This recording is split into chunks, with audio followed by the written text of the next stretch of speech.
Good morning, everybody. This is the Oskar Quentin Show, where I talk about politics with strangers who call in on TikTok Live. If you're watching this after the fact on YouTube, you can find a pinned comment that'll tell you when the first call starts, as well as more comprehensive timestamps in the description below. Without further ado, what shall we do? Let's get my backup account in the corner. We're going to call in with my backup account, so if you're watching this on TikTok, you can get on there. Get following on there, I mean to say. Backup account is important. I thought I got banned the other day because I had the software crash while the application just closed on me. I was like, oh no, am I banned? No, not yet, but I'm getting ready for it. Let's join and mute. There we go. All right, we got the queue open. Let's get the Discord open so the people can yell things at me. We got Jessie back in the chair today. We had a pretty Raven heavy week. We did, and we're gearing up for another Raven heavy week. Jess is working her other job, saving lives, perhaps. Yeah, perhaps doing something to do with healthcare. And then August, you're going to be. August, I will be here like every day, gang. Like 6 days a week or something. Yeah. Jessie's going like, well, you know, it's been like kind of as needed and as the show can afford with Raven and Jessie working for the show for the last month, but we're kind of going full time for both of them for August is the plan. So link tree in the bio. Thanks for all the support, everybody. We had our evening show last night. We had Ian Austin on. He's one of our protest buddies, one of my protest buddies. Somebody I was really happy to reconnect with last week when he was in town for a court hearing. But if you want to hear us talk about some of the weaponization of the DOJ against protesters and some of that, we got a little bit into that little like liberal leftist debacle. He was like disgusted where I like absentmindedly referred to myself as a liberal, and I was like, not really, you know, like I'm a very, very left-leaning liberal. That was an interesting part of the stream to watch. Highly recommend going to watch it if you haven't. Yeah, those are only on YouTube. We don't do even though that's a live show, we don't do it on YouTube because or we don't do it on TikTok because of the censorship. So that's just on YouTube. But we were happy with the way the show ended up packaged, so we didn't edit and re-uploaded it. It is just in the live category. Though one of the things that we should do today is make sure that we go back and like we should start making them playlists for the different things, because there's more than just this show. Also tomorrow is the day that we get to celebrate the fact that from the beginning I decided we were going to do 3 digits on the titles. And we finally hit that 3 digits. Tomorrow's episode 100, which is, I mean, you know, whichever it was, episode 97 or something, the 22-minute episode the other day, that was some cheeky bullshit, just to get an episode in. But hey, there was a debate against a Philbro who wanted to talk about abortion. I also want to mention that the past 2 evening shows, last night's and the week before, are not monetized. So if you guys like watching YouTube before bed and you don't like skipping the ads, you go. No, that's wrong. They are monetized. I don't monetize them. I don't monetize any of the live content on YouTube, so like people don't get the show interrupted by mid-roll ads or anything. But there are ads on the. Oh, because of the thing we can't do on TikTok. Yeah, they do still let you monetize content on YouTube, even if you smoking a doobie on camera. I genuinely was like, watched it happen. It was like, no, the money. You're saying you can? No, yeah. Well, you know when we do our our submission quiz thing for every piece of content where it's there's those 4 categories that we have to select. Yeah. There's a 5th one for the evening show if there's substances used on it, which sometimes there is. Sometimes when I have a friendly guest, we kind of just chillin'. We like have a beer or something. But yeah, so there's a 5th one for like recreational substance use that's allowed, and it is advertiser friendly on YouTube these days. My bad. Yeah. Don't listen to me, guys. I don't know what I'm talking about. But in general, I don't run like mid-roll interruption ads. Like I don't monetize the streams until after they're published. Just so that I just think it's silly to when I'm watching a live stream and I'm excited, like, oh my God, this is happening on live stream. I should go watch right now. And then I open it and there's a 30-second ad. I'm like, what the fuck? I just got here. I'm excited about what's happening right now because somebody texted me to go watch this live stream. And then Rogue Ghost was AWOL last night. We didn't have David. We had Kronos for the members only stream. That was we had Kronos on as like a guest on the members only stream. It was a lot of fun. But David's in the chat. Rogue Ghost is saying that he listened to your song. Thank you. I did urge a lot of people to go listen to Fall by Sensing Agony. Yeah, I was like in my feels watching the VOD yesterday, seeing all your guys' chats come in and everything. But thank you to everyone who went and listened. You guys are so awesome. It's so cool to get to be a part of this little community, this giant community, I should say. But thank you guys for your support. It means so much. Thank you, Shambam, for your support. They became a member over on YouTube. Thank you, Tori. Yeah, the members only stream is genuinely fun. Like for me, it is just like I do really enjoy it. It's like I have to really focus very hard on how I behave when I'm running this show. Because I have like a success plan for this show. I like want it to do well. I want to increase the viewership. I'm trying to broaden the reach, all that stuff. But with the members only stream, it is just about like me having fun and getting to talk to the people who want to be in it. So there's not really rules. Like there's dead air where I just sit and read the chat. Like it's pretty chill. But we're gonna talk to NEPARedWave, and we're going to see if we start the show with a debate 5 minutes in, which would be better than we've been doing lately in the last couple of episodes. Hello, how old are you? 27. Okay, are you a Trump supporter? I am. Why is that? I mean, saying that I'm a Trump supporter and like me saying that I'm a Trump supporter, yeah, I support certain things that he does. I support every president. There's obviously certain things that I don't get along with and that I don't Hold on. Some people say that often when we get to Trump supporter. I don't think you should support every president. I think that's silly. I mean, the worst president in history. Who was the worst president in history? Let's start with that. Who was Andrew Jackson did the Trail of Tears? It might have been one of them old racist fucks, but like in the last 100 years, it's Trump. But that doesn't answer my concern. I don't think you should support the president no matter what. In fact, the Constitution's pretty clear on not supporting the president no matter what, because there are mechanisms in the Constitution for removing a president if they're misbehaving. So the idea that you should just support the president because they're the president is like wholly unpatriotic. Well, meaning that like I support them in the capacity that I hope that they do what's right for the best. Sure. I hope that Trump doesn't bomb any more schools. I wouldn't call that support. I wouldn't say that Trump did that specifically. He is responsible for it as commander-in-chief, and he lied about it happening. But you're getting away from the point that you like. It's getting kind of semantic, your approach to this. You shouldn't support a president if they're doing something bad, right? Like if they're not executing the office properly. Who launched that? Are we going to focus on the school thing now? I answered pretty directly. I said he's responsible for it as commander-in-chief, and he lied about it to the public, which is egregious. I mean, is it possible he was misinformed when he spoke on it? No. I think he made up that Iran has Tomahawk missiles because a reporter had... You think he made up? Is it possible? It's logically possible. It's like logically possible that I'm a brain in a vat in a kettle that's orbiting Jupiter, but that's not what we're talking about. That's not reasonable. Not at all possible. It's not a reasonable burden. No. What does that flag mean? What is that bird? So you're just kind of jumping around. I don't think you should support the president no matter what. Are we in agreement on that or not? To an extent, yeah.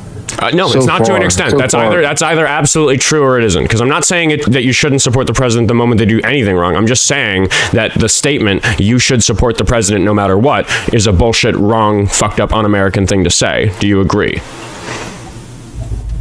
Yeah, potentially in the future, I do have support. No, it's not potentially in the future or the past or the present. It's just no matter who the president is, your policy should never be that you're going to support them no matter what they do, regardless of who we're talking about. Get out of the teacup. I don't know. You got a phone call or something. That's fine. But like, just should you support the president no matter what? Absolutely. That's ridiculous. What if they do something arbitrarily bad? Like, what if they start rounding up people who eat tacos because they say eating tacos should be illegal, and they start throwing taco eaters in jail? Like, do you think that you'd support a president who's doing that? I do believe in democracy. I do believe that if that's what the people want and what the people voted for, that's what they should have. You don't think that there are restrictions on the president's power if the people support him? There are restrictions on the president's power, absolutely. You're not acting like it. But if this is what the people want, this is what the people got. Right, but you wouldn't support that happening. No. Right, so that's an example of a situation where you don't support. There's a lot of things that I don't support that Biden did and that Obama did. Right, and I respect your right to say I don't support Biden, I don't support Obama, I don't like what they're up to. That's fine. I do support them as a whole, but there are things that even Trump has done that I don't support the specific actions. At the end of the day, I have support for them and their administration and our country as a whole.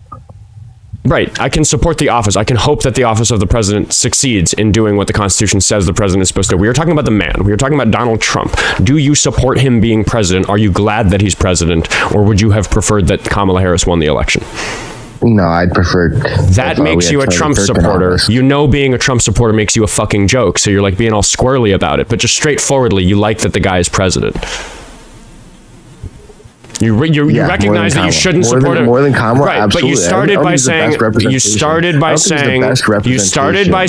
that you should support the president no matter what. We found out that was nonsense. That was a little shield you had to hide behind. I support the president no matter what. But no, that's not actually true. You support the president because of what he's doing. So why do you think that Trump's a better president than Kamala Harris would have been? Over Kamala, absolutely. Why is that? I don't think he's the best representation of the Republican Party, but he is our president at the end of the day. Why is he better? Him.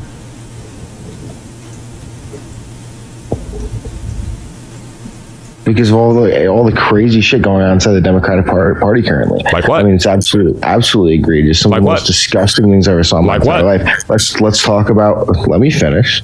Let's talk about the Pride event at the White House. That was absolutely disgusting. What was wrong with it? TV. Can I finish? I was literally saying what was wrong with it when you said that. Okay. I just recognize I need to be very direct with you because your entire strategy in the whole conversation has been to avoid directly answering by saying general statements that you then apply to Trump. We've gone down that rabbit hole a little bit. So just very clearly, what's your problem with there being a Pride event at the White House? What was your problem with that Pride event? Yeah, right. So on national TV, you had men with transplants on their chest, shaking them around. So what? Donald Trump has women with transplants. Turning Point USA offered an alternative halftime show because Trump didn't want people to watch this, and it featured people who had breast implants. Like, what's your point? Do you think that Donald Trump doesn't objectify bodies on television? Is that seriously your argument? The sign is being proven right very quickly today. That is a fucking joke. Is this satire? You're a fucking joke, dude. No, seriously. You think you actually talking about? You think that like bodies being displayed and like enjoyed or whatever is the problem, and you're talking about Harris versus Trump, who ran beauty pageants for minors and women? Dude, what the fuck? What is wrong with beauty pageants? These are women that want to get up on stage. Do the people at the White House who were shaking their fake titties, did they not want to do it? Were they forced into it? Were they with their shirt off? I mean, this is absolutely disgusting. You want your children seeing that? I'm sorry. Was there nudity at the White House? Is that what you're suggesting? Yes. Source. I want to see. You haven't seen this? I'm curious. Yeah, there's nudity at the White House. I don't fucking believe you, dude. Really? A trans was shaking her. Can you trace if you value human beings? Can you say trans person instead of saying a trans? What do I search to find proof that there was nudity at the White House that was sanctioned by Kamala Harris? You're gonna put nudity on TikTok right now. What do I search to find that it is true that Kamala Harris allowed nudity to be shown at an event at the White House on purpose and endorsed it? You brought me a claim. Let's see if it's true. I didn't say that Kamala Harris endorsed it. We were talking about why you said we were talking about the Democratic Party and how I don't support the Democratic Party. Okay, fine. Then whatever. Okay, just very clearly. Okay, I misspoke. You're right. You said type in trans at White House. At White House. Shaking implants. The weirdest thing I've ever had to Google on the show. The White House banned a trans activist for a topless photo. That happened. That was a video. It says photo. It was a video from NBC. I watched the video. Okay, they banned her, so that's probably not a good resource for your claim because you're saying that the White House was like supporting it. It sounds like somebody did something bad at the White House or to do with the White House PR. The Democratic Party. Okay, once again, so White House bans 3 guests after topless. Okay, so look at this. Look, there's some truth to your claim that there was a topless video and the White House banned them. So is that something that the White House supported happening? No. Okay, so are you going to recant? The White House as a whole did not support that happening. Okay, so what is your claim? That this is your fucking party. Looks like my party banned these people for doing the thing you're upset about. No, the White House did. Is everybody in the White House a Democrat? What year was it when this happened? Is every single person inside of the White House a Democrat? No. It was Biden's administration in the White House in 2023. I don't take you seriously if you're going to sit here and say that it was the White House instead of the Democrats, because I don't think that you would take it fairly for me to say if the White House did something good right now. If I said that was the White House, not Trump's administration, I don't think you'd accept that argument. I think that you were suggesting that Democrats endorsed endorsed this behavior, but a Democrat-controlled White House banned these people for doing it. Get real, dude. Do you care that they ban these people? Is that an important detail to you, or are you just going to ignore the fact that they ban these people and pretend they endorse the behavior? Yes, the people got banned by the White House. My question specifically was: Are you going to recognize? Kamala did not stand up and say, "Get them out of here." Is it the president's job to handle every nuisance PR item at the White House? To an extent. I mean, No. The question was every, so the answer can't be to an extent, because if the answer is to an extent, that means not every time. No. Very clearly. Every is a very different answer than to an extent. One means all the time, one means not all the time. And I said no. Okay, so once again, it's not necessarily Kamala Harris's job to deal with, as vice president, by the way. She was vice president when this happened in 2023. Right. Not necessarily her job to deal with it. Certainly not the president's job. Why would such a thing be elevated to the president? The president deals with some important shit. Why would they deal with saying, hey, this random influencer, hey, this random performer, hey, this random person who posted a video that was totally not cool to post? You shouldn't have done that. You were banned from the premises. We're not going to work with you anymore. He ran because he had one argument that was super transphobic and super homophobic, and he learned that it was a fucking joke by calling into my show. If you enjoy the show, you can go to the link tree in my bio and support the show by following me for free on the other platforms. You can follow the backup account down here, and you can send me some money on Venmo, Cash App, Buy Me a Coffee, or Patreon, or directly through the platforms, as some people have done, because Kronos sent the first $10 of the day to say thanks again for having him up. W chats for demanding it. Glad to have met all of you last night. He's a really regular donor who contributes a lot to the show, both monetarily, but also just like through the goofy messages and stuff, and he was like a guest on the members only stream last night, which is just for the monthly paid followers. So that's just kind of like fun hangout time. So W Kronos for that. Anna Caniac sent $10 to say missed the members only yesterday. I'll give you 5 more members before next week so we can all get in on the fun. Yeah, a lot of the regular donors have been buying people memberships so they can get in and have fun with that. It's been growing. It's a fun time. Sunday evenings usually. Not strict on the schedule. We're probably going to be changing things up because we're doing the evening show more frequently is the goal anyway, to not just have it be Sunday evenings. Lance sent $2 to say no Spotify is your song on any other platforms. Jesse, is the song Fall by your band Sensing Agony on other platforms? This is why Oskar is my favorite person. Yeah, it's streaming absolutely everywhere. So wherever you grab your music from, Google that shit. Find us there. Google it. Yeah, go listen to Fall by Sensing Agony. Jennifer Ferguson said, I would rather you look up taco instead of eaters. Yeah, thank you for the $2. Chrono sent $5. Lock up.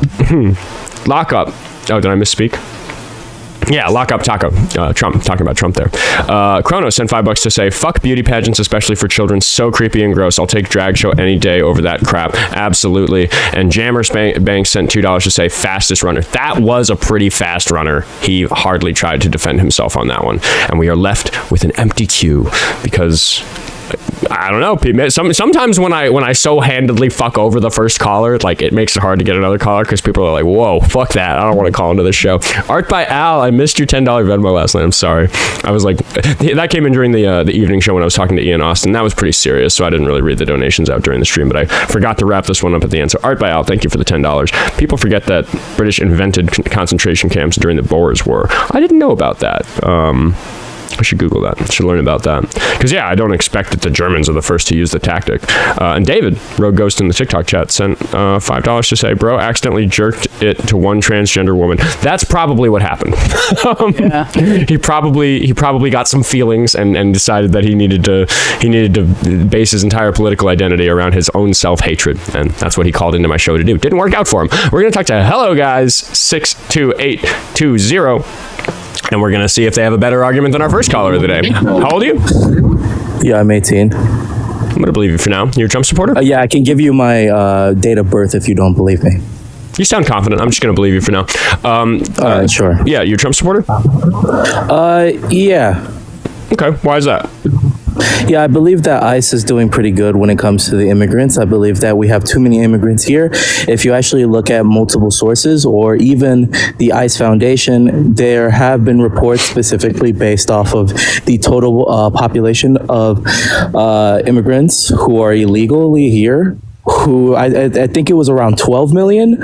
I'm not very sure if it's higher or lower. That's about right. But I do personally really doubt that you've looked at good sources to determine how many immigrants there should be in the country. Well, obviously I'm not disproving the fact that we need immigrants, right? I do see there are going to be positives with immigrants here to this country. I'm not saying we don't need immigrants. I'm saying that we don't need the amount of immigrants that we have here right now. 12 million is absurd for individuals who aren't even legally here. But you understand that it would be bad for the economy if they were to be deported. Well, you do realize that Trump isn't even deporting 12 million of them, right? Well, he's not being very successful at deporting most of the illegal immigrants, correct? Well, yeah, his plan wasn't to deport every single immigrant. Even he understands that deporting every single immigrant is not really good for the economy. That's why he wouldn't go that far into, illegally immigrating multiple individuals here. I guess here's really the question. Who benefits from deporting them? I would say if we're talking about illegal immigrants, I'd say that we benefit from it. If it's legal immigrants, I'd say we don't benefit from it. So because of the way the law is set up, some people are illegal immigrants and some people are legal immigrants. What is it about the illegal immigrants that makes it so that we would benefit from deporting them instead of allowing them to become legal immigrants? Because it sounds like you're okay with legal immigrants. We could just make them legal immigrants. The system's really fucked up and unfair. Well, I agree that it is fucked up. Be a pretty nice thing to do. If you recognize that the legal immigrants are good for the country and you think the illegal immigrants are bad for the country, we could just make the illegal immigrants legal immigrants. That would fix the problem with way less suffering involved. Yeah, I agree with a pathway to citizenship. We should give a pathway to citizenship to most of these 12 million illegal immigrants is what I think we should do. Yeah, if they don't commit a crime, I agree. So why do you support Trump? Yeah, so right now, I currently agree with Trump's, when it came to the previous wars, when it came with Venezuela, I agree that... No. We're going to stay on immigration because it sounded like you were in favor of Donald Trump's immigration policies at the beginning of the conversation. And then just a moment ago, it sounds like you were in favor of my immigration policies, which are deeply at odds with Donald Trump's immigration policies. Well, I would say that when it comes to Trump's ICE administration, I would just say that realistically, Trump understands that there is value when it comes to the total population of immigrants in this country.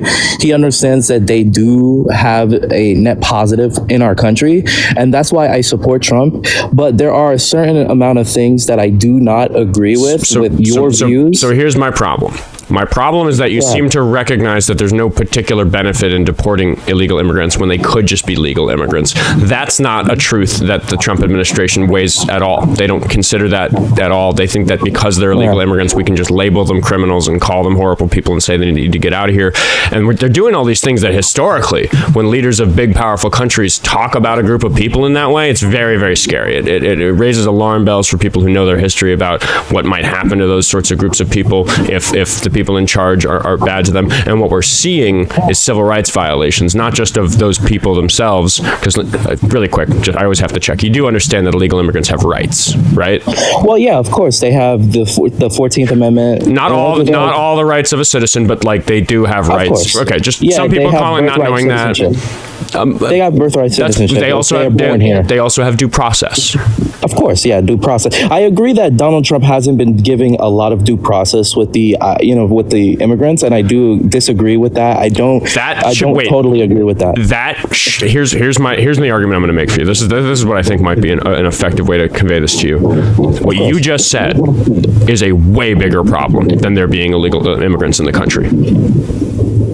The president isn't obeying the rules about giving people their rights, and you're worried about some people who are like working some shitty jobs trying to feed their family. Like, what the fuck, dude? I mean, I wouldn't say that it's just that, right? Because if we're talking about Trump breaking... I don't know what you mean when you say, I don't know if it's just that, because what I'm saying is that we have two problems here. I agree that it's a bummer that there are 12 million not properly documented people. I'd much prefer for them to be properly documented. I have my solution to that, which is very different from Trump's. But you and I agree, we have some common ground that that's a problem. I'd like to affix that. And you also have some common ground with me that you agree that the president and his administration and his enforcement agency are not necessarily obeying the Constitution right now, right? We agree that these are two things that are going on? Yeah, I agree that they aren't really following the law in some things. So very specifically, what I really want to convey to you is that I consider that latter thing, that the government isn't following the rules, I consider that to be 100 times a bigger problem than there being 12 million people who don't have their paperwork in order. Well, I could agree with you, right? But there have been many cases, like even for me, right? I can agree that there are going to be certain things that I do not agree with Trump, and there are going to be certain things I agree with Trump, right? But when it comes to the total things that have been happening, like for an example, the Lake and Riley Act, there has been multiple things. Even I can't really specifically, I can't really remember the woman's name that got murdered. You're bringing up anecdotal incidents, and my problem with that is that we could draw a circle around any 12 million people, like, right? Yeah, of course. Right. So like people who play Call of Duty, there's probably 12 million people who play first-person shooter video games, right? Well, yeah, I agree. You get what I'm saying. We could throw Grand Theft Auto in there if we needed to. I just picked a random group. Okay, so if we looked at those groups of people, you could zoom in and go, look at this guy who violently murdered his girlfriend. Look at this guy who raped this kid at his church. You could find these monsters in any group that large. So what the right does, and what fascists throughout history have done is they say, look at this example of such a dangerous illegal immigrant, when the truth of the matter is the sensible thing to do if you're concerned about those sorts of crimes happening is to look at whether or not a particular group is committing those crimes with a greater incidence, a greater proportional rate, a greater per capita rate than another group. And what we see for the important violent crimes that we care about, things like murders and armed burglaries, like things like that, we find that illegal immigrants actually commit those crimes at a rate that is 2.5 times less than the average legal resident of the country. I would agree with you, right? But the difference with this is that they're a very, very small portion of the population of the American citizens. Obviously, we're going to see that there's going to be a difference in percentage. You may have missed the vocabulary, but I was very careful when I said it. It's per capita. It's at a per capita. When I say at a rate, I'm talking about like the likelihood of one of them doing it. So yes,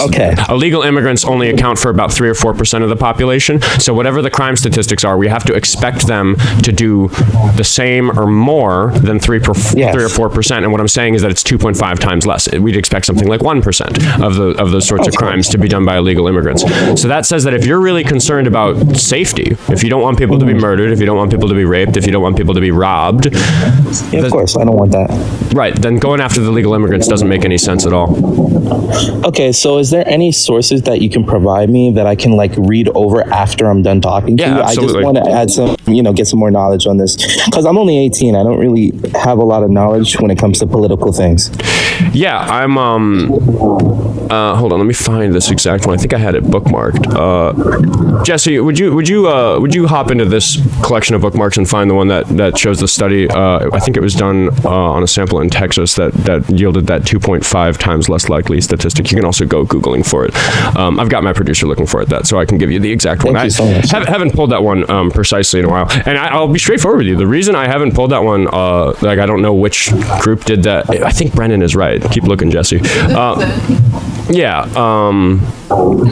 The reason that I don't pull that study or name that study very often is because it's super well known. It gets mentioned a lot. Like people just know this 2.5 times statistic. The Brennan Center has an article called "Debunking the Myth of the Migrant Crime Wave," and the subtitle of that is "Data Does Not Support Claims that the United States is experiencing a surge in crime caused by immigrants." And then it goes over a bunch of these claims and actually references a bunch of these studies. So they're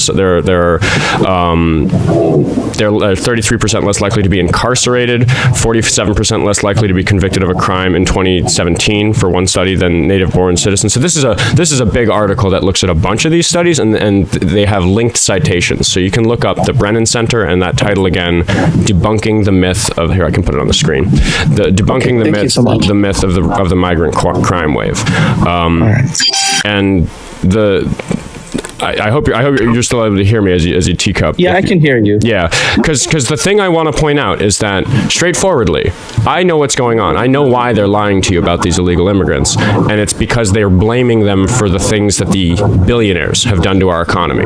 There are some things that are very unfair about the way our economic system is working right now. Some things that are very unfair about what's going on with wages and cost of living, because if your cost of living goes up and your wages don't go up enough, that creates a problem for people. And it's a small group of people who are very wealthy and powerful who have influenced our politics in such a way that's created that state of affairs over the last several decades, and they're blaming a lot of the consequences of those problems on immigrants and other groups that are marginalized. And that's I did also hear that these these big corporate companies are also hiring immigrants to pay them less. I mean, I kind of find it a little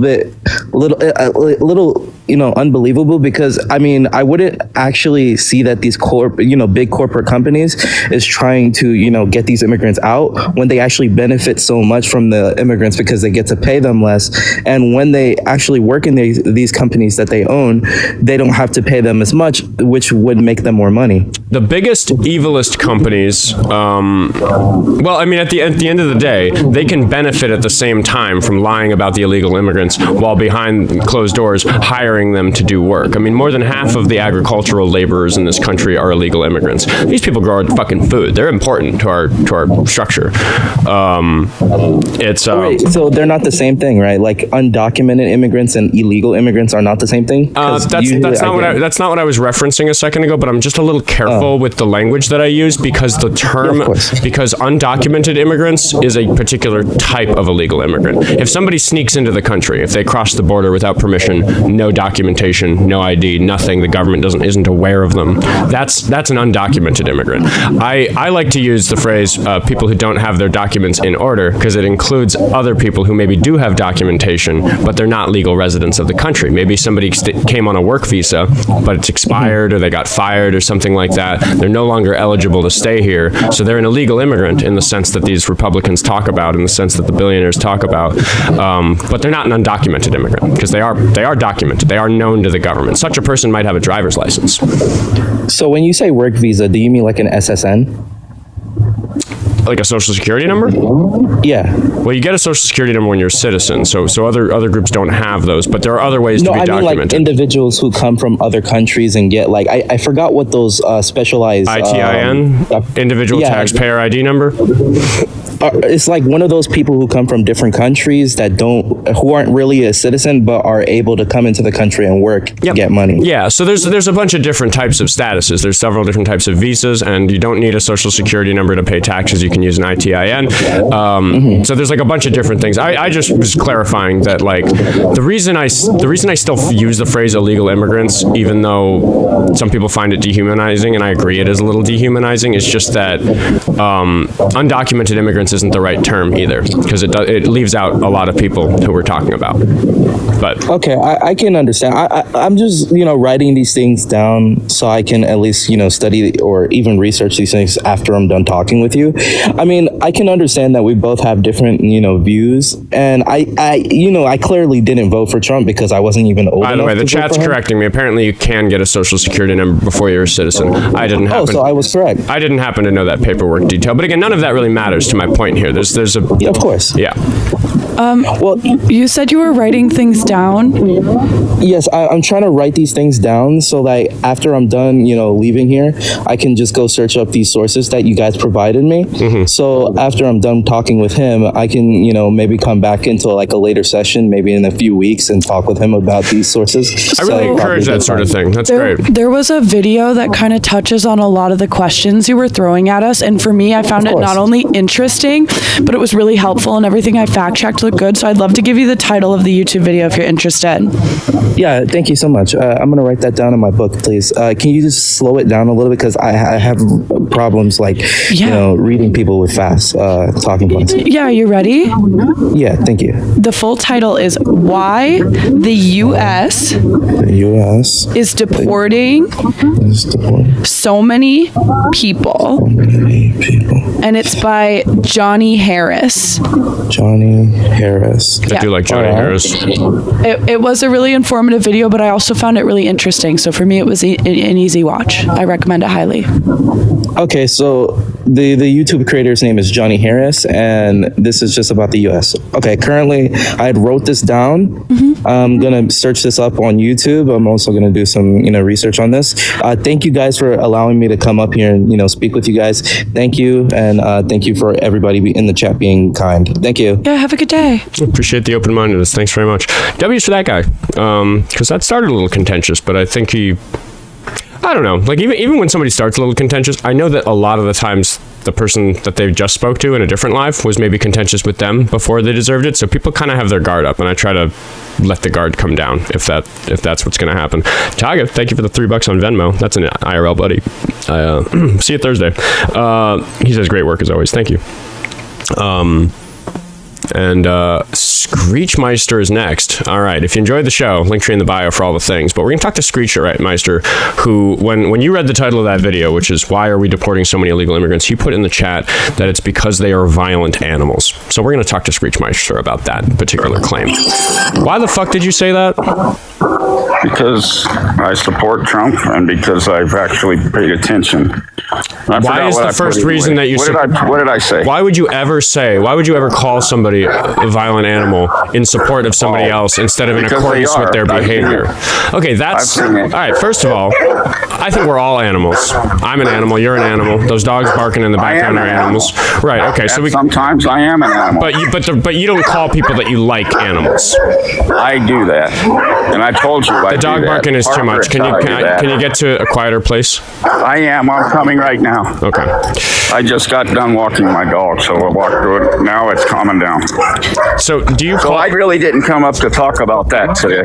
If that's what you want to talk about, you can bring somebody else up. Yeah. Why did you say it in the chat then? You brought it to my show. Because you remember last week we were talking about ICE, and I said I'm going to go and I'm going to investigate some things and see if you and I can meet halfway with a solution. I just consider to not abolish them. Well, I'm interested in that. I want to get there, but I just really do take issue with that type of language. I'm not going to comment on that other thing. Yes, I believe some of them are violent animals, and I believe they should be. What you just said you just packaged that in such a hateful way. But what you said is technically true. Not a hateful way. All humans are animals. If you're going to come at me violent, I'm going to get to that. All humans are animals. Some illegal immigrants are violent. There's 12 million of them. I just explained that to the previous caller. So it's technically accurate to say that some of them are violent animals, but that's not the meaning of your speech. I can read between the lines. You're saying that to dehumanize them. Okay, I mean, that's your opinion, right? You're entitled to your opinion, right? So am I. I think that's a cop-out, dude. I don't think that you're interested in dissecting that reprehensible thing that you just said. What I'm supposed to say on your show, I somehow, if I say the R word, for instance, okay. Well, that one's just not allowed. That's just not allowed. When I say that like that, that word's just not allowed on TikTok. You get kicked. No, but I didn't say the whole word. I said it stretched out. So now I can't be taxed because I stretched it out. I kind of talked over it too. I didn't hear it clearly. But again, that one has nothing to do with how I run my show or policies that I have. But I got taxed for that. But you understand? So I have a solution to all your fuck ICE things. Okay, because I've done some law enforcement, talked to some law enforcement. I've talked to some ICE. I've talked to some U.S. Marshals. I've talked to some U.S. Have you done law enforcement or not? So have you been on the force? Or do you have law enforcement experience or not? You said you were talking to law enforcement, but you said at the beginning that you've done some law. I not once. If I say I've had that in me, then I could go to jail for a felony. That's why I just wanted to clarify. I think you misspoke because you said that you've done some law enforcement. I didn't say that. I said I've talked to law enforcement. I detected that you probably misspoke, but I'm just protecting you because I caught that you misspoke. You did say that you've done law enforcement, but you didn't. That was a mistake. No, I didn't. If I did, if I said that I was misspoke, you are forgiven. You are I'm not going to hold people I'm not going to hear somebody misspeak and then not let them correct it. I just wanted to correct it because Yes. Okay. No, so I do not have. Okay. So anyway, over the last 3 or 4 days since the last time I talked to you, which I think was Thursday, in the early morning, And I said I was going to go and do some research. My research I wanted to first talk about was your little sign back there that says fuck ice. I found a solution to the whole fuck ice problem. So that no good situation that happened in February or March or whenever that happened, maybe January, I know how to have solved no good getting wasted. Possibly not getting wasted. See, like you're talking. Because you're trying to bring me a good faith attempt to sort this out, and calling her no good instead of. That's Renee. Exactly how I feel. Because when I get done with this situation, but you're talking to somebody. Okay, you're talking to a neighbor of hers who is sad that she died. Could you exercise some tact? Okay, good. That's all I'll say. I won't say her name. I'll say good. Good. So was her name. Situation. Okay. This is how they should have solved this problem. When hindsight is 2020. They should have blocked her in because of all the controversy that's come of it. Should have blocked her in like the police do. Okay.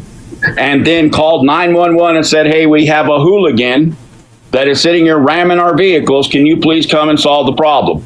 Because now she's a U.S. Now they're being attacked. Know for a fact she's being attacked because now she's either going frontwards or backwards, sideways, whatever. Now they can have her controlled. So now guess what? The police come and now the police have the body cam footage that ICE did not have at the time because ICE did not have any body cam footage 100% accurate of it, but they would have had police with body cam footage. You're just making up a way. You're just making up. You're making up a way that you wish that they'd be. That's a solution, right? But that also would have been illegal for them to do. Why? Because then I also on your other part, because ICE agents don't have the jurisdiction to detain a U.S. citizen for a traffic violation. Oh my. So here I go, turn on my camera. So you know I'm not a fucking pussy. I'm not afraid to turn on my fucking camera. Well, a lot of people are.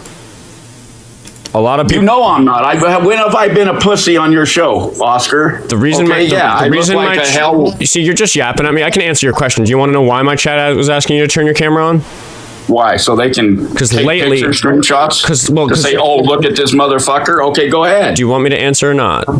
Yeah, go ahead. Okay, it's because lately we've just over the last month or so, there've been a really big troll problem where we debate hosts have been having a very hard time having serious conversations with people. And one way to just filter out the people who aren't serious and aren't actually as bigoted as they're pretending to be for fun on my show, which is still fucked up, but they'll do it.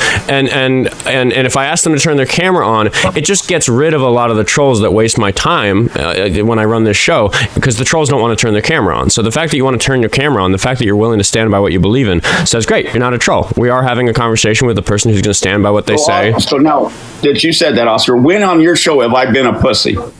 Not once. The chat may have called you a pussy. I didn't call you a pussy, though. Okay, but you have said that people don't, and I've heard you, Parker, and that douchebag Dean, say that people that don't turn their fucking cameras on are pieces of shit and scared pussies. Oh, yeah. So guess what? I turned my cam on. I'm not a fucking pussy. I turned it on. I turned it off. Great. But I turned it on for a good 30, 40 seconds to show you I'm not a pussy to do it. Right.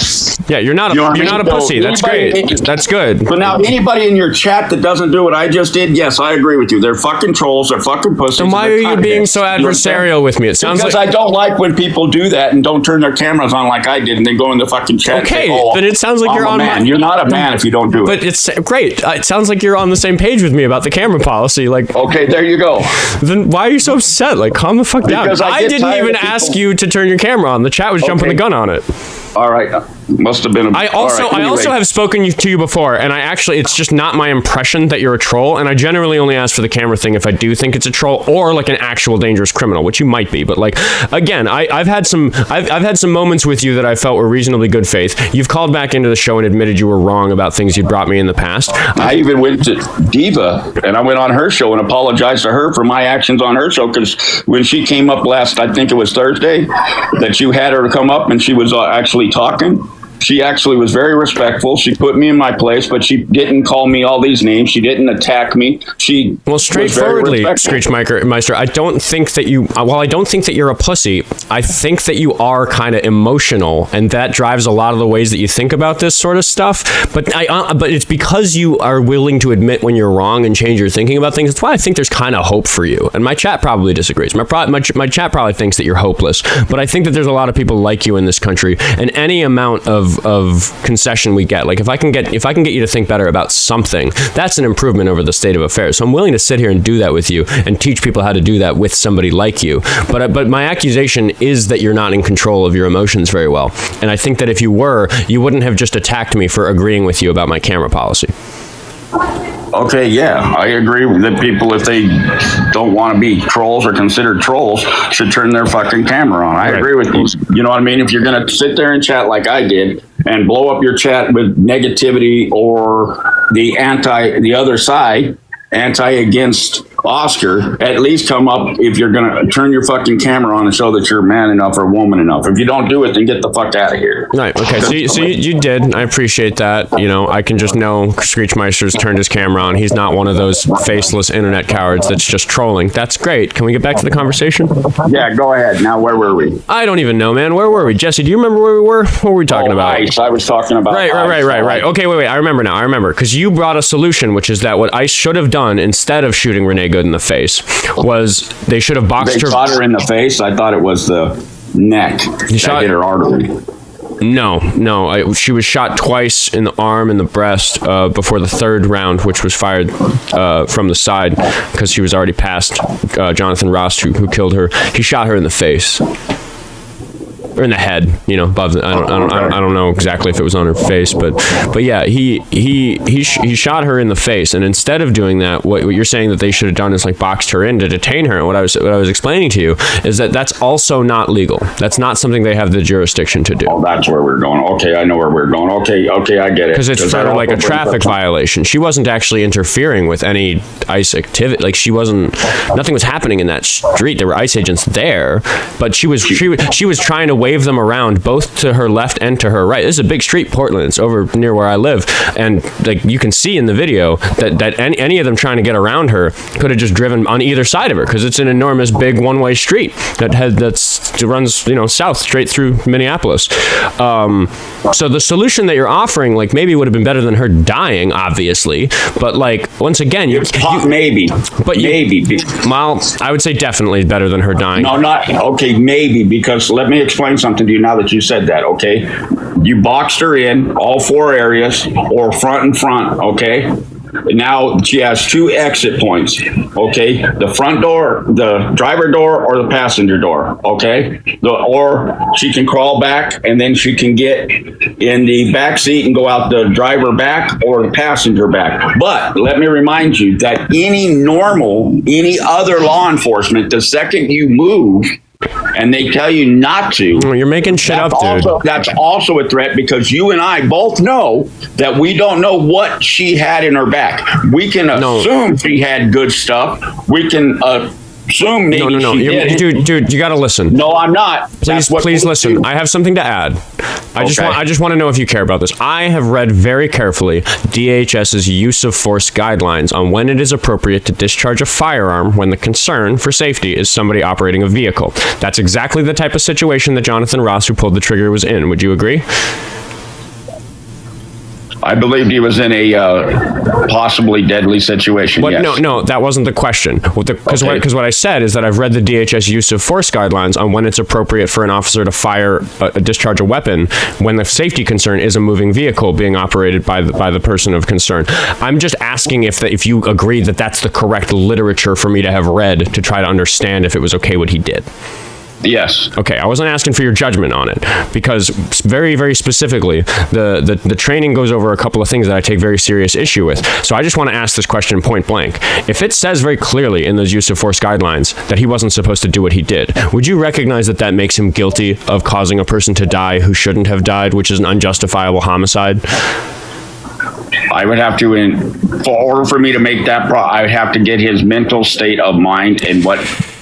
But why do you need his mental state of mind instead of the use of force, the rules that determine when an officer is allowed to discharge a weapon? Why would you disregard those rules and consider his mental state? Because his mental state could have been that he was in a bad fucking mood and unable to follow those use of force guidelines. That wouldn't make his behavior acceptable.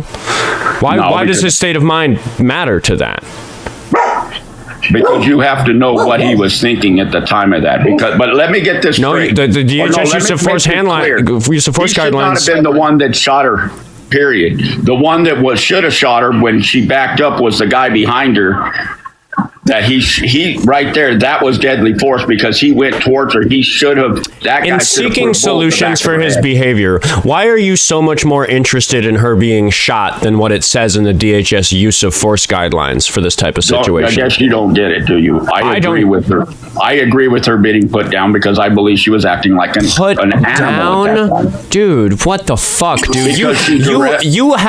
There's too much chatter from dogs in the background for me to feel comfortable with the way you're talking about putting her down, dude. What the fuck is wrong with you? Not my dog. And answer my question. Why are you so much more concerned with making sure that Renee Good dies than that the officers around her follow the DHS use of force guidelines? Let's get this straight. I'm not happy with anyone being put down. It's never a good Why are you happier to seek an outcome where she dies than to respect the use of force guidelines? Because at the end of the day, that's what happens, and that's where her and her wife were leading. So do you think that people that officers should just use their own reckoning about what they think is okay, or do you think they should obey their use of force guidelines? I believe 97% of all law enforcement do that. It's not what I asked. Yes, I think they should go by what you just said. Okay, because you keep getting away from that. You keep saying what you wish would have happened. You wanted her to be boxed in. You wanted her to be put down, which is I didn't. I wanted the situation fully contained, so the chances of her doing that, SWAT could have handled it, and then at the end of the day, it would have been over and done with, whether she went to jail or she got put down. At the end of the day, the situation, we wouldn't be talking about it today. Right. But my concern, Matt, is that you don't seem to care that we write these very careful rules so that officers can have standards that make sure that they don't make bad decisions when it comes to these things. Why are you not concerned about the fact that those rules weren't followed? You didn't even ask me to prove it. You didn't even ask what the rules were. We didn't even get into it. You didn't ask for a source on that. But there's two things that Jonathan Ross did that were bad. One is putting himself in front of the vehicle in the first place. He actually did it twice because he circled the vehicle twice. They're just not supposed to do that at all. They're supposed to think, I'm engaging with this person who's operating a vehicle. Make sure you don't step in front of the front bumper. That's a rule that he violated. He created a dangerous situation for himself by doing that. And that's before he even made the most egregious mistake, which is that you're only supposed to discharge a firearm if the vehicle is an imminent threat to you and you can't get out of the way. It specifically says you're only allowed to pull the trigger if you can't get out of the way. And Jonathan Ross proved that he could get out of the way by getting out of the way. She pointed the vehicle at him. How was he going to get out of the way? She backed up and pointed the vehicle away from him. She went to the right. What angle are you looking at? I'm looking at all of the angles because there's 4 pieces of footage that show it very clearly that people have synchronized using the sound of the gunshot to synchronize them frame by frame. So you can look at the spot on the pavement where his feet are and be exactly sure about where Jonathan Ross was standing at the moment that he pulled the trigger. And it was after he was out of the way of the vehicle. And the use of force guidelines specifically say that if you can get out of the way, you should, instead of shooting.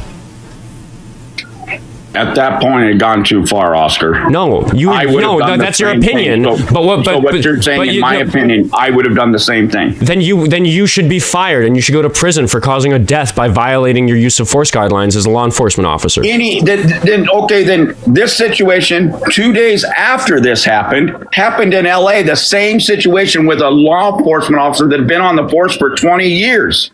Why are we talking about that motherfucker? I don't know the case that you're talking about, and we could look at the details of it. But what I am trying to explain to you is that you can't just use your emotions to reckon what you think should have been done. There have to be standards because people's emotions aren't reliable. There you go. You just said it. What did you just say? That there have to be standards. Right. Why isn't there standards? There are. He didn't obey them. He did what any normal cop would have done. No, you're just making that up. So, all right, then let's take ice out of it. So let's say Frederick, the marshals did this. Now what? Actually, Oscar, can I jump in there because I think this is a good spot. By you. I'm not here to attack anybody. I just wanted to point something out. Are you aware of the Supreme Court case Barnes v. Felix in 2024? No, what is that one? Well, Barnes v. Felix dealt with a case of a police officer who shot somebody and had to do so within a couple of seconds. And basically that Supreme Court case dealt with, can somebody in a couple of seconds make that sort of a decision Or do we have to look at the totality of the circumstances within the situation, right? So can we say that a law enforcement officer can just we have to just look at those couple of seconds? Or are we looking at the totality of the circumstances? And actually, we have to look at the totality of the circumstances. In fact, that was a 9-0 ruling by the Supreme Court that they said that you have to look at the totality of the circumstances. So saying, hey, you can't do anything. He only had those couple of seconds and that's it. And that's just the way that it is wrong, because the Supreme Court has said that is not the way that we view these situations. So we do actually have standards on how we look at this. And the Supreme Court in Barnes v. Felix has actually said, no, we have to look at the totality of the circumstance. And so applying the situation and saying, of course he did. So just because he's talking. Of course he did. Ross perfectly stepped. Of course he did. I would have done the same fucking thing, Ross. Sir. But here's the thing: is that you might have done the same thing, and that just means that you're not trained properly, and you're an emotional person who would have done the same thing because you're not trained properly. You're an emotional person. I just want to say you took the words out of my mouth. I was going to say those exact words. I was going to say that he's not trained and that he's demonstrated himself in this call to be too emotional to make these sorts of decisions on the fly reasonably. Actually, yes, I am. That's why I don't own a gun. Then you fucking get that people like you shouldn't be ICE agents. You just said that you'd do what Jonathan Ross did, and then a moment later, listen, Screechmiester, you just said that you would have done exactly what. Listen to my words. You just said, listen, stop counting, dude. Listen. You just said that you would have done exactly what Jonathan Ross did, and then a moment later, 10 seconds later, you said that you are so emotional that you shouldn't own a gun. Think about those two facts in consideration of each other. Okay, now, the reason why I said 1001, 1002, that's how you much weren't time listening to what I just said. I need you to listen and respond to what I just said. You just confessed that you admit 100%. About yourself that you are too emotional to own a firearm because you'd be a danger with it. And 10 seconds prior to that, you told me that you would have done the same thing that Jonathan Ross did. Do you not see the problem with those two things that you yourself just admitted on my show? One, with me, I understand my emotional side, and I get that with the chat. I'll agree with that. I'm on emotional side. Okay, I get that. That's why people like me should not go and get a gun. I get that. Second, but you are using your own judgment to decide that Ross did the right thing, but you yourself admit that your judgment is bad. And what I'm saying is that instead I didn't say my judgment was bad. Yes, you did. You said that I said my temper is bad, that I would use the wrong choices with me personally. I would argue that a reason a bad temper is bad is because it affects one's judgment. Would you agree? Possibly, yes. I've seen people get angry and use good judgment at the same time. Right. So instead of trusting people's emotions, we have standards, we have rules. Matt's brought up a Supreme Court case where we have some very high-level precedent demonstrating exactly the way that these sorts of things are going to be considered. I brought you the DHS use of force guidelines that were very specific about the sort of situation that Jonathan Ross was in, because it is tricky. It is ethically hard to write a set of rules for how an officer is supposed to behave in a situation like that one, where the concern is that there's a moving vehicle. But the rules are very fucking specific because we are talking about people losing their lives. You admitted yourself that you're emotionally unqualified to make those sorts of decisions reasonably on the fly, which is why you don't allow yourself to own a firearm. And then it was in the same breath you told me that you agreed with Jonathan Ross about what he did, which suggests to me that your sort of reasoning about this across the board is bad, and that's why we have these standards. You're sitting here acting as though you're defending law and order when you are defending lawlessness in favor of your own emotions. How am I doing that lawless when I agree? Because the law says that Jonathan Ross was supposed to obey the use of force guidelines and the Supreme Court precedent that Matt brought us, which thank you for that, Matt also. And you're sitting here upset about how it went down, calling her an animal, saying that she should have been put down, and that's emotional, not lawfully driven thinking. To obey the law and order that we're supposed to have, he shouldn't have done what he did, but you just disagree with that. And that to me says that you disagree with the laws. You don't care about the laws. It sounds like you're a criminal. Well, I have been. I think everybody's a criminal. Who hasn't jaywalked, right? Like, who hasn't accidentally gone 90 in a 65 and thought, whoops, going too fast. Like, that was maybe a felony for a second there. Like, like whatever. Like, we can be semantic about it. But what I think is that in your heart, you're a fucking criminal, because at the end of the day, you don't care what the law says. You care what your emotions tell you. That's not true. That's not true. If that wasn't true, you'd be upset with Jonathan Ross for what he did that day. Oskar, we're talking about seconds. I just proved it to you. 1001, 1002. What now? Tell me that 1002 in that video, she turned the vehicle to the left and then to the right within a matter of seconds. He had 2 seconds to decide what to do, and he was still. And law enforcement have training and guidelines for making reasonable decisions in split-second circumstances. I recognize the difficulty of that. You seem to think that just because a split-second decision had to be made, it was okay to shoot a lady in the face. If he felt his life was in danger. That's not what the use of force guideline says.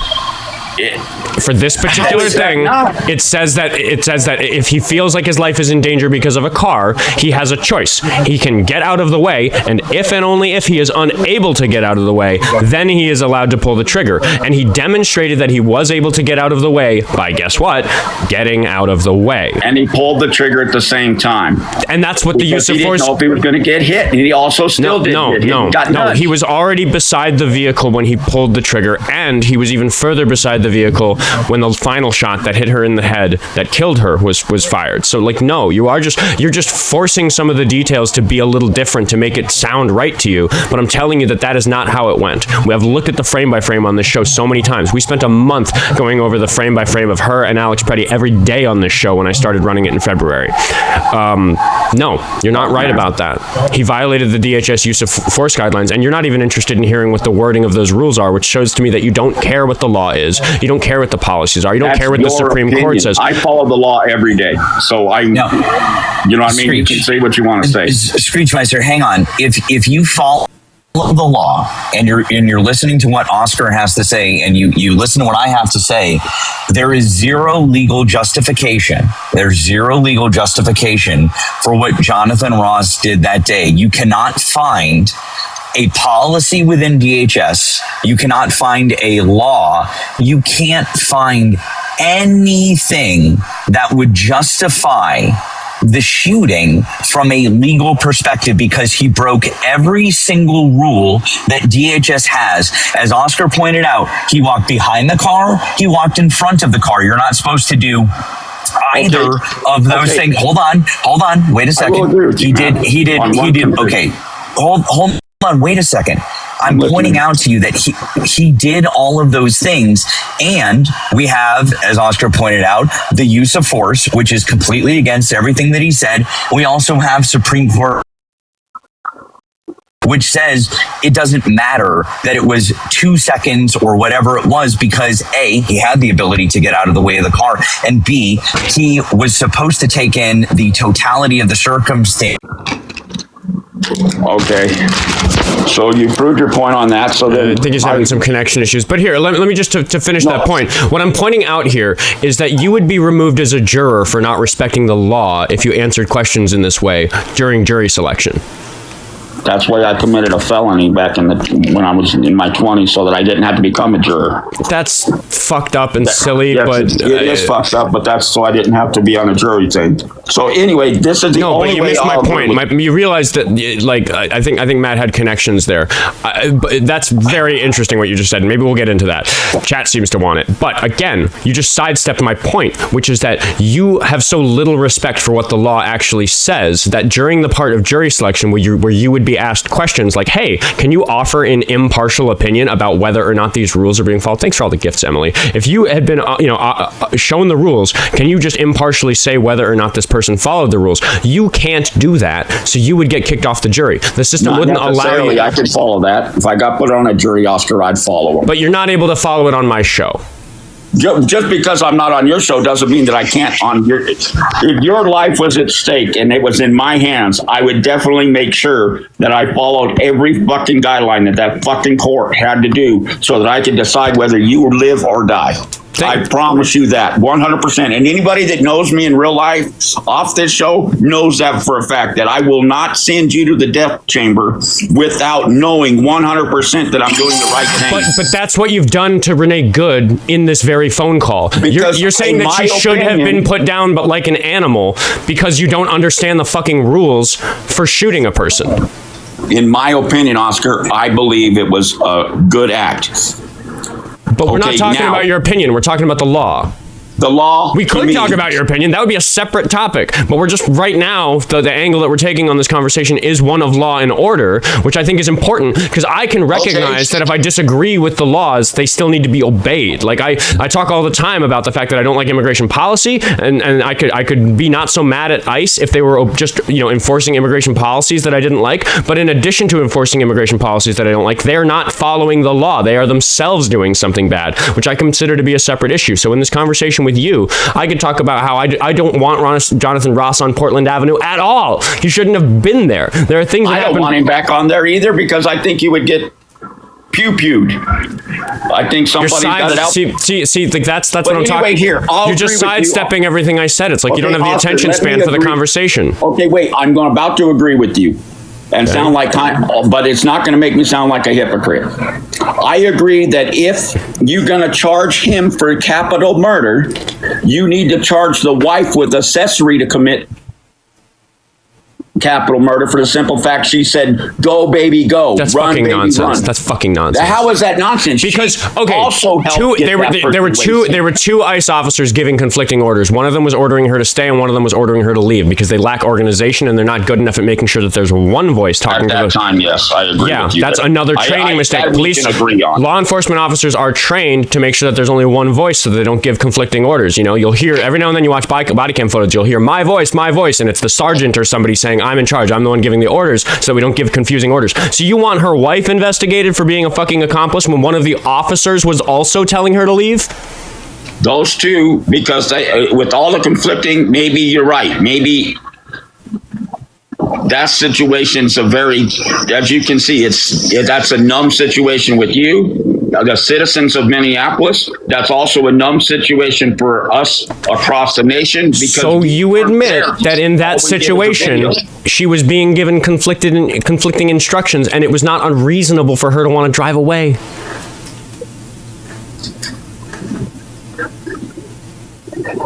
Well, that's the first I really heard that she was giving conflicting things. Yeah. Now that brings up a different thing. Now the joke I like to tell is that if one police officer tells me that I'm free to go and the other tells me that I'm not joking about Renee Good. I'm just talking about this order thing, which is that if one officer tells me that I'm free to go and the other tells me I don't, which one do you think I'm listening to?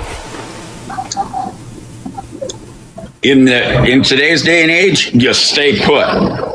Because it may get you put down. Okay, so obey or die is what we're landing on? Say that again? Even with a regular cop, you could get put down with conflicting So stuff. Obey or die is your advice in this political climate? So then what do we do with the sheriff that's in Florida that says... Not interested in other anecdotes. I just want to make sure that you're okay with the current state of affairs being obey or die. I am not okay with that because I could go like Why you said. Why are you okay with it for Renee Good, but not for you? Because in my opinion, again, I believe she committed a crime as pointing her vehicle towards an officer, whether it's ICE, Marshals, Coast Guard, police, anything. But she didn't. An officer was giving her an order that in that moment she was complying with. I guess in my situation is state of mind of what I believe since the day that happened is if you don't move the vehicle, you don't get shot. You get out of the car. But that's not reasonable. Why she should have just got out of the car, Oskar? You know that as well as I do. Why? Why do we have to obey or die? That's ridiculous. Do you want to live in a police state? I am in a police state. Colorado is a police state. Do you like living in a police state? I like laws. No, you don't. No, you don't, because you don't care about the DHS use of force regulations that Jonathan Ross was supposed to be following. You disregard them in favor of your emotional assessment of what happened. And I can feel like a little bit of this lack of confidence in your voice. We're like, oh, you're sitting here thinking, oh my God, this Oskar guy knows way more details of this case. I know him not to be the type of person to say bullshit on his show. I know that if we watch the footage or if we look at the DHS use of force guidelines, everything he says is going to be accurate. Then show me the fucking footage again, Oskar, so we can put this to rest. Oh God! If that's what you want to do, put up or shut up. Yeah, right, if somebody, I haven't looked at it for a long time. If somebody wants to put that in the operational chat on the Discord, we can look at it live on the air right now. I'm happy to do that. Thanks for the gifts, everybody. Can I ask Screech one other question? Screech, is it legal if a suspect is fleeing? Is it legal for a law enforcement officer to shoot at them to stop them from fleeing? Yes or no? With a taser, yes. With a gun, no. No, it's not. So with a gun, no. I didn't ask about with a taser. I said to shoot at them, and you and I both know that we're talking about firearms, right? So is it legal to shoot at them with a firearm? The answer is no. No, right? 100% no. Right, 100% no. But so wait a minute. Even if hold on. Wait a minute, Matt. Hold on. You asked a question. Let me answer. Okay. Yes and no on that, because yes, if he has a gun and is sitting there firing at you, yes, you have every right to fire at him if he's fleeing. If he's fleeing, no, and he's not firing, no, you don't. No, you don't. If he's got a gun and he's firing at you, yes, you do. Okay, hang on. What you're now doing is you're adding in stipulations that don't exist because you want there to be stipulations to this that don't exist. No, then no stipulations. So we're dealing with the circumstances of this case. So within the circumstances of this case, you and I both know that Renee Good did not have a firearm, correct? To my knowledge, no, she did not. Except she had a weapon, yes. She didn't. She did. She had no weapon. All right, so then that makes. So if you're saying no, wait a minute. The car was not a deadly weapon. Wait a minute. If you're saying Screech, that, please, Screech, Christmas Day parade guy, he's Screech. The DHS use of force guidelines are specific about this. You can't just consider the car a weapon because cars are dangerous. It has to actively be a weapon, and I explained to you the rules about how they're allowed to make that determination. So the idea that she's fleeing in possession of a vehicle, no, you can't just shoot at someone because they have a car. Then Darrell Brooks is innocent. I don't know who Darrell Brooks is. He's the Wisconsin Christmas Day or Thanksgiving Day parade. He drove through the Christmas and wiped out. There are also exceptions to make it so that if there's an obvious imminent threat. So, for example, if somebody's like GTAing down the street and like ramming into pedestrians, yes, you can fire at that person because they have demonstrated themselves to be a clear and obvious threat after they leave the scene. That just wasn't the case with Renee Good. What makes it different? That's what I'm saying. It was one individual compared to 68 or 72 individuals in Wisconsin. What makes it different compared? We're sitting here doubting the one person, and you're talking about somebody who ran over dozens of people. So that's what makes it okay for one person. No, it's not. No, we're not saying it's okay. We're doubting that one counts at all because he wasn't in that sort of danger. Screech, there's no legal standard to establish what you're saying. Right now, you're just trying to speculate to try and make it okay. What happened was they shot Renee Good, and then you can see in the video her car goes out of control down the street and slams into another car. What if it went out of control down the street and hit somebody and killed them? Then I would say the officer definitely deserves to get some sort of lose his job and then gets. He did create that type of dangerous situation. It's called an uncontrolled conveyance, and it's one of the reasons that the rules for shooting firearms at the drivers of vehicles are so strict because, mind you, we're talking about my fucking neighborhood. The dude sent an uncontrolled SUV down the street in my neighborhood. It could have ran over a fucking child. And you're saying that if that had happened, he'd be in trouble. But we're saying he created the situation where it could have happened, and that's a violation of his use of force course guidelines in a violation of law and something that shouldn't have happened. Again, you're just judging by how you look at the situation and feel about it instead of actually using your critical reasoning to assess the rules. And second and fifth, or my first and second amendment that I'm entitled to that, entitled to my opinions. You're entitled to your opinion. I'm entitled to tell you that your opinion is shitty and wrong, and if the country was run by people who have your opinions, it would be a terrible place to live. In certain aspects, I can see your point, but in certain aspects, I can see my point of where it'd be safer. You know what I mean? We both have difference of opinions on certain things, and I will remind everybody that this is a caller who admitted earlier that he's too emotional to own a firearm because he'd be a danger. Well, because I wouldn't know how to use it right, and I probably wouldn't follow the rules on certain things, because I do have a temper, and I do know my limitations, and I do know what stresses me out. I do know what could get me in that point of view. That's why I never became a cop or entered in law. So you would agree? So Screech, you would agree that somebody like with PTSD from having been run over previously would probably not be a person who should be allowed to have with dogs. That's okay. So you would agree that somebody with PTSD who had previously been involved in an incident with a vehicle on the job probably shouldn't be doing that same job with said firearm, right? I agree with that.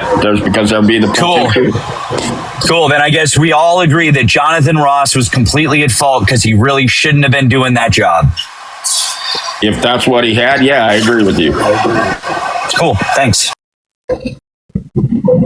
So I see him laughing. I mean, why are you laughing? Why? Because you made me look like an idiot? Because when you're asked a point-blank question, you keep seeming to be able to, like, in the context of that question, answer correctly, but then you're unable to apply what you just said to the greater conversation that we're having. It's happened like a dozen times during this call. Want me to explain why that is, Oskar? Please. I'm a black and white person, okay? I'm straightforward. You get right to the point, like he just did, okay, and ask me a black and white and straight to the point are not the same thing.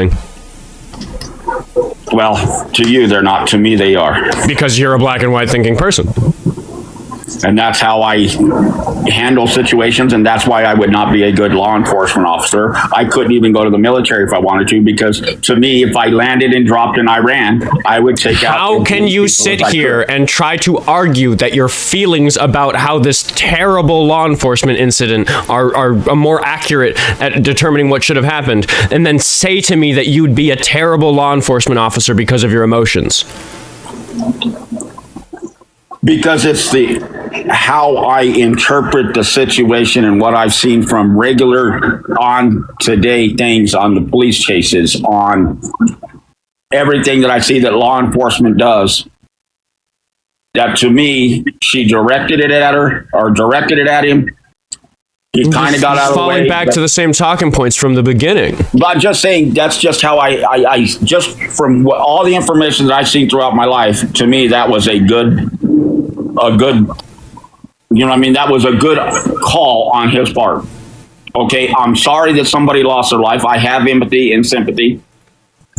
I cannot imagine how her wife feels on certain aspects. Okay, I don't know how she could live with herself. It would be hard on a daily basis for her not to do certain things. I don't know how to say it without being unalive in herself. You get what I'm saying? Thank you for watching your language on that. That is this TikTok no is saying that word. It would be very hard for me not to do that for myself if I was in that situation. Do you understand what I'm saying? Because you mentally and emotionally and physically saw that happen to someone that you loved and cared and were married to. Do you understand what I'm saying? It would be very, very hard to not unalive yourself. And how she's doing it, I don't know. She's a very strong individual. Whether I like her or don't like her, I got to give her that credit. You understand what I'm saying? I understand what you're saying. I can't believe that you're saying it, though. You're one of my more inconsistent callers in terms of how you actually talk about this stuff. Now, who is this on the side of the vehicle? Let's get in here. Hold on. Let me just get this framed right. That guy's doing the right thing. Okay. I mean, you can see, like, you're looking at one frame of video and you're saying he's doing the right thing. Who's the one right there by the car? He's doing the right thing. Trying to open her car door? He's doing the right thing? I don't know if it looks like he is trying to do it. At that point in time, That's just trying to de-escalate the situation. This guy right here in the background looks like he's just pointing a gun towards the ground, but has a gun. He's actually already doing the wrong thing, because they weren't even legally allowed to be doing this to her, because they weren't even there they weren't even allowed to be there in the first place. Just so we're all clear, this wasn't even a legal stop to begin with, just from the beginning. Okay, just so we know, Screech. So what's going on here? What's going on here is we have a federal officer who has no jurisdiction to do this to a citizen, trying to get into her car while she's getting conflicting orders from officers around her on both sides of her, because there's officers in vehicles and officers on foot, and she's wanting to leave instead of going in there. And on the right of the vehicle, we can see it in the other footage. You're correct. Her wife was saying, now, for jury purposes, I'm a jury member right now. I'm going to ask a question. Miss Good, because I have to be professional on a jury, Miss Good, which is her wife, is standing off what I would assume to the rear, to the left a little bit, right? Miss Good is in the vehicle. What are you talking about? The wife. The wife's on the right of the vehicle. Because I don't know. So hopefully I'm not offending Miss Good that's alive right now. Okay? So her wife, I'm assuming, is in the background. Okay, go ahead. Go forward. I just want to point out that right here, Jonathan Ross has just come into frame. This is Jonathan Ross. He was already circling around in front. She's backing up. She's backing up with the vehicle's wheels cocked all the way to the left. Do you see that? So she's backing up. So I was wrong already, because I thought somebody was in the back. Nobody was in the back. Nobody's in the back. Wrong. So here. So she stops. Now watch the wheels of this car behind the officer's feet right here. And notice the head there. Okay. Yeah. There's Ross, and the moment the car gets put into drive and the wheels start turning to the right, he draws his weapon and then he starts walking to the left. Now, I just want to ask you straightforwardly, in this moment, do you think instead of drawing his weapon, he could have just stepped to the right 1 foot? We both know the answer is yes.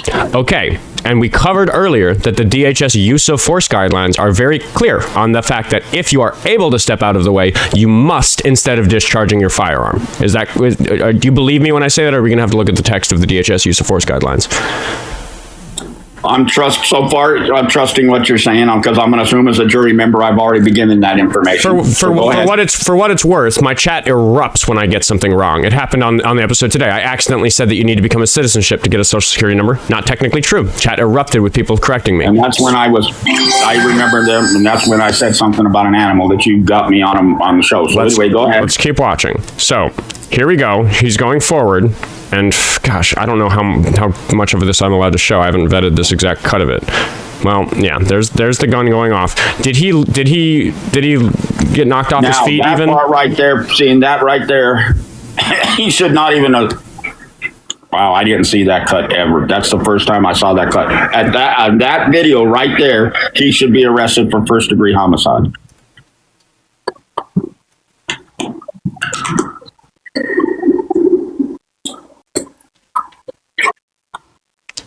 Fucking just watch. What do you want me to say? I'm sorry?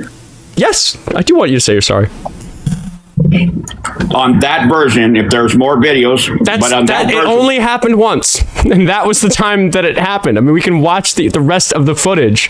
No, we don't need to, because I don't need to see someone's life being unalived. So I did it. I don't like showing it when we don't need to. Yeah. So on that, you proved my point. But that same incident that you just showed, okay, once again, happened 2 days later in Los Angeles.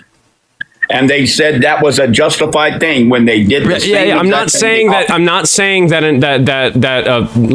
that you can't come up with a situation where it is okay for the officer to discharge their firearm. I'm just saying that we need to look at these individual cases. And as Matt brought up, there's Supreme Court precedent that says that you have to look at the totality of the circumstances. And what just happened to you is that you took in not even the totality of the circumstances, because there's also other camera angles that further back up some of the details I've brought up. But you just given some more of the details that amount to the totality of the circumstances, immediately went, he misbehaved, that's not right.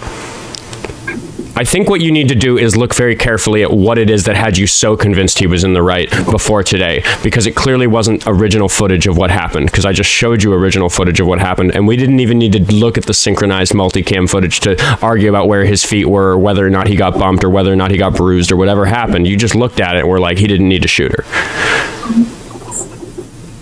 He shouldn't have shot from behind. He should have the first 2 shots he should have left alone. That was it. To me, those first two were justified. The third one was out. That's first-degree homicide. Sorry.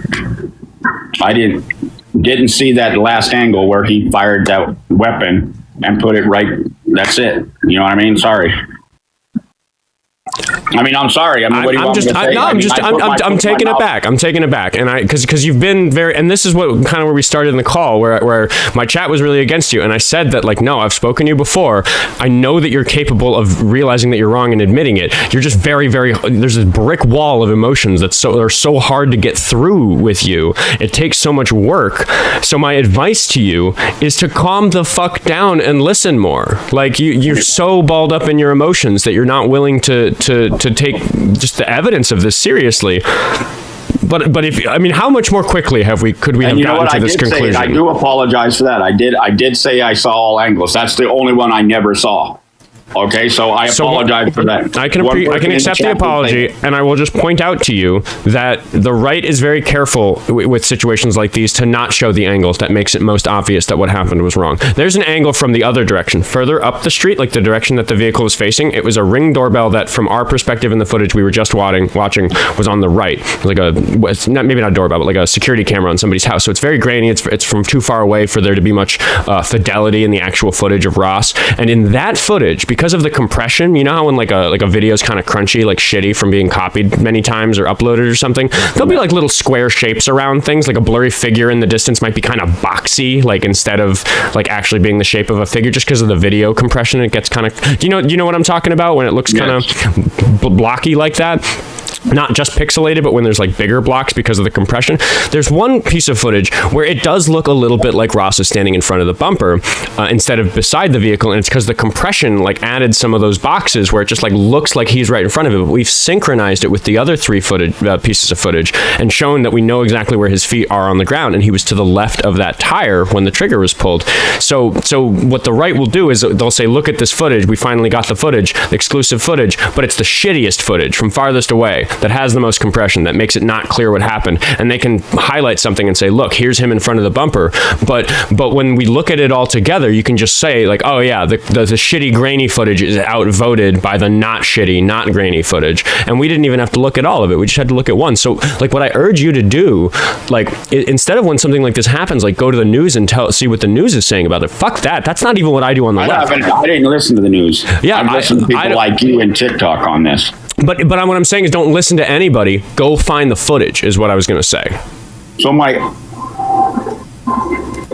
other question on this topic, okay, you do know that if you do take this person to, let's just say Ross does go to trial, okay? Mm-hmm. You do know the defense attorney is going to do their best to get Republicans and Democrats and try to get a acquittal that way. Do you understand? He's going to try to get a mixed jury so that he can get a hung jury.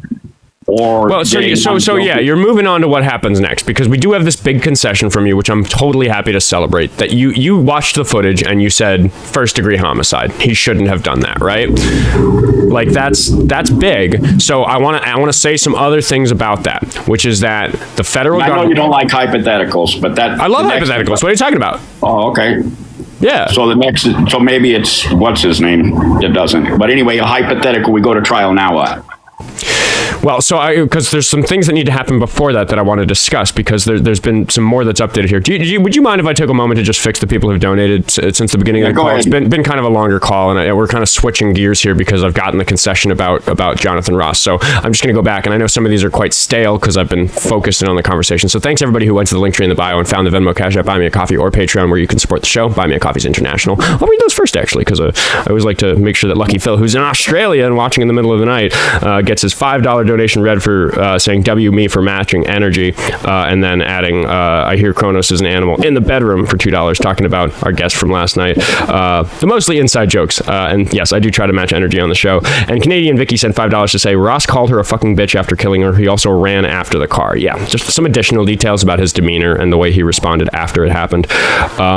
David sent another $5 on Venmo to say, so Screech, where's the proof about the neighbor you saw on the wanted poster and got him kidnapped? Oh yeah, that was a claim from last week. Maybe we'll cover that, but I don't want to move on to that right now. But thank you, David, for the $5. Jack sent a buck to say his state of mind was fucking bitch, which is what he spoke out loud after he shot her. So yeah, a couple of donors have zoomed in on that detail. Emily has been sending a lot of the gifts today. There's like way more gifts on the TikTok stream than normal today. But in addition to that, $50 fucking on Venmo. Emily has become like definitely one of the names I see a lot when it comes to these chunkier donations. And you know, me and the team appreciate it. We got Jessie in the producer seat today, Raven timestamping at home, and the two of them are making sure that most days there's somebody in the seat keeping me on task while we run the show and making sure that the descriptions and the videos get up quickly. Thank you. You're paying for the help that makes the show able to be what it is. Emily says, sending love to you and the amazing team. See, she even made sure to mention the team in her message. She fucking gets it. Thank you, Emily. You should say thank you to Screech, because my ignorance sometimes helps you promote. There you go. That's true. But if there wasn't so much ignorance of that sort, I wouldn't have to do the show at all, which would be preferable. Sue sent $5 to say, are you familiar with the Necessary Conversion podcast? I think it would be great to go on that show. To go on that show to talk with Mary Lou. You've been having other people as guests to help get through to her. Interesting. The Necessary Conversion podcast. Can you write that one down, Jessie? One more time. The Necessary Conversion podcast. We'll check it out. And then Nurse Elliot sent $5 to say, great work helping this man see the error of his ways. I assume ways is the next word. The error of his initial thought process. You deserve to take a quick lean. I don't lean off screen to hit the digital fun stick when I'm doing the debate show, because I'm not good at debating when I'm intoxicated. So thank you. I will do that after the show. And then over on YouTube Super Chat, we have Jody, who sent $5 to say there's also corporations benefit from the unjust incarceration and delayed deportations of those exact immigrants. That's from earlier in the conversation. Again, Jennifer Ferguson sent $2 to say thank you, Jessie, for the resource. W, Caller, and Jess, thank you for the $2. Chrono sent $5 to say, why is there so much barking when Noodle is locked up? Also, the dude is turning into a psycho pretzel just trying to justify this stuff. Yeah, the justification seems a little bit aggressive. And yes, my dog was barking too much during the show, so I got a dog sitter for the show. So it's not my dog's barking today, everybody. De Blues sent $2 to say Kyle Rittenhouse broke the law. Ask him about that. Maybe I will. Jazz Baron Crab sent $5 to say Colorado is not a police state, and he literally called her a fucking bitch in the footage after he killed her. Yeah, again, but people are very upset about that detail, and I am as well, to be clear. I just didn't choose to go with that particular tact and trying to get the concession today. On that aspect, on that fucking bitch thing, I hate to say it. I understand why he said it, because you're like, that fucking bitch, damn it. And he probably didn't mean to say it like it came out. Boo, bad, icky, stop. Wait. It was like dang, man, I didn't mean to do it moment. Do you understand what I'm saying? It's one of those where sometimes you're like, fucking bitch, and you didn't mean to say it like you said it. I kind of think it was like that with him. We'll get onto that in a moment. And correction from the Discord. I don't know if I misread it, if there was a typo in the Venmo donation. It's the necessary conversation, not conversion. My mistake. But just to get through the rest of the donations, Metal God sent $5 to say, I feel like the way you're going to get through to him is by asking him why until he gives the most primal, ego-driven answer to force us to break down. That's kind of the strategy I've been using. We're going a little Socratic method today. And then Quincrafts sent $5 to say, I'm tired of the difference of opinion bit. It's only a disagreement to the right because they don't consider their enemies deserving of rights. I think there's a little bit of that going on. Metal God sent $5 again to say he supports law enforcement because he wasn't allowed to be one. He just spelled it out. Maybe that's what's going on. Jazz Baron Crab sent $2 to say this sociopath makes me scared to live in Colorado. Kronos sent $5 to say being a black and white thinker and a straightforward one makes you so wrong so fast. I'm off to work, so I'll probably be in the chat less. Love you, Kronos. Thanks for the donation. Quinn Craft Table sent yet another where did it go? Another $5 to say, holy shit, I've never heard a more legal way of saying you don't understand, Oskar, I'm stupid, and that's legal in this great country. Yeah. Kronos did send another $2 to say, I think the caller offends most my just speaking. No idea what you meant there, bud. Yeah, we lost you, Kronos. You've been leaning too much.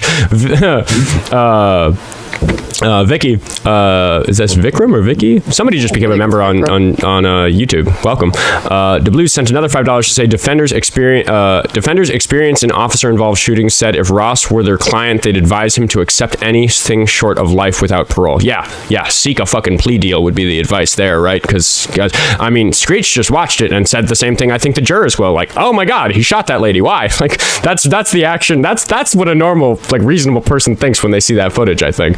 Goblin Bags sent $2 to say, I'll do it. Thank you for your ignorance, Screech. Thank you, Goblin Bags. Gotta have some positivity about the concessions, which is what I said about Screech last week when he called in with a big concession. Like I said, guys, it's my show. I'm running it the way I want to run it, and I do think he's fucking reachable, and I got proven right today, so he still kind of sucks, and we're going to talk about that in a moment, but that's a big W. Sean wants to know for $2, what's Jessie's band name again? What is your band name, Much Jessie? like everyone listening to these callers today, my band's name is Sensing Agony. Yeah, go listen to Fall. It just got released the other night. But I'm also a big fan of Happy Song. I really like Happy Song. Thank you. Me too. And then Kronos sent $5 to say, I never call a woman a bitch, especially after shooting her. Oh, shit. Kronos, for fuck's sake, dude. Oh, fuck off, Jimmy Diamond. Okay, hold on. What? I think Nurse Elliott got back on. Okay, there we go. We're okay. We're caught up. We can get back into this because there's a specific direction I did want to go next with this, and I'm gonna Politics with Matt's been dropping in and out, but I'm gonna keep hopping him up when I see him in the chat because. Just so you know, because again, I think we're in this situation where I think that you trust that I'm not lying to you. So I'm just going to educate you a little bit more about a little bit of what's going on here, which is that there's this particular thing about the way that officer-involved shootings are handled when they happen in a state, which is when a federal officer shoots somebody in a state, which is that the federal government gets an investigation of it and the state gets an independent investigation of it for the same reason that if a police officer gets into a fender bender with you, he has to call a different jurisdiction to come investigate it because they don't want a department investigating itself. So the way that we handle that with federal law enforcement unalivings is that we have a state level investigation. In both the cases of Renee Good and Alex Preddy, who we haven't even talked about, I don't know if you've watched that footage. I agree, similar thing. Like why you don't want my opinion on that one, so we will leave that alone. Well, yeah, we'll maybe leave that one for another day. But my point is that in both of those cases, the federal government hid evidence from the crime scenes from the state level investigators. They weren't allowed to come in and do their work as they would normally be able to do. This is very, very much a deviation from what the legal norms are for handling this sort of situation, which now that months and months later, there have been some legal efforts to get that evidence released to the state, and I forget which one of the two cases has had some progress. Forgive me for not remembering off the top of my head. It was either Renee Good or Alex Preddy. But I, as a citizen who's concerned about this, what you said is a first-degree murder being justly and properly investigated in my fucking neighborhood, because I'm afraid of dying in a similar way, because I'm afraid of getting shot for no good reason because that happens so close to where I live. I want that investigated properly. So even if the evidence has been released back now months later, I'm not particularly confident that the evidence is untampered with or that there's no cost to the quality of the investigation by having that evidence withheld for so long. Not having proper access to the crime scene, like that sort of thing. Like what happened to the vehicle? Like there's a bunch of unanswered questions about this. So you were jumping right to the trial, but there's a lot to happen in the middle that has still also been unjust, which is the bigger point here. And I know I've been kind of long-winded with the donations and then this other tirade, but I really wanted to arrive at this point, which is that even if you say that what Jonathan Ross did was bad, the more important thing than that is that the people at the top are supporting him. They're hiding him, they're protecting him, they're making it hard for the state to prosecute him for it. We have people in charge who are defending the behavior that you just saw on video and immediately conceded was a murder. So that's all I wanted to say before passing it back to you, Screech, and maybe hearing what Matt has to say. But what do you think about all that? What do I have to think about people hiding things? Yeah, that the federal government hid the evidence from the state investigators about these killings. I don't agree with any investigation being hidden from anybody. Right. So I have a really concise way of saying all this. Yeah, which I don't agree with, but anyway. Well, it's just it's ICE that's doing all this stuff. So my conclusion, my most concise version of this argument that I've been giving you for an hour now, because you've been on the call for more than an hour, my most concise version of the argument is fuck ICE. Well, I needed to drink my root beer, so anyway. All right, so what's the next thing we're going to do? Talk about the trial? The trial hasn't happened yet. But what I'm saying... go ahead, Matt, please. No, I'm so sorry to interrupt. I actually just wanted to say I've been having some connection issues, so I'm just going to drop. I only came back up just to say thank you so much for having me up. I really appreciate it. It was an absolute pleasure since I haven't actually gotten a chance to have like a discussion alongside of you. So thank you very much. That's all I wanted to say. And sorry about my connection issues. But I just want to say thanks for having me. Everybody go follow Matt before he leaves. I appreciate it. Well, I was going to say anyone who came in here to follow me in here to do the same. And I do feel like Oskar should be over 200,000 likes at this point in time. So I think with this many people in here should absolutely make that happen. So thanks again, man. I appreciate you. Okay. Appreciate you very much, Matt. Thanks for hopping up. W's for Matt. W's for Matt. I'm not sure. Maybe I did. Yeah, get back in the chat so people can find you and keep following you. And Connor, thanks for the $10 on Venmo. He added one while I was doing the donations. He said, "Thank you to you and your team for doing all this work to change minds. You help give me hope that we can work to a better days in this country." Trying, doing my best, doing my very best. So I guess on the other thing that we never really got to talk about was last week I did a lot of investigation on some things. When you said, if you remember correctly, we were talking about public streets and blocking driveways and stuff like that. You remember that conversation we kind of had? Roughly, yeah. Okay. So this is my whole point about another thing that ICE can do is if, let's say people are, which I can't say it's actually the truth, people are blocking them getting out of their gate situation. Oh, like at the ICE facilities? Yes, and as far as I know, from what I read, you cannot block driveways. Yeah, that's obviously illegal. I'm not going to sit here and tell you that protesters haven't done anything illegal. Like, that'd be silly of me. So to me, that's where they should, instead of handling situations themselves, because to me, I agree with them using pepper balls at a certain point, but to me, it's getting way too far out of hand. Too many people getting hit and with things in the eyes, and too many lawsuits are starting to develop. To me, they should just call regular law enforcement and say, "Hey, look, come and handle the situation at our facility," because there's more of them than there is of the ICE agents. Well, that is what they do. They do just like generally eventually. Here. Well, yeah, at the Whipple building, like back here, just speaking from personal experience, back in January and February, it was generally either ICE directly or the Federal Protective Service, which is a particular branch of law enforcement that's used to protect things like the Whipple Federal building that ICE is operating out of here in Minneapolis. So we'd square up with them, and they tended to be really violent. They tended to use tear gas and pepper balls like really readily, but they moved more to using like local state troopers or Hennepin County Sheriff's Department. I don't think MPD was ever there very much. At least I didn't see them. But mostly those two local jurisdictions, Hennepin County Sheriff's Department and the Minnesota State Troopers, they have like much better crowd control mechanisms, and they come and do the work. So like the sort of thing that you're requesting happen is the way that a lot of these facilities have handled that sort of thing. From what I've heard from my buddies in New Jersey and Ian Austin, who was on the evening show last night, that's not necessarily what's happening at Delaney Hall in New Jersey. They're still facing up directly with ICE agents there who are being super unnecessarily violent. But I do just want to get to a place where I want to talk to you about good trouble. Do you know what the phrase good trouble is? To me, that's what you guys are doing. Well, yeah, that would be, it's this thing that like John Lewis called good trouble, which is basically the idea of like, if you sit in the street and the police officer says, get out of the street, and you don't get out of the street and you have to get arrested, so you get arrested conspicuously as a part of a protest. It's like, you can accept the consequences of your ticket for like obstructing traffic or whatever, right? Like maybe you dive on the grenade of getting a really mild charge for obstructing traffic to make this protest that you participated in bigger. And what John Lewis taught is that this is This is one of the mechanisms of civil disobedience that we can use to fix change, or to elicit change when there are really big problems that need to be fixed in the country. So just to before we talk about any of these particular protest circumstances or anything like that, I think what I want to, sorry, Jessie. That's my bad, chat. My controls. Sorry. I don't know what you were trying to do. Sorry, that was something that happened on the YouTube side. Without getting into the details of any of these particular protest events, do you recognize that the government is capable of misbehaving in such a way that it justifies some level of rule breaking from the populace? The government? Yeah, can you imagine the government misbehaving in such a way where the reasonable thing for a citizen to do is to break some rules? I guess there could be a need that could happen, yeah. I would argue that that's actually pretty obvious if we look at some pretty extreme examples in history.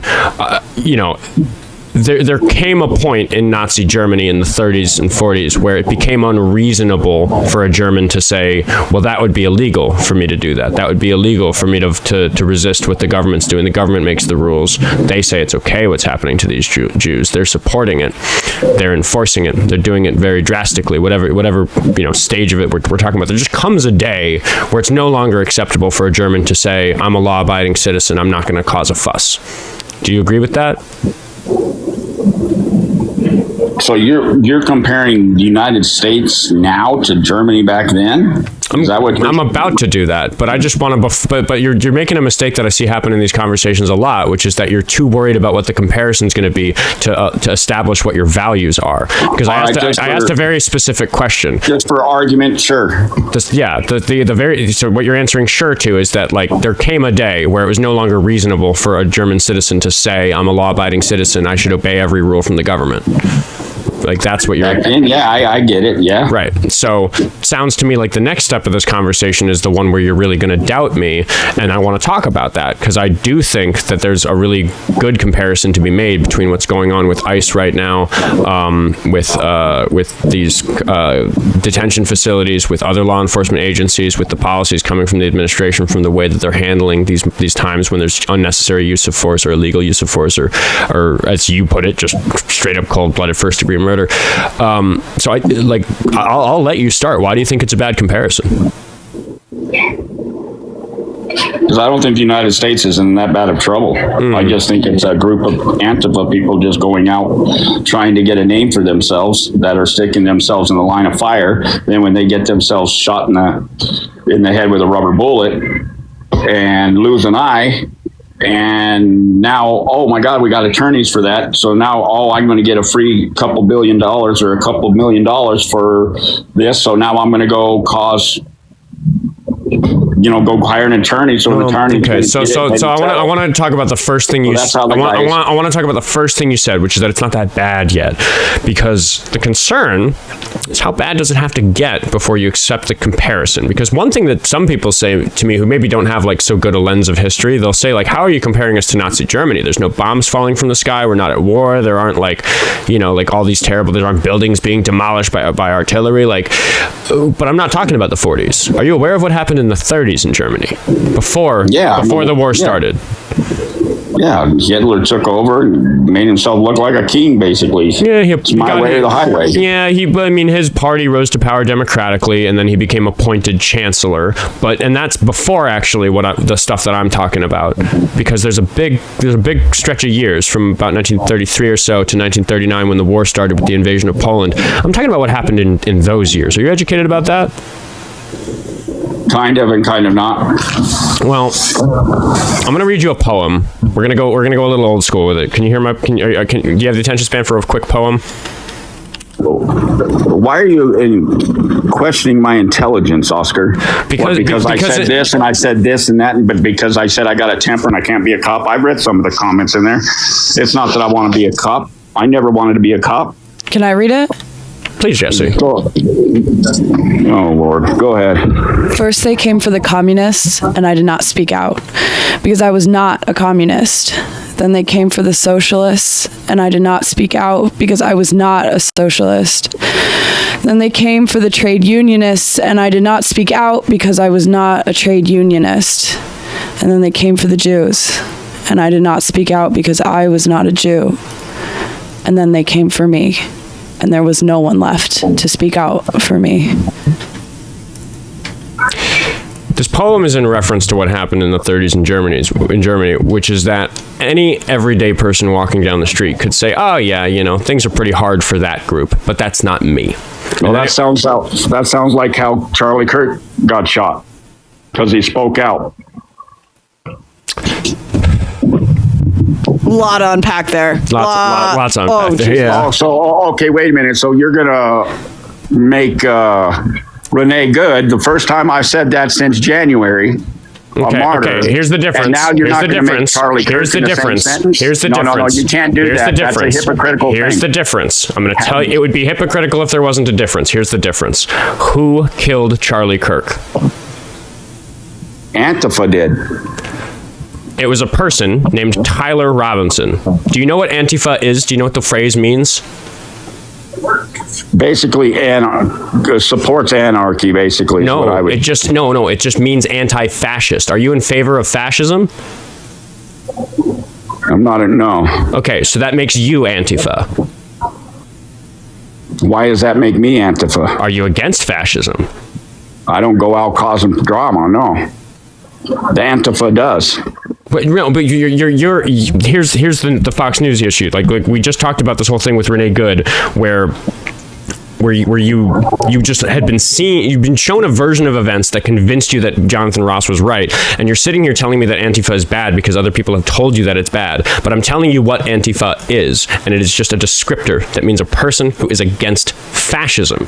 The government has labeled anybody Antifa terrorists, which is silly to label anybody who's against fascism a terrorist. They say that we're an organized group when we're not. When you say that Antifa killed Charlie Kirk, it suggests to me that you think that there was some sort of organized group that like sent Tyler Robinson to assassinate him. Wasn't there? No, that's fucking made up, dude.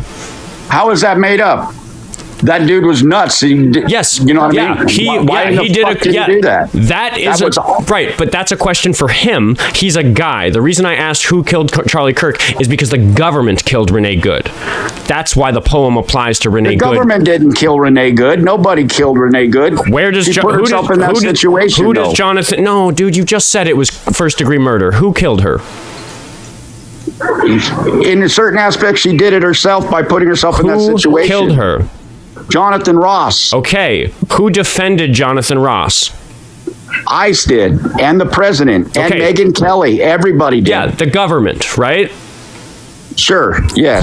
Name one person who's an elected official in this country who supported Tyler Robinson killing Charlie Kirk? As far as I know, if I remember correctly, Ilhan Omar. That's nonsense. She has not once stood up for that guy at all. I have not once stood up for that guy. Fuck that guy. Nobody should stand up for him. That's Charlie Kirk? Are you kidding me? Yeah, that's not what we're talking about, though. You called in last week. But I brought him up. You're going to condone what happened to Charlie Kirk. We weren't talking about him being a piece of shit. That's a separate matter.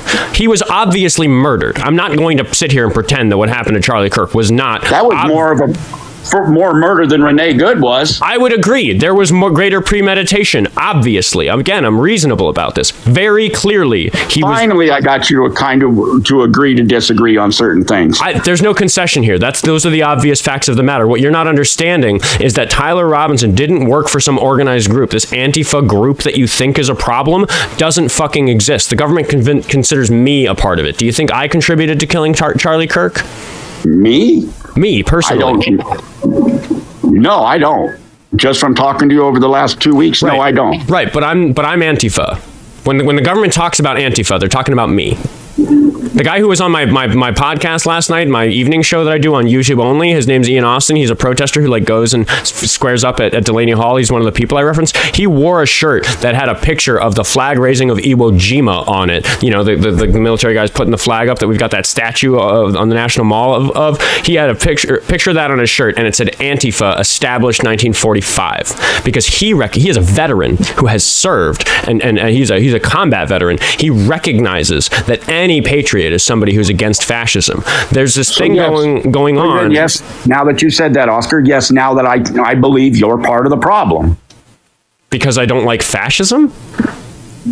Because you support people going out, and if they would stay on the fucking sidewalks, and I had to go to, this is on video, and I'll find the date for it so you can look at it, that I went to the fucking city where I live at, okay, and I told the city council, look, these motherfuckers sitting on the goddamn sidewalk are sitting here by this Tesla dealership.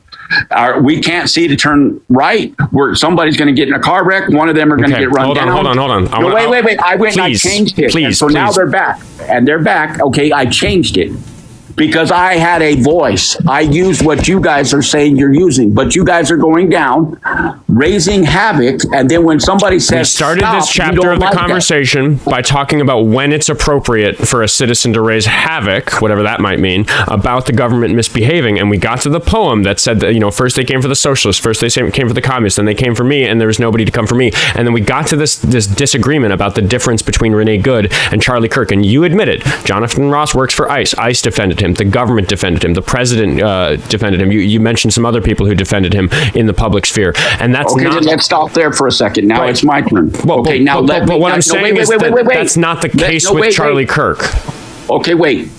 Does that person that read the poem, she works for you, right? She's my producer. She's sitting right over there. I'm just saying she works for you or you work for her, right? So let's say whichever one's on top, okay, and on the bottom, okay, whoever delivers the paycheck. Don't do that type of work. No, that's not what I'm talking about. Listen to what I'm saying.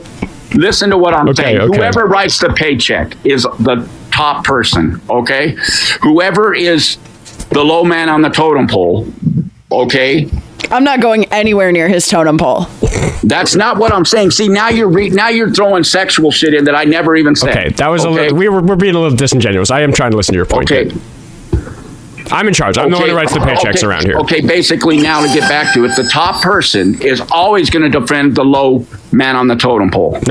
Always. Nope. If Jessie fucked up, I'd fire her. That's what ICE is going to do, the same exact thing. The president's going to do the same thing. This shit rolls downhill, buddy, whether you like it or not.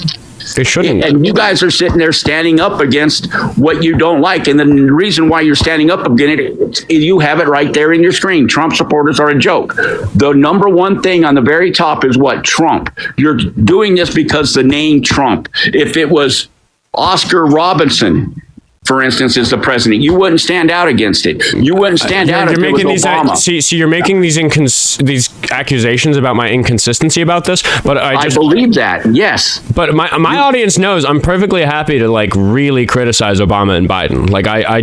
I'm not really. I haven't once heard you. I think the most grievous lie that Biden ever told to the public is during his first campaign when he said that he'd be a single-term president because of his age and he wasn't going to run again. And him running again was obviously a grievous mistake for what's happening in American politics right now. I consider it directly his fault for running the second time that Trump won, because I think that Harris or anybody else could have won if they had a longer time to do a campaign. So there's just one thing. I already told you I would have voted for Harris had it been longer. I would have got to know her more. And I'm mad at Biden about creating that state of affairs. Why can't you just believe me when I tell you that I'm not a sheep that follows these people? I'm critical of everybody in government, but the fact of the matter is that you don't people like to bring up that there were 50 or 60 deaths caused by ICE during Obama's 8 years, but what we don't see is Obama looking at the footage where very clearly the ICE agent is in the wrong and saying this is allowed. We don't see terrorized communities with children going to the hospital because of tear gas inhalation, some of the stuff we've seen here in Minneapolis, and them saying this is okay, this is important, these people are necessarily in the wrong for resisting it.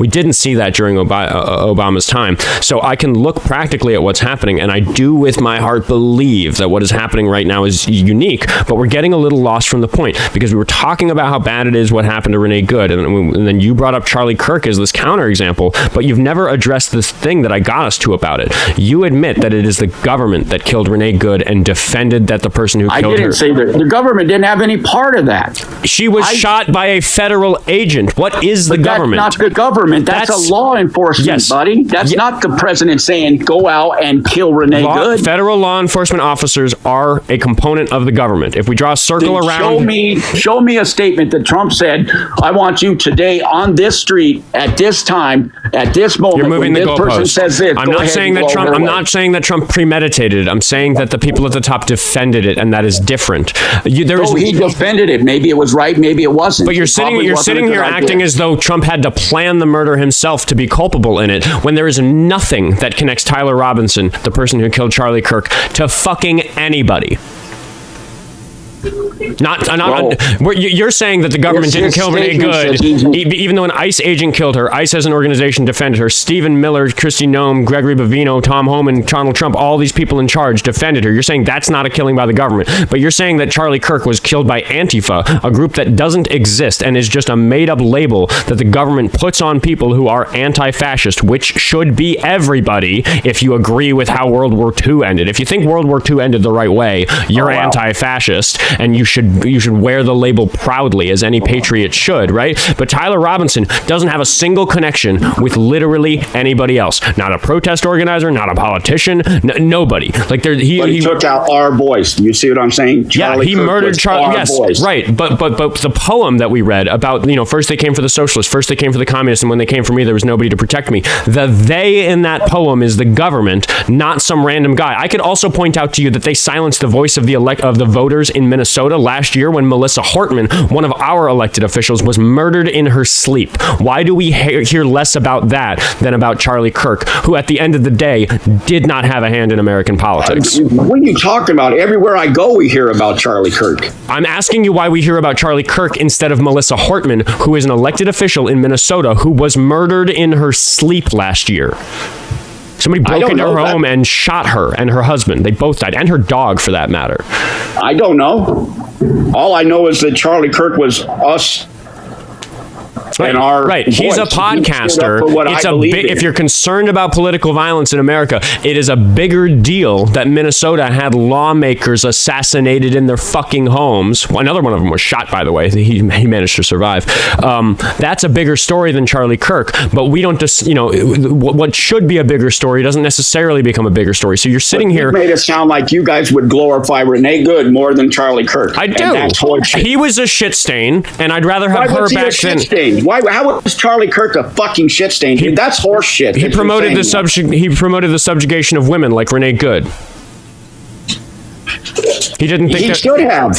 He didn't think that women. Because when you're told to stand down, dude, you fucking stand down. No, he supported a world in which women didn't have as many rights as men, and I think that's reprehensible. No way. If that was Erica Kirk would not allow that. I promise you. People consider it very ironic that she's running TPUSA because Charlie Kirk himself said that women shouldn't be in positions of power like that. Oh, if that was the case, dude, Megyn Kelly would not have backed Charlie Kirk at all. I promise you. And she's with. You're making the mistake of expecting any of these people to behave with consistency. What are you kidding? Megyn Kelly always acts with consistency. Renee Good was killed by the government.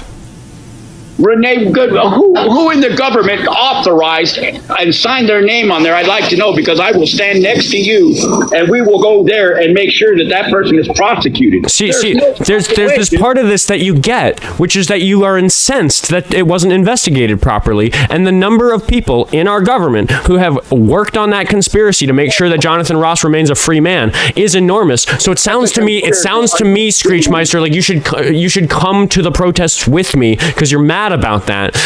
And you can be mad that Charlie Kirk was assassinated, but the guy who did it is in prison for it and is going to be forever. Well, I'm glad he's in prison. Great. Fucking case closed, right? Like, I mean, I know the trial's still ongoing, right? But like, we got him. Where is the injustice for Charlie Kirk? The injustice, he got put down for something. Yes, he was murdered. I acknowledge that. I'm saying, show me the government mishandling his case is what I'm asking you to do. Let me explain. get this out, okay? And I want you to understand what I'm saying here. Charlie Kirk got put down for what you, Parker, Dean, Diva, your producer, what everybody does to state their opinion and go on shows and stuff like that and go around and stand up for something. He got put down for standing up for what he believes in. You understand what I'm saying? And for me to go to protest, it's got to be with a bunch of Republicans. It's got to be with a bunch of people that I agree with, standing up for things. But it sounds like you agree that it is deeply unjust that this citizen was murdered by ICE and the federal government protected the ICE officer that did it. You've conceded. In certain aspects, yes. You keep falling back on in certain aspects, like these like smaller admissions. When you watched the video and immediately said it was a first degree murder. Aspect, Oscar, that I want you to understand about that Renee situation. Okay. I truly believe 100% she should have just got out of the vehicle to de-escalate the situation. I'm not asking you to go back on that because, like, here, look, a person was murdered a few blocks away from where I live a couple of days ago, right? Like, there was a shooting on a particularly crappy street near where I live where a lot of substance dealing happens, right? Like, they're investigating. That's a murder. Like, murders happen. There's violence out in the world. Yes. But you're pointing at this assassination of Charlie Kirk and acting as though it's any different than that other human being who died on the street corner. Fuck Charlie Kirk for being a piece of shit, but I recognize that what happened to him was a murder. Why are you not incensed? Why are you not incensed about other murders as much, especially when they are perpetrated by the federal government? You have a good day, Oscar. When you sit there and call Charlie Kirk a piece of shit, dude, that's wrong. That's your opinion. You're entitled to do that. All right. Please call back in another time when you're less heated. I'd love to talk about it with you. The next topic can be that the next topic can be that Charlie Kirk was a piece of shit. I'd love to talk to you about that. All right, we can do that that's horse shit. That's fine. This man went on such a tirade about Renee Nicole Good, say her name, Renee Nicole Good, who was, people say martyr. I don't think that's the right word, but she was like one of the things. She was the first protest I ever attended was her vigil. Something that really just cuts deep. You guys saw me go over and pet Scout because I can't watch that video any longer. But you go after this man's Charlie Kirk. Oh, that's too far. That's too far. I can't.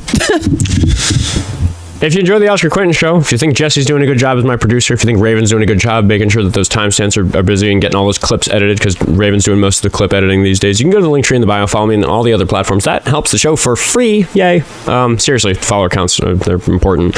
But if you want to support the show directly, you can just go to my Venmo, Cash App, Buy Me a Coffee, or Patreon and send me some money. And it'll get spent on things like making sure that Raven and Jessie are happy at their jobs, buy some new gear, do some travel. We got some plans, that sort of shit that we're working on.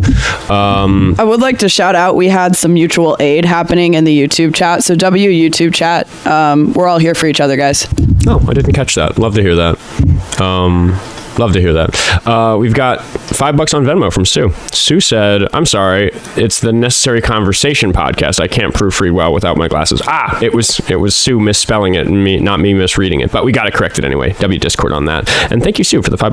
Caitlin sent $5 to say, no, dude, leadership should take responsibility for things that happen under them. They should still hold those who committed the issue accountable. ICE should take responsibility for not training their people properly and still take action against their own people. Yeah, I agree completely. I was trying to get there with Screechmiester, but guys, Screechmiester is a pretty reprehensible character, I think, but we are making progress on him 1 inch at a time, and unfortunately that is how it needs to be done sometimes. So I'm going to welcome him back, and even if my audience gets fucking sick of him, I'm just going to keep fucking allowing it. David sent $5 to say Charlie was murdered for using his First Amendment right to speak. I argue Renee was too for voicing her disdain for ICE there. Yeah, because again, he saw the footage and immediately changed his mind. I don't even need to sit here and like reiterate the reasons. He just looked at it, was like, oh, that's bad. Nicholas sent $5 to say this guy should enter a contest for densest motherfucker on the planet. Thank you, appreciate that. Oh man, Pat in the chat sent $2 to say not me thinking the band name was Pulling Teeth. Yeah, Sensing Agony. Go listen to Fall by Sensing Agony. W. Jesse. Heck yeah, thank you. Tim Davidson sent $2 to say that they pepperballed a priest praying. Yeah, they've done that more than once actually. Moses sent $2 to say here late. Kudos to Jess, by the way. Heard your song. You rock. Once again, so much love. You guys make me feel so appreciated. I can't thank you enough. Kronos sent $2 to say W Oskar for being part of the problem for fascism. Woo. Jennifer Ferguson sent $2 to say Oskar is a top, smiley face. I don't know. Depends on the day. Kronos sent $5 to say that woman, her name is Jessie. W Jessie stealing my jokes from my head. Thank you, Kronos, for the $5. That was the totem incident. Yeah, I think so. Kronos sent another $5 to say I felt bad for my super chats for 1 second, but now I don't again. This guy moves 1 step forward and 5 steps back. He moves like 3 steps forward, 8 steps back, 6 steps forward, 2 steps back. Like it's fucking difficult tracking a conversation with that guy. Hopscotch going on. There were a couple times where I was like, and to go full circle to the reason we got derailed about this 6 minutes ago. Fucking hard work, high workload as host, managing that particular caller.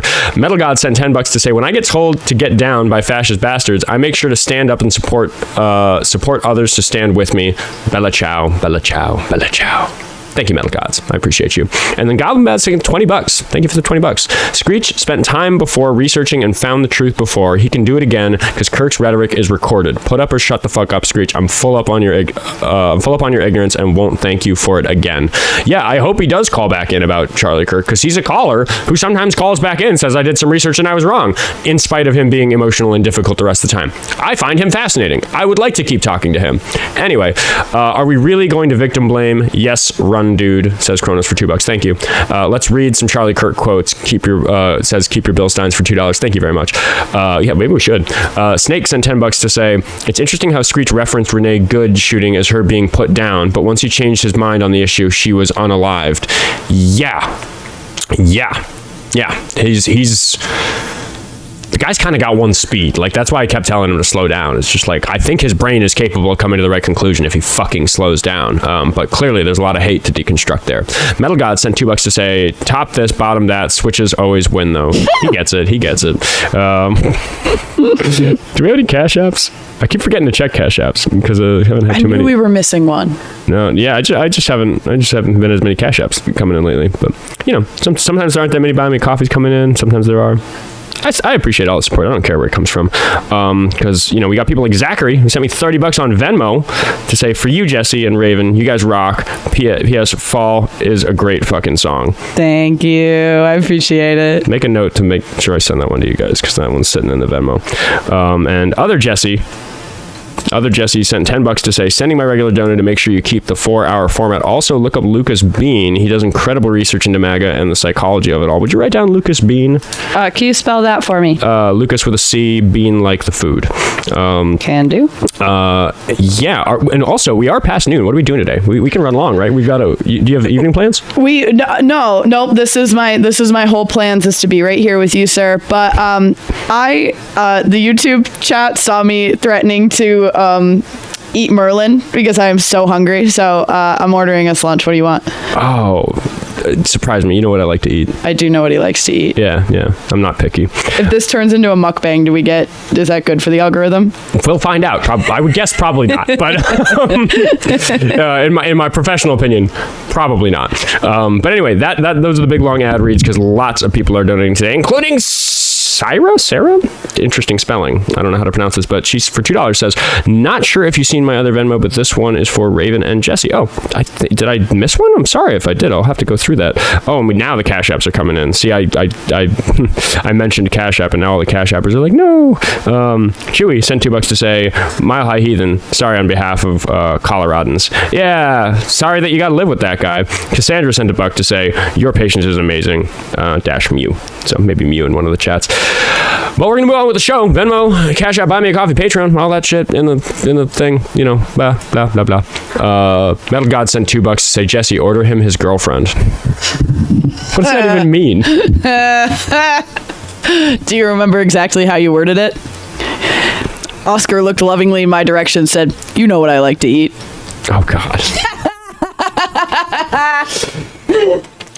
Look, top, bottom, doesn't matter as long as I'm generous, right? We're going to talk to Michael. We're going to see if he's a Trump supporter. Hello, how old are you? I love you. Love you too. Goodbye. I don't mind the friendly drop-ins once the show's already like cooking and healthy. We're going to talk to Carey. Or are we? I don't know. Are they going to connect? Hello, how old are you? Connection. Can you hear me? Yes. Sorry, I forgot I requested up from when he was talking about, what was it? Oh, when you were trying to explain fascism to him. And like when you should like speak out and stuff, because I have a brother-in-law that's been in one of the camps here for 8 months with like he just got picked up because 30 years ago he was had a 420 charge. That's all he had in his background, and then he's been held for 8 months. He was an immigrant when he came here at 7. One of the things that I try to give airtime to, and I was trying to talk about this, but it got really muddied by this whole Walls pardon thing that happened, is that Trump, because he's not doing a very good job of keeping his campaign promise of going after dangerous, violent, illegal immigrants, he's really scraping the bottom of the barrel, and he's going after people like you said it was your brother. Brother-in-law. Yeah, he's going after people like your brother-in-law, where there's something that happened decades ago that's like not even that big a deal, and they're just a free, happy, healthy member of society living their lives. But he's going after people like that to help his statistics, and I think that that's fucking evil. And I'm really sorry that you and your family are it's such a long time to be in a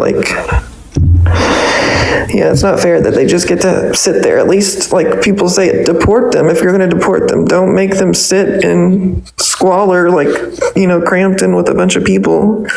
Like torture them. There's no reason to torture people. Well, and we saw the sort of dehumanizing language that caller was using. It's like the media campaign to make people okay with that sort of dehumanization and mistreatment is a powerful one. So I'm trying to get people to care about your brother-in-law. Thank you. Yeah, I just wanted him to realize that there's people just sitting in there that just have, things that are legal now, with everything, 420 is pretty much legal everywhere now, and he's sitting there for no reason, basically. And I don't know if they don't know that or they just don't care. That's my thing. Do they just don't care?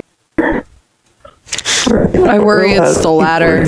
I'm so sorry to hear that, Carey. That's what I don't. Thank you. Yeah, it's pretty sad, but like I said, I just wish people would understand what's going on. So at least they knew they're bad people, like I don't want to know you if you think this is okay, Yeah. I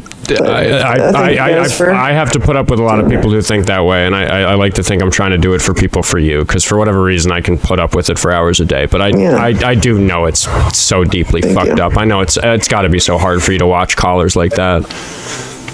But I do really thank you for coming up and sharing your perspective on it. It's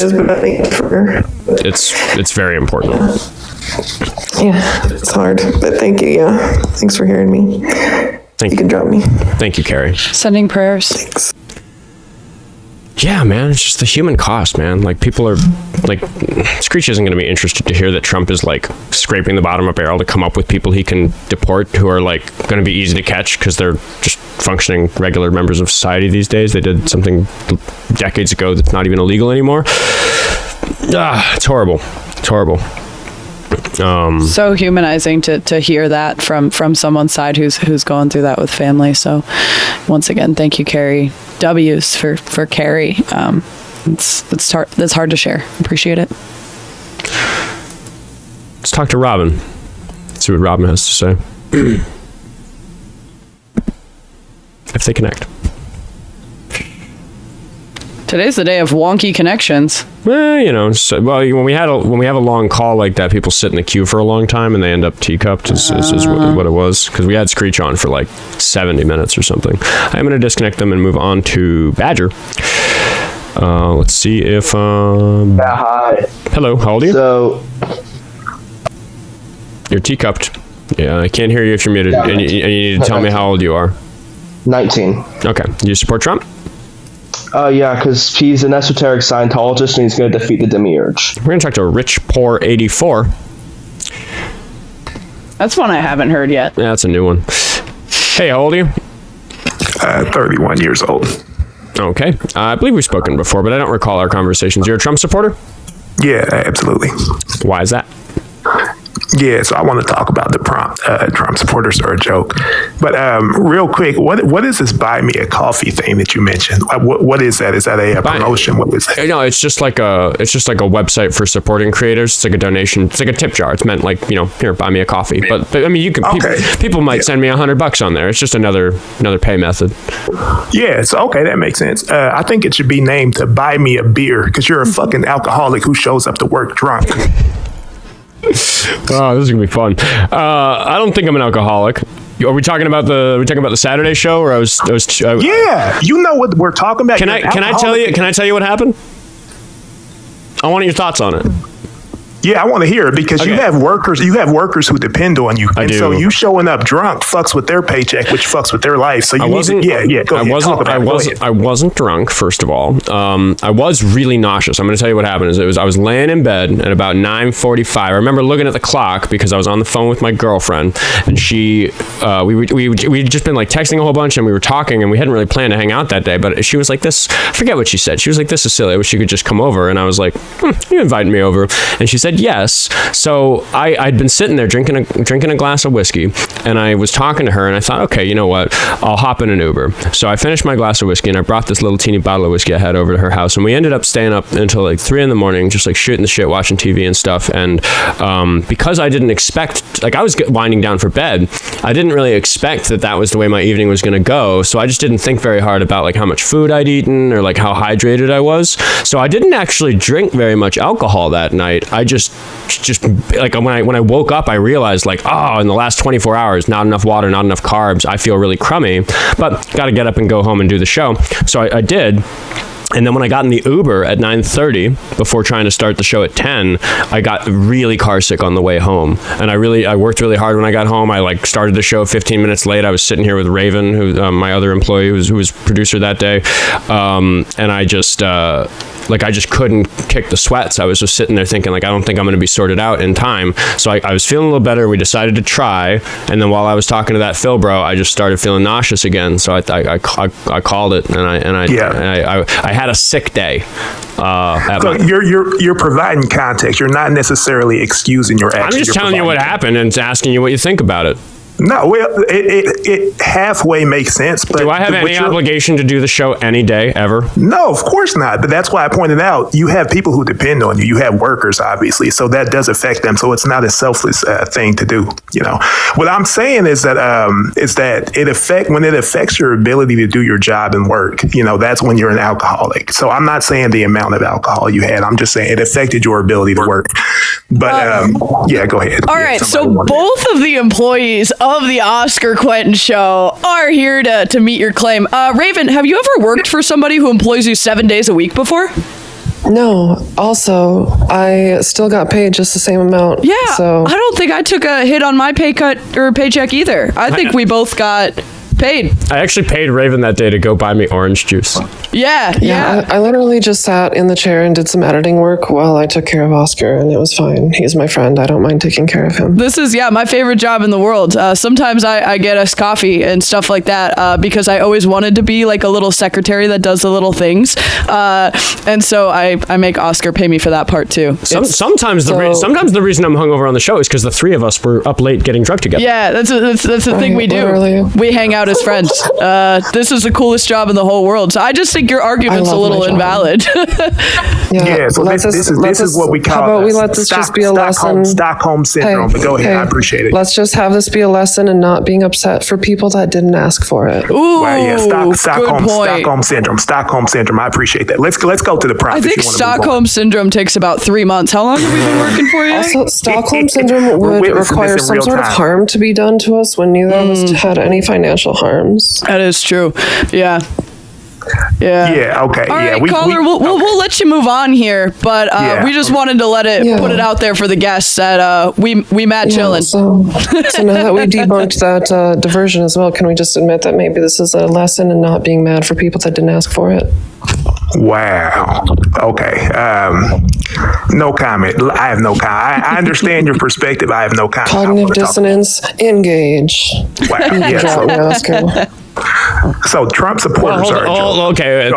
I'm just going to say goodbye to Raven because I'm going to let her go. Love you, Chad. Thank you, Raven. And I've got some donations to read, but I am going to start with Tavi, who sent $100 on YouTube Super Chat to say, because who gives a fuck if the boss is drunk when you have a badass boss? Because to be clear, both of my employees understand that part of what they're doing, like they have a multifaceted job description.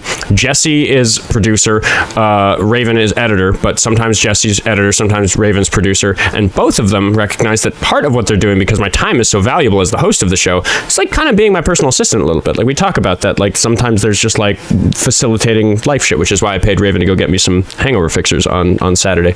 Yeah. Anyway, Tavi fucking gets that. Fucking thanks for the $100, dude. Tavi. W fucking Tavi. That's fucking incredible. Thanks so much. And then where else? Metal God sent $5 to say, unfortunately, the U.S. government is extremely supportive of torture. When the CIA's torture program was exposed, only the whistleblower was arrested. That was about something previous. And then Metal Gods for $5 said, you're an alcoholic when you have alcohol withdrawals. That's the diagnosis. I have not drank since Friday because I was so hungover. Is that true? Yeah, I don't think I have it yet. You have not, no. Anyway, not fucking important. Who fucking cares? No. I'm an adult. I'm allowed. I'm also, for everybody, I'm 31. Like, I know I look a little bit like a teenager if your phone screen is small, but I'm an adult. I'm allowed to fucking have a late Friday night with my girlfriend. Unclutch thy pearls. Jessie. Que pasa? Jessie donated $2, but I was reading the message to myself because it was meant to be read to myself. Sorry for alerting you. Thank you, other Jessie. David sent $5 to say, Fall by Sensing Agony is already in rotation on my iTunes playlist. Heard it this morning on the way to the vet. W. Jessie. Everybody go listen to Fall. Kisses and love. Yes, so much love. Yeah. David sent another $5 to say, wait, did I already miss that one? Oh, no. He didn't send another $5. He sent another $100. David, thank you. What did he say? To pay the workers, Raven, the amazing, and Jessie, the bestie, for the day off. What, you fucking in my workflow, David? Now I have to give him a day off. Also, I pay them more than $100 for a day of work. I mean, come on. But seriously, thanks everybody for supporting what's going on here. At the end of the day, it's the Oskar Quentin show, and sometimes that's just a little bit of what's going on in my world. And on Saturday, it was that I was hungover. On Father's Day, it was that I was sad about my dad being dead, so I cried for the first 10 minutes of the show instead of doing debates. I'm in charge around these parts. You are. What do you want to talk about, RichPoor 84? Yeah, we could talk about Trump supporters are a joke. Your prompt that you have on the screen. Okay. So you have no evidence for that claim. I think this call with you is perfectly good evidence of that claim. You can't, but okay. So if I would have just started with the prompt, you wouldn't be able to use that argument. So right off the bat, that argument's fucking trash, dude. But as a matter of fact, we didn't start with the prompt, so I am able to use the rest of the call as part of that claim. You are a Trump supporter, right? Yeah, of course. Chat, let me know if you think this caller is a fucking joke or not. Just say joke or whatever. I don't know. Just let me know in the chat if you think that this guy's a fucking joke. Araxis, thank you for the $1. He says, wow, I can't believe it. Wow. Araxis is mocking you for $1. So you're insecure. You have to ask your followers for approval. That's embarrassing. No, it's just good for engagement. What do you think they're going to say? They're your followers. I don't care what they say. It's just good for engagement when I pull the chat.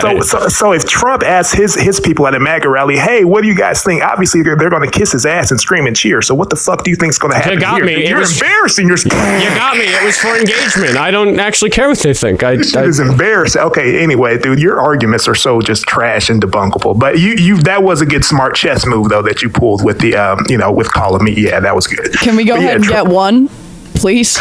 Yeah, so Trump supporters are a joke. We're not a joke because we win. We show up. If you go to his rallies, we actually show up. We actually pull up and vote. Democrats, you're going to talk about Trump's obsession with crowd sizes? That's hilarious. There's more people watching right now than there were at the state fair, by the way, the USA state fair thing. That's hilarious. Yeah, that's right. Yeah, because we have over 1,000 people watching right now. I pull better crowds than Trump every day. What are you talking about? Okay, and that's a knock to Kamala because you have more people watching than show up to her shit. So your argument was trash. I remember this. That noise that you make, I will kick you if you keep making that noise into the mic because it is just terrible for the engagement. I was going to say I'm going to start hitting the mute every time. I'm sorry. I mean, I don't think you are sorry. I'm just telling you that for running the show, I can't have that shit on the air. It's bad. So I don't do that anymore. You can laugh, just like move your phone farther away from your face when you do that. I just couldn't help myself. Samuel, thank you for the $6. Longtime donor, first time viewer. Thanks for great show. Wait, longtime donor, first time viewer must be a clip watcher. It must mean he's watching live for the first time. It'd be weird if he's donating for a long time, but or maybe he meant it the other way around. I don't know. He says, thanks for a great show. Fall rocks, and I hope Jessie liked my video of me playing the breakdown in Discord. There's a video of somebody playing the breakdown of that song. Yeah, I didn't catch that. I'm definitely looking it up as soon as we wrap. I read that, and I knew that Jessie hadn't seen it, because if Jessie had seen that, she would have totally gushed to me about it. I would have. Yeah, absolutely. Anyway, sorry, RichPoor, we were talking about how much of a joke you are? Yeah, no. So Trump supporters actually show up. We actually vote. We actually win. We actually have morals. Then why does he struggle so much filling seats? I don't recall that. That was for a concert or something like that.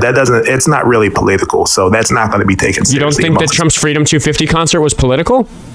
That's convenient for your side of this argument. Well, no, because you compare that to his rallies, and then there's not enough seats for the people. There's too many people there. The jumping out the seats. So that argument. I'm gonna call bullshit. I want to see a Trump rally from this campaign or this term that is full, where there aren't seats. I want you to provide evidence that happened ever once. Yeah, so we could look at the Butler rally when he was unfortunately pew that and thankfully survived. That was full. There was maximum capacity. Yeah, in Philadelphia. This is July 2024. Okay, let's have a look. Sorry, I had to stretch. Yeah, no. This is a pretty good one. This is I'll give you the W on this one. It's a pretty full crowd. This was a big one. I'm looking at it right now. Hold on, I'm gonna show people the pictures. Yeah, these here. I'll give the guest a W. You got one. Have you seen the crowds at the No Kings rally? No, I haven't. I don't pay attention to that. That stuff's. You guys are trying to rally up just because it's not going well. Some stuff. So you don't wait. Why don't you pay attention to that? Like millions of people demonstrated. Because that's the opposition trying to make millions of people demonstrated against Trump, and that's not interesting to you, but you're going to bring me crowd sizes?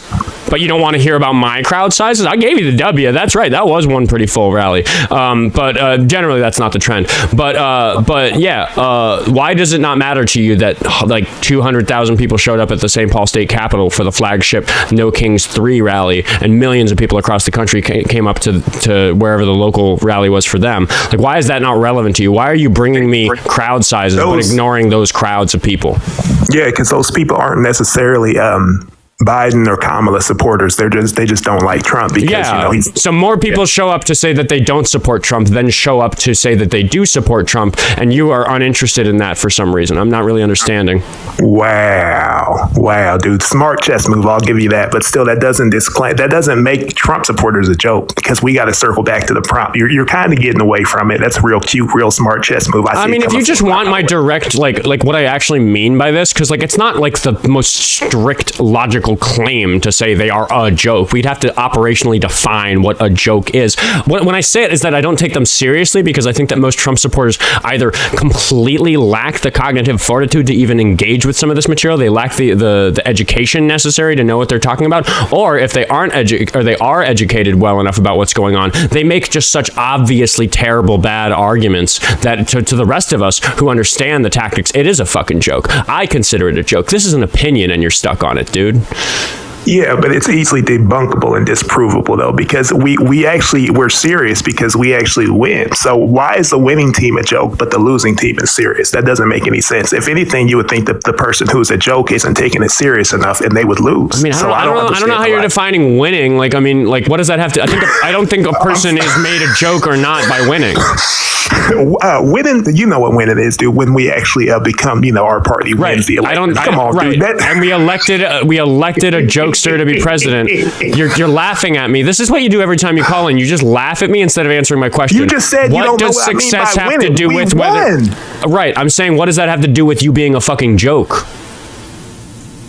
Because the two don't correlate. You can't be a joke, but then somehow still be the victor and champion and win. But then the loser is. I think that's ridiculous. I mean, no, that's nonsense to me. I don't understand. Explain that argument to me. That doesn't make any sense to me. Yeah, because if we're a joke, but we still yield the results, are we really the joke? You know what I mean? It just doesn't. 2 and 2 doesn't equal 4 in that scenario. I don't see how you could be on the losing team, but then call the winning team a joke. You know, that doesn't make it just doesn't. It just doesn't make sense to me. Okay. I mean, again, we're talking about an opinion, which is that I think that people like you are a fucking joke. That doesn't really mean anything technical that can be proved. You said it's very easy to disprove, and you said that you disprove it by saying that you're winning, but I don't really know, like, how you're coming to this conclusion that because somebody won something, that means they can't be a joke. How can the loser call the winner a joke, though? Like, where is the math? Where is the explanation? I don't understand. I just don't think you know what these words mean if you think that winning makes you not a joke. Like, what does that have to do with, like... It sounds like a so like. Are you talking about winning the election? Like what do you mean? Yeah, okay, absolutely. Okay, you don't win. Okay, but you win the election by getting enough votes to win the electoral college in the ways that you need to. That, like, you can do that whether or not you're a joke. Like, what does that have to do with anything? It just doesn't logically follow. I don't think it does. Oh no, I think it does logically follow, because if we were really a joke, then you're insulting the intelligence of America, because then you'd be calling everybody who voted. You know what I mean? And I do. I spend a lot of time insulting the intelligence of people who voted for Donald Trump. I think that most of them are fools, some of them are ignorant, and I think that you are probably a fool. But I mean, but this is the point, though. You're so focused on the ad hominem, the emotional stuff, that, you know, this is why you guys lost the election. I hate to be the bearer of bad news. I hate to break it to you, but reality check. You need a reality check, dude. This is why you guys are this is the reason why you guys lost. I don't like to be a dick or be rude, but this is why. What do you mean? What are you talking about? What are you arguing? Like, what is the point you're trying to make to me? Like, you call into my show and you just laugh at me and say that what I think is wrong, but you don't make any kind of argument for anything other than declaring that Trump supporters aren't a joke because he won the election. That's fucking nonsense, and you know it, you fucking joke. Come on. Dude, it's wow. No, you can't make this stuff up. Like, it just. I do. I sit here and make this shit up all day long. I made up the prompt. I made up everything I've had to say to you about it because it's a fucking opinion, and it doesn't matter. It's rage bait to get you to stop and call in, and it worked. Every single time, like, I mention the prompt, then you kind of segue slightly away from it. I've noticed. Well, I just like you don't even seem very interested in just like engaging with what the prompt means to you or me, and I just don't really give a shit, dude. Why do you think Trump's a good president? Yeah, so we yield results. I've noticed that the gas prices of Sorry, go ahead. The gas prices. So you're going to tell me about the gas prices, which are much worse now than they were during Biden's term and have gone up because of the war in Iran? Are they going down a little bit just because there's like volatility in the market, but they're still higher than they were before Trump started the war in Iran? That's fucking nonsense, dude. Yeah, so I think your heart might be pounding, your blood pressure might be high, because you cut me off halfway through that sentence because you were scared where I was going with it. But go ahead. You cut Oh my God, he looks so pressed right now. Look at Oskar. Well, I mean, he is sweating, and he's in Minnesota where it's freezing cold, so that doesn't make sense. But okay, we're in the middle of a heat wave. Hold on, how hot is it today? Hold on. I have it on my watch. No, do it right here. I'll do it right here. Fucking heat wave, buddy. Just read it. The phone can't. 91 degrees right now with a high of 95. No cloud coverage, only suffering. Yeah, I always see snow when I look at Minnesota, but okay, that's neither here nor there, though. I understand. No, that's a gross generalization about my state that I will not stand for. This joker doesn't understand weather. But like I was saying, there's more than just the gas prices, though. You know, there's the no, stop. Because I wasn't sweating on the gas prices. You brought up gas prices, and I pointed out that not only are gas prices higher today than they were when Biden left term, they went up dramatically when the war started. They've gone down a pinch since then, but we're concerned about them going back up because the war is escalating again over the last week, and there's a little bit of lag in what the global fuel prices are. So gas prices, again, are bad. Why did you bring them up?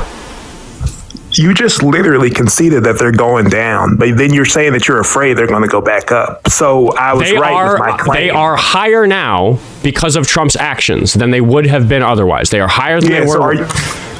So Oskar Quentin, is your claim that gas prices are higher now than they were under Joe Biden in 2023? They are higher now than they were at the end of Biden's term in 2025.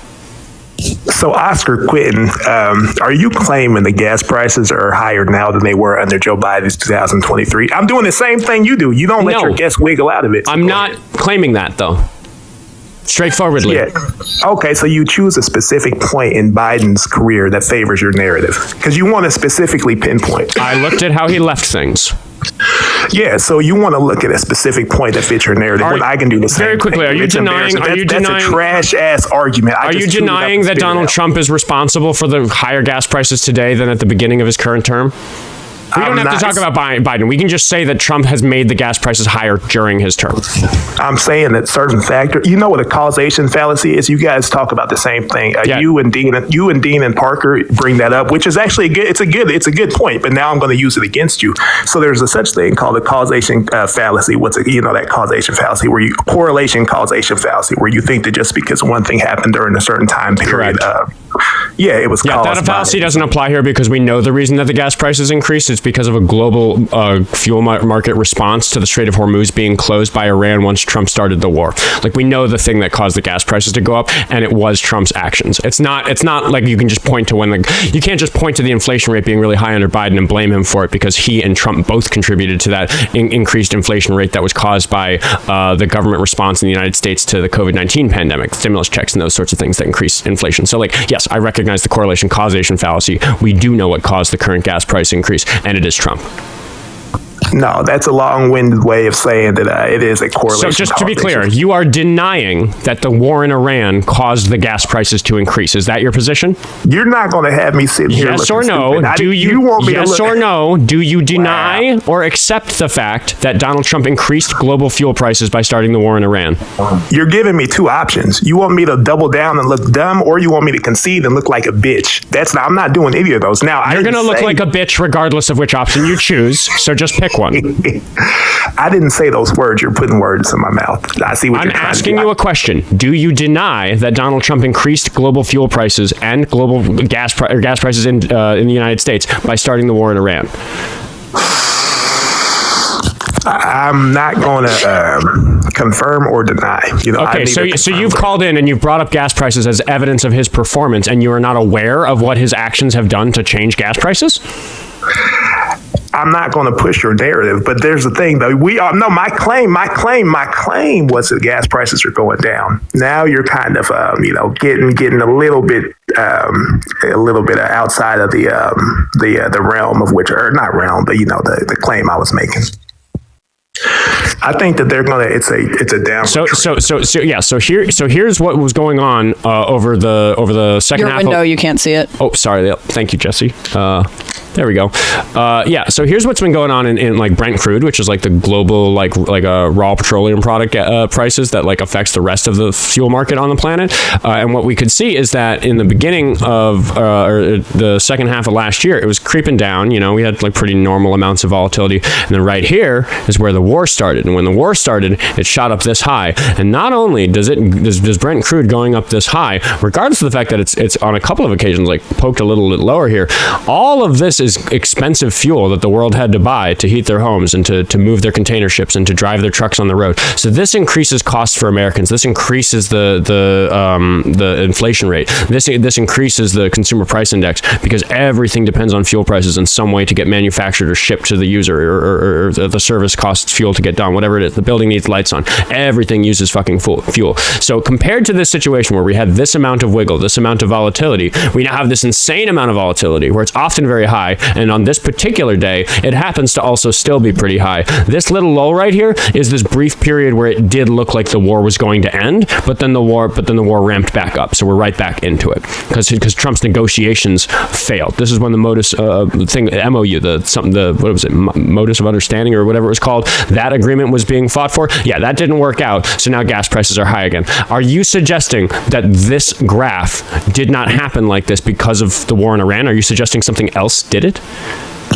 You're trying to put me in a corner. I didn't say that. I'm not saying that. I didn't say that the war did not affect the gas prices. I asked you point blank if Donald Trump's war was responsible for the change in global fuel prices, and you said that you would neither confirm nor deny. Why did you do that? Dude, because you're trying to affect the credibility of my reputation. That's exactly what I'm trying to do. Of course, it's working. I didn't say that the war had nothing to do with it. I didn't say that. I asked you point blank if Donald Trump caused the increase in global fuel prices with his war in Iran, and you said that you would neither confirm nor deny. In reviewing that graph, are you willing to now confirm or deny? you're putting me in a corner, dude. I'm not, dude. My reputation. You're trying to attack my credibility and my reputation, dude. I just said you wouldn't be in the corner if you had credibility. I'm not going to confirm nor deny. Oskar Quentin, you have a good day on the Oskar Quentin podcast. We got a track star. We got a runner, everybody. Goodbye. Thanks for watching, everybody. If you that's not the end of the show. That's the end of the call. If you enjoy the show, you can go to the link tree in the bio and find the Venmo, Cash App, Buy Me a Coffee, or Patreon, like Araxis did, to send me $1 to say RichPoor is bitch poor now. Wow, Neon. Thank you very much, Araxis. I appreciate you. And then Manuel said the joke is always that they're being played by their, what's this emoji? Played by their king. Yes. Thank you, Manuel. I appreciate you. Let's hop over to Venmo. Let's see what anybody else over there had to say. No, I don't think so. We already read Samuel. All right. I think there's a YouTube super chat or two. We've got, oh my gosh, quite a few. Yeah, because Metal Rose Mav sent $2 to say absolutely a joke. Metal God sent $2 to say arbitrary, I say you losing, so I'm winning debate. Yeah, just same strategy every now and then. Tavi Badir did his best impression of that caller. Wow. Yeah, wow. Metal God sent $5 to say caller believes if he laughs loud enough, they're wrong enough, and says you're wrong enough, and straw mans your argument, then he'll make people believe he's right. Yeah, that's a strategy. Snake came in for another $2 to say wow. Also, One Tall Queer said ask him how winners cause 7 out of 8 recessions. Very funny. Thank you for the $2. Metal God sent $5 to say this guy is the most disingenuous me big smart MAGA owns Dems debater, just below Milo Yiannopoulos. Oh my God, Milo Yiannopoulos. I haven't thought about him in years. He's still doing stuff? Shit. I'll debate him. Jennifer Ferguson said, poll, who's a bigger bitch, David or RichPoor? Pretty hard to compete with David on being a bitch, for those who know the inside jokes about some of the callers on the Oskar Quentin show. Yeah. Lucky Phil sent $2 to say, so your fake laugh saying that I'm either going to look dumb, fake laugh, or I'm a bitch. Yeah. Thank you, Lucky Phil, for the $2. And then previously he sent $2 to say, currently air frying sweet potato fries with more intelligence than this caller. Man, now you're making me hungry. Well, I guess the producer's ordering food. Yay, Jessie. All right. Let's get into another call, because I think the donors demand a 4-hour Oskar Quentin show. So on the days that that's possible, I'm going to try to make it happen. And we're going to talk to Saucy Penguin 5, new username that I have not seen before. Hello, how old are you? Yo, what's good, bro? Chillin'. How old are you? 27. 27. Are you a Trump supporter?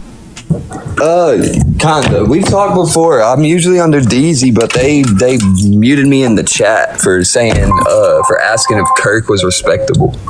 Well, I mean, don't mute opposition in the chat. You're driving a car, dude. Quit it. Get off my show. Come on. We're gonna talk to Flow Too Cool. Don't be driving a car when you call into the show. It's against TikTok TOS. Puts my account at risk. Do not do.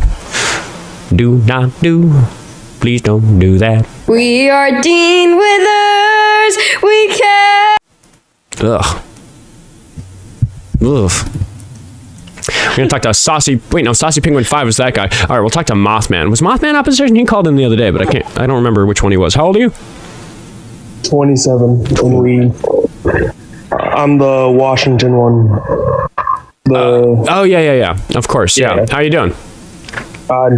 Sore, but that's unrelated to anything around here. I hope you got some good exercise. Fill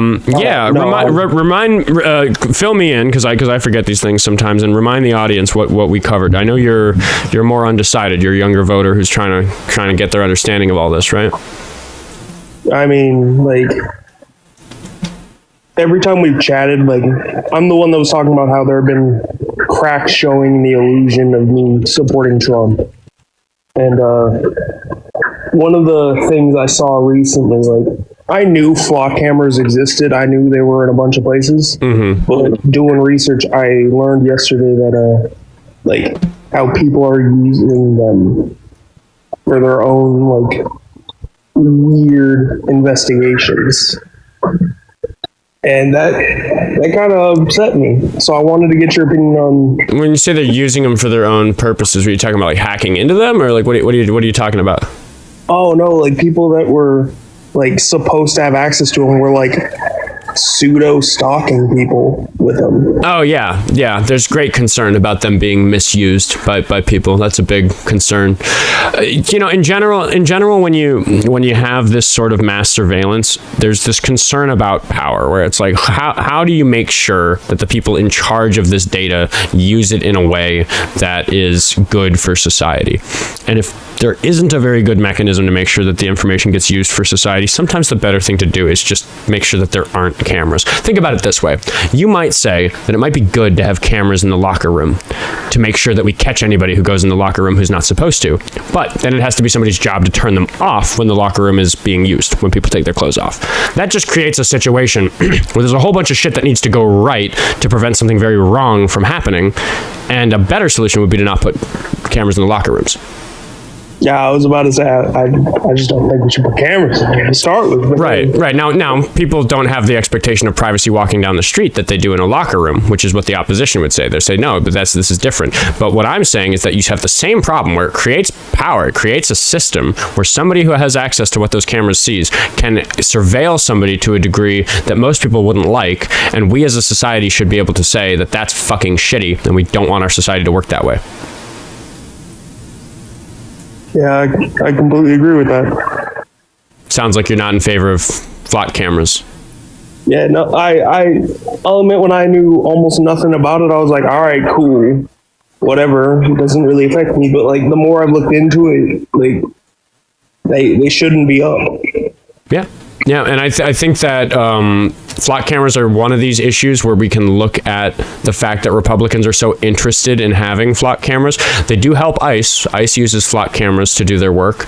They use it to track people. People like me are worried about, like, one of the things that I had to consider when I was out protesting a lot more before I got really busy running the show, because my protester buddies are generally pretty happy with me running the show, even though I'm not out at the Whipple building as much.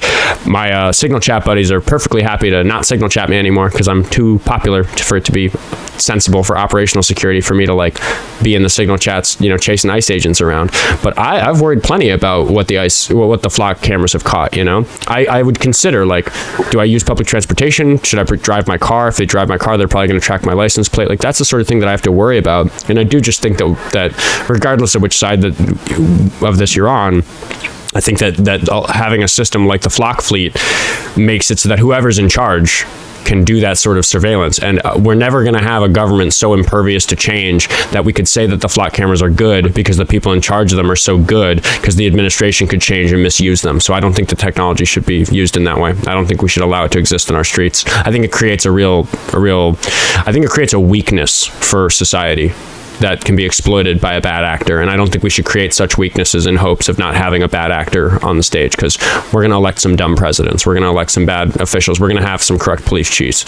We already do, obviously. So I try to aim for policies that make society a little bit more impervious to bullies and bad actors. And the flock fleet are just not that, in my opinion. Yeah, honestly, after researching them and seeing just how many flaws there are in the system, I couldn't agree more. I'm glad to hear that that's your impression. But I think you should be outspoken about that, and I think you should really consider that. Well, I said it earlier on the episode. I've had a long episode today, so I don't know if you listened when this came up earlier, but I had somebody who recognized that the government was violating the Constitution in pursuit of illegal immigrants, and I asked them, like, really point blank, I was like, don't you think that the government violating the rules is like a way bigger problem than enforcing illegal immigration? And I didn't make as much progress with them as I hoped I would, but what I can point out is that we can see the benefit of something like flock cameras for certain things. Like, flock cameras would obviously come in handy if we were catching a murderer, right? We could track them from the victim's apartment all the way to wherever they hid. Like, there's benefit to that type of surveillance. I recognize that. But when we see that ICE is using the flock cameras to do their work, and you recognize the problem that the flock cameras are, like, even if you're in favor of catching the murderer, even if you're in favor of catching the illegal immigrant, the question that has to be asked is, creating this tool of mass surveillance worth its cost to society in order to solve this, in this case, the problem of illegal immigrants? And I just don't think the illegal immigrants are all that big a problem at all. Nobody can really convince me they are. I offer people opportunities to, but they're good for the economy. They're less criminal than the average person walking down the street. So it just doesn't, if there's benefit there to somebody who wants to deport illegal immigrants, I just think giving the government that power of surveillance is not worth it, even if you want the illegal immigrants deported. Yeah, honestly, it's a system I don't think we have the government to be running. If they had more oversight with it, to the point where it's like, this type, like, people aren't going to be able to misuse this system. Well, just what I was saying is that the very existence of the surveillance fleet of cameras and the database that stores the footage in them makes it so that anybody could come in and change the rules. So we could have a set of laws and rules and people in charge where I would agree with you that I trust these people and I think that they're using the flock cameras for good. My problem is that I don't want our government to be so inflexible a thing such that such a state of affairs could be preserved forever. I think that's also really bad for government, because I think that government needs to change with the times and respond to changes in people's opinions and social issues and all this stuff. Like I think that the government should be more dynamic a creature than that. And because I want the government to have that dynamic capability, I worry that dynamic capability will be used to change who's in charge of the flock cameras. And because I value that dynamic capability more than I value the flock cameras, I think the flock cameras are bad to have and cities shouldn't install them. Yeah. And I think to be straightforward, like that's a very like politician's answer to it. If you want just my thoughts, fuck them. It's evil people looking at what's on those cameras. Like my general impression is that the whole fucking thing is evil and that we shouldn't do it at all. But I know I'm in a position to have to offer a more nuanced position than that. And that's my more nuanced position. With great power becomes great responsibility. The government has shown itself not to be responsible with that type of power. The benefit to society is not there. Oh yeah, honestly, like with how they're being used, they shouldn't exist. We shouldn't have them. But I'm gonna invite Dr. Dank up, and it's actually because one, I know that he's got opinions about flock cameras, so I'll just remind him that this is a younger, very, very open-minded, friendly caller. So be chill, Dr. Dankenstein. But I'm also gonna mute myself and use the bathroom, but I'll be able to hear you guys. Sure. Yeah. Yeah. No. There's a flock camera set up right outside of where I'm living right now. Like the government knows whenever I'm home now or not. Also, a big thing about the flock camera network is that it's incomplete. They're trying to get as many cameras as I've seen stuff from former employees saying that like they are being told like just get as many cameras out there as you can. You don't necessarily even have to set them up right, as long as you're just able to set up as many as you can. You know, every day you're out working. They want to have so the problem with flock cameras right now is they actually aren't really stopping any crimes, because as soon as somebody drives away from the flock camera, they have no idea where they went. The company wants one of these on every street corner in America. So eventually, yeah, we're getting a lot of, oh, hi, Jessie, what's up? Oh, you're muted, Jessie. You're muted, but you there, you look very animated. Oh, okay, and then she just left? All right, well, I guess I'm hosting the show now. What's up, Mothman? Day off, so I'm not doing nothing. Oh yeah, man. So you're just figuring out what Oscar's up to. So wait, sorry, you were talking about flock cameras. Were you like for or against, or just trying to learn more about them? When I used to be for them, but now I'm heavily leaning against. But I wanted more opinions or information about them. Right. Yeah, I can honestly see them being useful. Like certainly anything that can like help you get a kid back who's been like abducted or whatever, that's pretty great. However, these things have been shown they've barely been used to recover people's cars. That was like one of the big things they're sold on, is like you'll be able to recover every stolen car now. I both know a guy who like got his car stolen, then he called the police like a month later, and he's like, was there any progress on my case? And they're like, let me check it out. They just then decided to search him in the flock database and found out there's like a month ago one of the cameras took a picture of his car. They sent him the picture, and that's it. Basically, flock cameras allowed them to send you a picture of your stolen car and go like, yep, we saw it at one point, but then of course they just changed the license plate, and then there you go, your car's gone forever. You know, they're probably driving it straight to a chop shop when they steal it. So the loss of civil liberties, the ability for the government to track you wherever you are, versus what you gain out of it, which is like maybe if your car is stolen you might get it back. It's just the trade-off's not worth it. Welcome back, Oskar. Thanks for joining us on the Oskar Quentin Show. This is my co-host, Oskar. Fuck you, Derek. I was just trying to like fill the chair so that people scrolling wouldn't just see like an empty chair, and then I didn't know how to unmute myself via Oskar, so I am the cause of that small disaster. Well, totally my bad. If you'd succeeded in unmuting yourself, which you'd need to do both on TikTok and on YouTube, then there'd be an echo because we had the house speakers up, so I could hear the call from the bathroom. So yeah, sorry. Well, we should run through all that as just because you're learning all the time. The more tech stuff to cover. I am. Didn't mean to break your flow, Dr. Dankenstein. Totally my bad. You're fine. Don't worry. I can talk about these things all day. Like I can literally see one right now, like from where I'm sitting in my house. It's like I can see it outside my window. It's my enemy. That's fucking haunting. Yes. Yeah. I've been kind of considering like it would cost a little bit of money, but buying some like yard signs because I don't want to attach anything directly to the camera because that could be considered vandalism, and it is a camera that films you while you're doing shit to it. But I wouldn't mind like just to put, because once you put up signs, they're pretty inconspicuous. They do a good job of making them not noticeable, but once you start like noticing what they look like, you'll see them everywhere. You just be like, oh fuck, they have one here now too. Oh! I guess the only other thing I really wanted to say was I don't know if you guys have seen Oscar's interview with Tom Evenstad, but I just did my own. Tom Evenstad, Minnesota gubernatorial candidate and convicted. I don't think you can say the word. You can say rapist. Oh, okay, sure. Yeah, he's a convicted rapist. And boy, I think he might have done it, guys.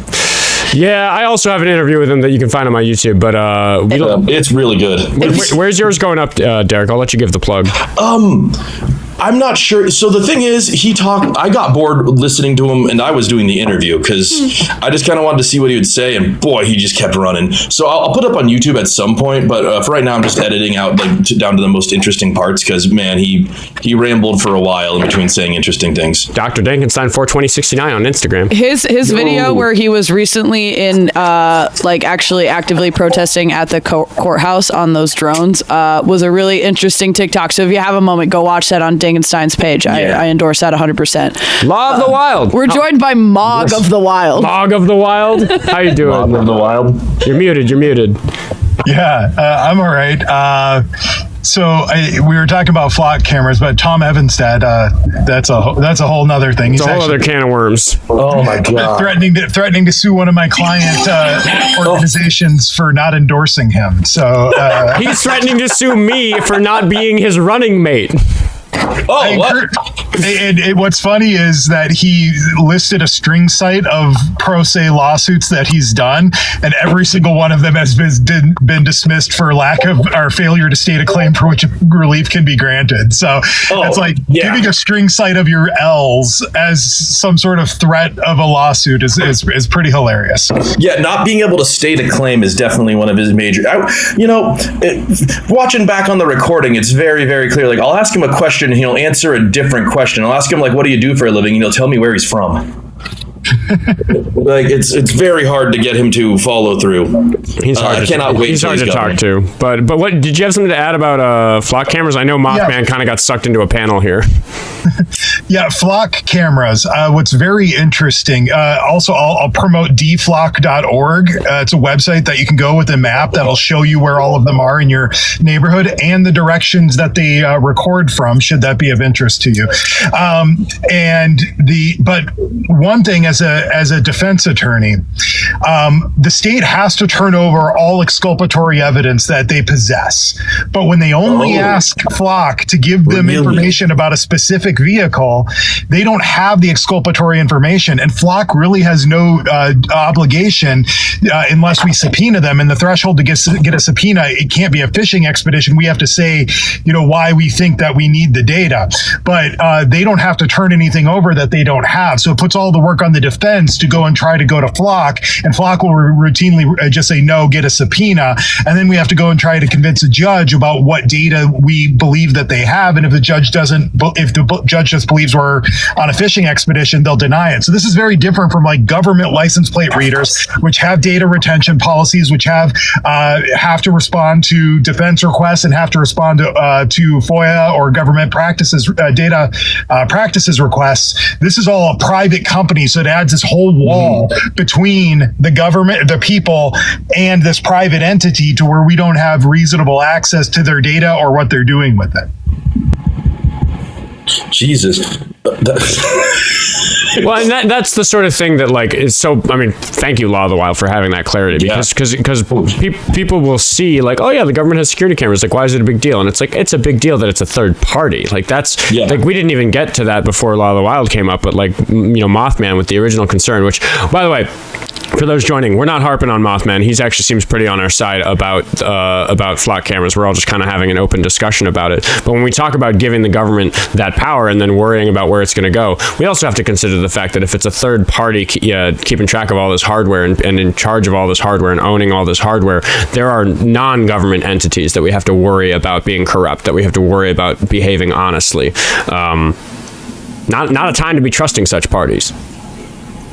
Another thing, Flock is, they aren't government cameras. They are actually owned by Flock. The government doesn't own these things. They rent them. That's another big part of these, because it's like, it would be one thing if the government had like AI surveillance on us, but it's not only are they doing AI surveillance on us, but it's like through a third party system.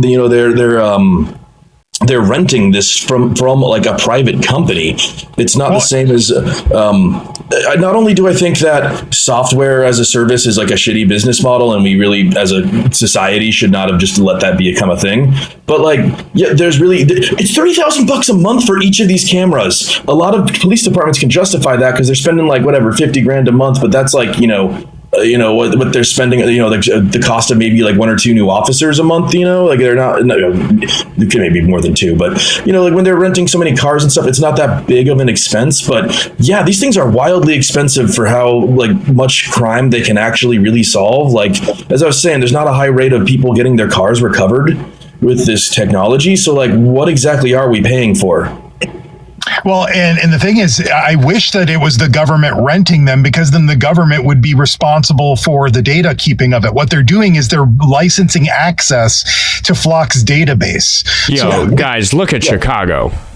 Holy shit. Like I was That's sitting a surveillance network, damn it. Yeah, no, I was looking at Minneapolis, and like, I'm not gonna fucking dox myself, but like people know I live here-ish, and like, it's like, oh, this is bad. Franklin's pretty busy street. That makes sense. Fucking Chicago, holy shit.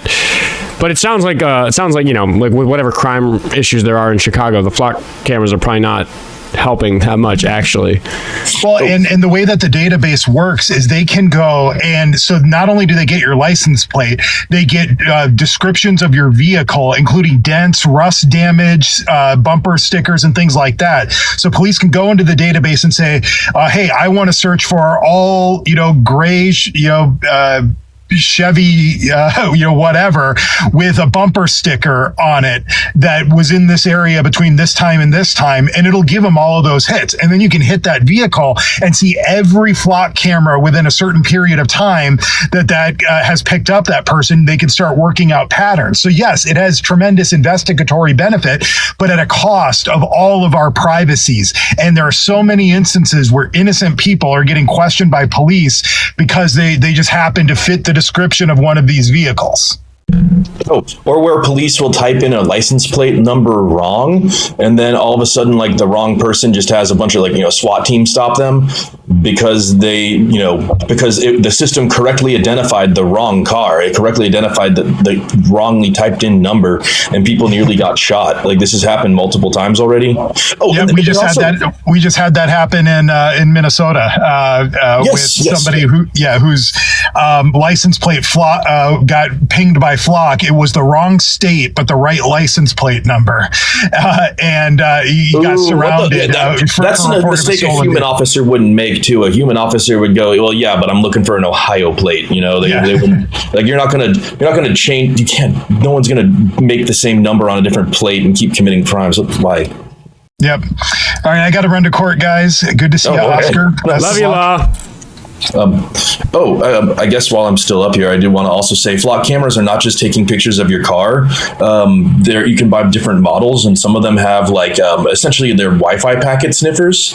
So anything that's sending out a wireless signal, so your phone is constantly trying to connect to new Wi-Fi, and it sends out like each phone has like its own custom ID tag, MAC address. And yeah. So it's figuring out that, and then you're also getting that from Bluetooth, and so they can pretty quickly, like there's flock cameras now that are collecting your cell phone information as you drive by too. So like once you drive by like 3 times with the same car, the same cell phone information, now they know who owns the car, and then they have a pretty good idea of whose cell phone, like your cell phone info as well. They also Flock's website, Flock themselves makes a big deal about like we're not using facial recognition technology, we're just tracking your license plates. But the way that software works, they're one update away from allowing that. Like that's easily going to be an add-on package for like the hardware that they have for these cameras already permits that. It's just a software update, and you can say like the police departments aren't necessarily purchasing these things as like people trackers, but in 10 years from now they might decide to get the people tracker add-on, and now all of a sudden the government knows exactly where you are at every moment. And like that's a frightening amount of infrastructure in Chicago. That's crazy. That's one every 2 blocks. Yeah. That's bananas. This caller who's connecting right now is apparently a cop who has used them and hates them, and I'm interested in that take. So Mothman, I know you're kind of just sitting back and enjoying the panel, but I kind of like the little direction that you've sent my show for the afternoon, so we're going to stay on. Are you still here, Mothman? Yeah, I'm still here. Yeah, you can hang out or not. We are just kind of staying on flock cameras for now. I'm okay with it. Cool. BB, how old are you? Hey man, I'm 34. So just to correct you, I used to be a cop. Sure. I retired last year. So. Wait, you retired? Yeah, medically retired. Oh, sure. Okay, gotcha. I'd be like, damn, I should be a cop. That sounds great. No, I got too messed up and decided to hang it up. Well, I don't mean to be running the show, but tell us more. Yeah, tell us your thought on flock. Yeah, absolutely. So, I worked for a sheriff's department. I was on patrol, and all of a sudden they just started pushing flock real hard. So the city that was inside of our county jurisdiction, they got flock first, and of course they were using it for good stuff. They were using it for stolen cars, finding people that have warrants and stuff like that. And how I set it up on my system was I would never really open it. I would just have it linked to the district that I was working in. And so if somebody drove into that area that had a warrant, it would ping me, let me know, or a stolen car or a missing child, something like that. But it was too often, especially with overzealous cops or rookies, they would get the ping on their computer and then just go ahead and pull over the car instead of getting positive identification on the driver. And it was all too often they were just pulling somebody over because there was a warrant on that registered driver's registration, and it was the wife driving it or something. And so, to me, that's a Fourth Amendment violation. And so it kind of breeds that culture for people to be overzealous and to think, oh, well, I have this ping, that's my probable cause. But no, you still need to get the positive identification of the driver. Does that make sense? Interesting. Yeah, no, that is honestly kind of should have been a foreseeable problem with this technology, right? That's going to lead to a lot of people, that's super interesting, and makes a lot of sense that that's happening now. Yeah, I guess the first-hand account is telling, because it's like obviously I can see the benefit of having these sorts of security cameras for security, for fighting crime. It's exactly what Law said, and kind of where I started the conversation. It just comes down to like, what is the societal cost of having this? We have to weigh that against the societal benefit. And I think that one of the really poisonous ideologies that comes from the right now is that like any modicum of improvement to this idea of law and order is like necessarily bigger than any societal cost that comes with it. And I just don't think people value their privacy enough. I don't think they value these things enough. I think that mean, that's why I'm giving it the airtime on the show today, is I like having this conversation about the fact that, like, I think it's reasonable to say that flock cameras can help and fight crime. I think it's also completely reasonable to say that it's obvious that their cost to society is greater than their benefit. So something, I'm sorry, it's BB1B. Yeah, what do we call you? Yeah. I mean, my name is Brandon. Brandon, what's up, my name is just my initials, my MOS when I was in the military, and then my badge number. Oh, awesome. You're, okay, well, let's go, Brandon. What I wanted to ask was, so you said, like, you would just have it closed on your laptop in your car then? Like, you saying you didn't, like, just have the app actively open? So the app constantly runs, regardless if you're signed in or not. Right. Yeah, I see. Yeah. It's linked. It's linked to your email. So like your county email or your department email.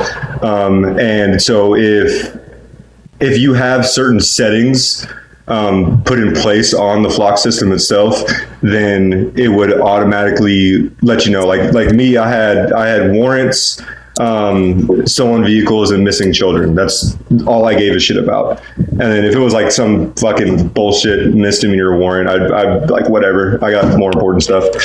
11 Bravo, guys, infantry. So you could have that system completely closed. Like, most of the time I was just logged into CAD, which is where, like, our dispatch and us would communicate with each other. So I rarely ever closed out of that, but if I got an alert from Flock, it would pop up in the bottom right corner, and then it was like a little symbol, and it would say the license plate, state number, and then a basic description of the vehicle, like gray 2019 Nissan Altima.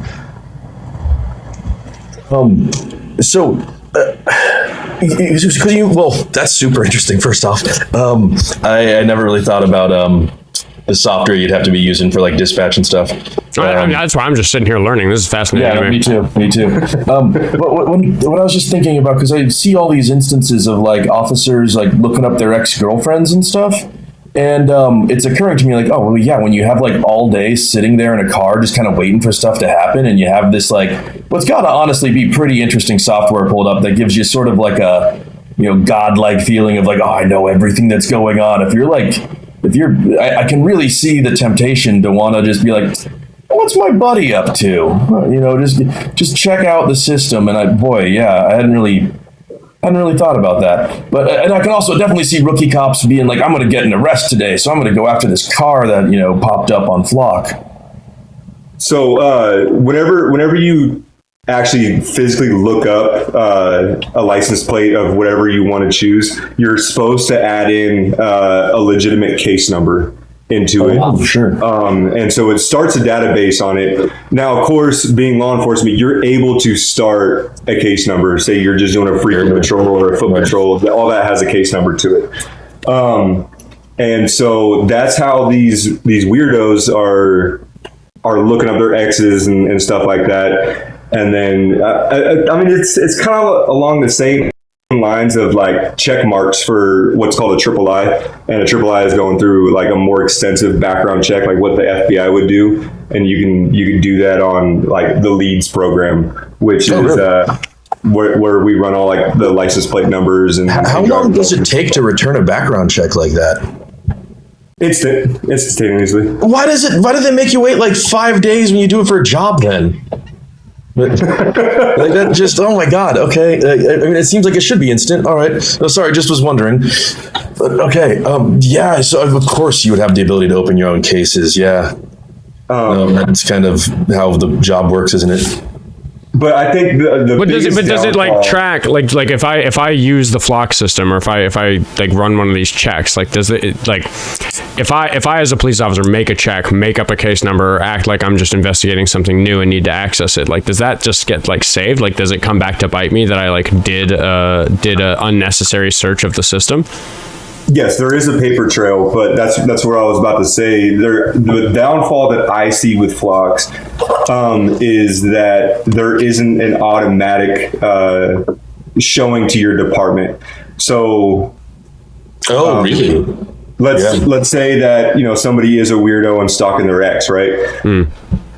That ex would then have to notify the department or another department, whatever jurisdiction it is, and then that investigating department can go, well, how does this guy always know where she's at?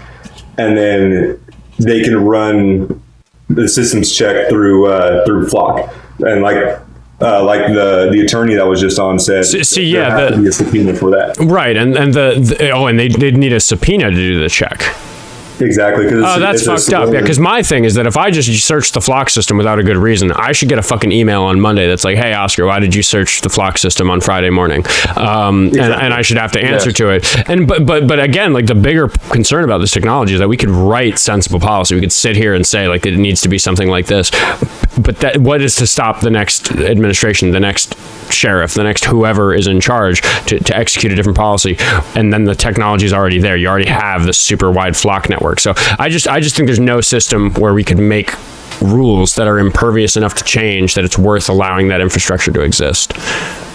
Yeah, I mean, I'll blast the sheriff that I had. I worked for Doña County in New Mexico under Sheriff Kim Stewart, and I mean, she did multiple things that was very unconstitutional. So I hate her. But anyways, interesting.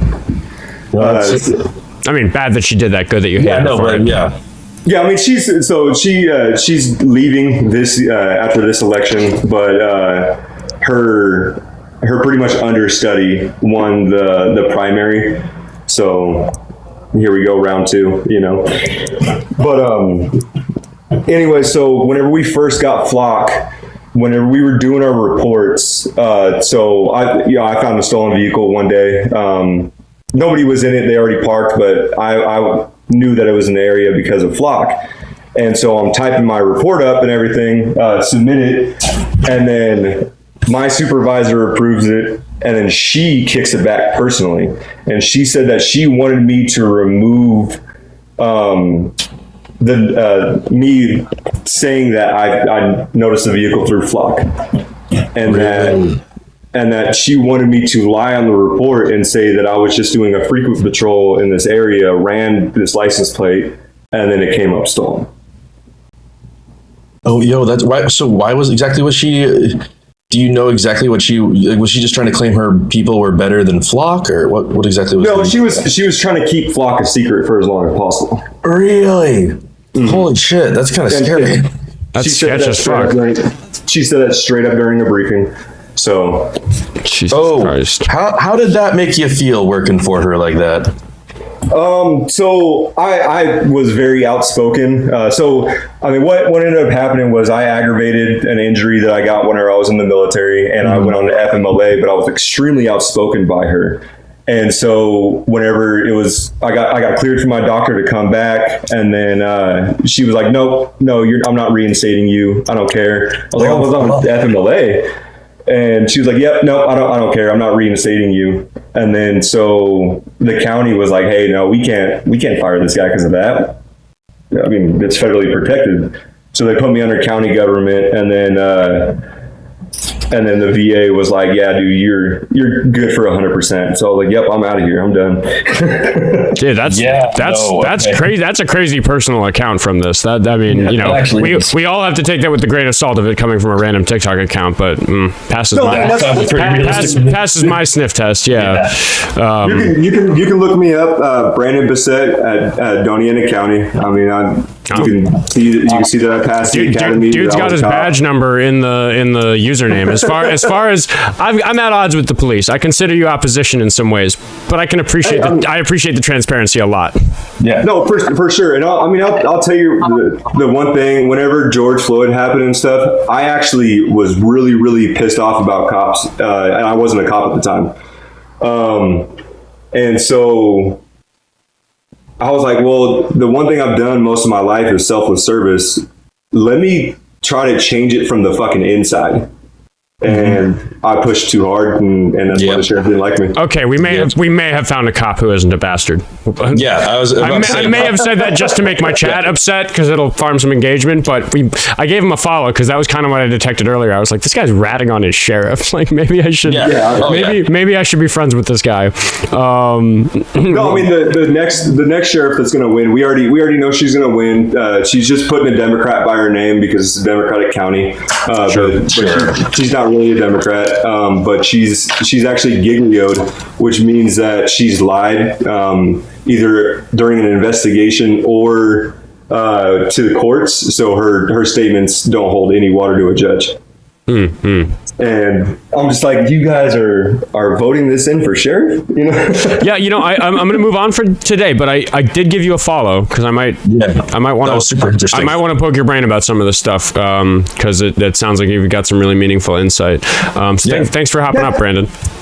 Yeah, I mean, anytime, just shoot me a DM. I mean, if you're ever live and you're like, hey, I need somebody with cop experience to try to explain this, I have no problem explaining it. I do value people who have experience that I don't. So thank you for hopping up. I'll let you go. Derek, thanks for hopping up. I appreciate you. Yeah, no problem, man. Yeah, it's been fun. Yeah, you can go back to hosting your own show. I appreciate the help. Mothman, how you doing? Doing all right. Yeah, I know you just kind of we ended up on the flock camera podcast, but I do thank you for bringing up the topic. Did you have something else you wanted to move on, or is that enough for you to chew on for today? I think that'll do it. Yeah, I expect to hear back from you. I know that I don't want to overwhelm you because I know you really are paying attention. What was that website? Deflock.org. Okay, I'm gonna go look into that. Yeah, I had it up here. I was showing the map of just like where all these cameras are because we were just for anybody else who wasn't here, we were looking at look how many fucking flock cameras there are in Chicago. Somebody asked to see Florida. We can do that. Jeez. Oh. Yeah, dude. Crazy. I was like, oh, there's a bunch of big patches of nothing, but it looks like they're like lakes. Yeah. Until they figure out how to float these things. Well, it's also just it's not like it's their one or two biggest metropolitan areas. It seems to just be like any big city in Florida. Yeah. But yeah, that's pretty fucking. Where's that other hot spot right there? What is that, Georgia? Where, here? Yeah. What is this? Yeah, that's Atlanta. That tracks. I didn't think Atlanta was that west, but yeah, Atlanta's busy. Texas Triangle. That makes sense. Yeah. Holy fucking cow. I thought the red states. You'd think they wouldn't want to be tread on like this. But it almost looks worse than us. Fucking shit. I mean, granted, there are more people. I think the last time I looked at this website, there were just fewer flock cameras. I think I just had an outdated opinion on this. It's gotten so much worse. I mean, my opinion hasn't changed. It's just the problem has gotten worse. Holy shit. But yeah, that's deflock.org. I've seen it. I've seen them go up because on my drive to my other job, there's a street that's just I spot them every now and then. Scattered with them. But thank you for your time, Mothman. I look forward to hearing back from you. Yeah, thanks for having me up. W's in the chat for Mothman. Always happy to have an open mind on the show, regardless of what it does to my dang viewership.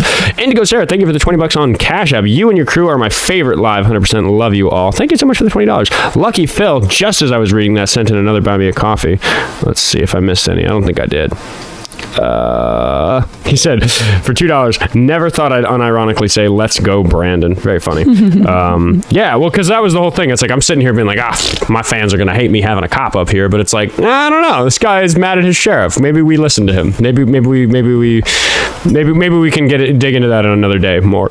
David sent $5 on Venmo to say, just wanted to say hi, Mothman. Hope your family isn't driving you too crazy. Been there myself. That's right. Yeah, he's got family to worry about with him kind of doing some of the deconstructing. Thinking of him. Carter sent $3 to say DSM had OCAMs in February. Now it's getting filled more each day. DSM had 0 cams in February. Now it's getting filled more each day. Yeah, they're going up everywhere. Thank you for the $3. And then we'll hop over to YouTube Super Chat because I had a few more on here. Metal God sent $5 to say, unfun fact, a vast majority of flock cameras are capable of facial recognition and individual profiling like in China. It just needs to be switched on. Yeah, once again, we can say that the technology has a lot of power that we can just say we're not using it for. not a very bulletproof system to protect people from mass surveillance. And then ubiquitous bitch sent $10 to say, thank you for doing what you do. I just wanted to show some support and tell you to keep it up. You are changing minds. Thank you. It's exciting when I change a mind. I wish the clips of minds being changed got better views on the other platforms, but I'm glad that people are watching the show and seeing that we're doing some work here. Kat sent $2 to say Minority Report. Anyone? Yeah, interesting movie. Not a super big fan of Tom Cruise, but that's a good movie. Metal God sent $5 to say, I sent over articles regarding how Flock is capable of individual profiling to the Discord and to Jessie's Insta, IDK, who pulls them up on stream. I think we're going to move on from the topic for now, but I might put those in the resource pile. So thank you for sending that on the Discord. And Metal God sent $2 more to say, if you think that's bad, check Nassau County, New York. Nassau County, is that upstate?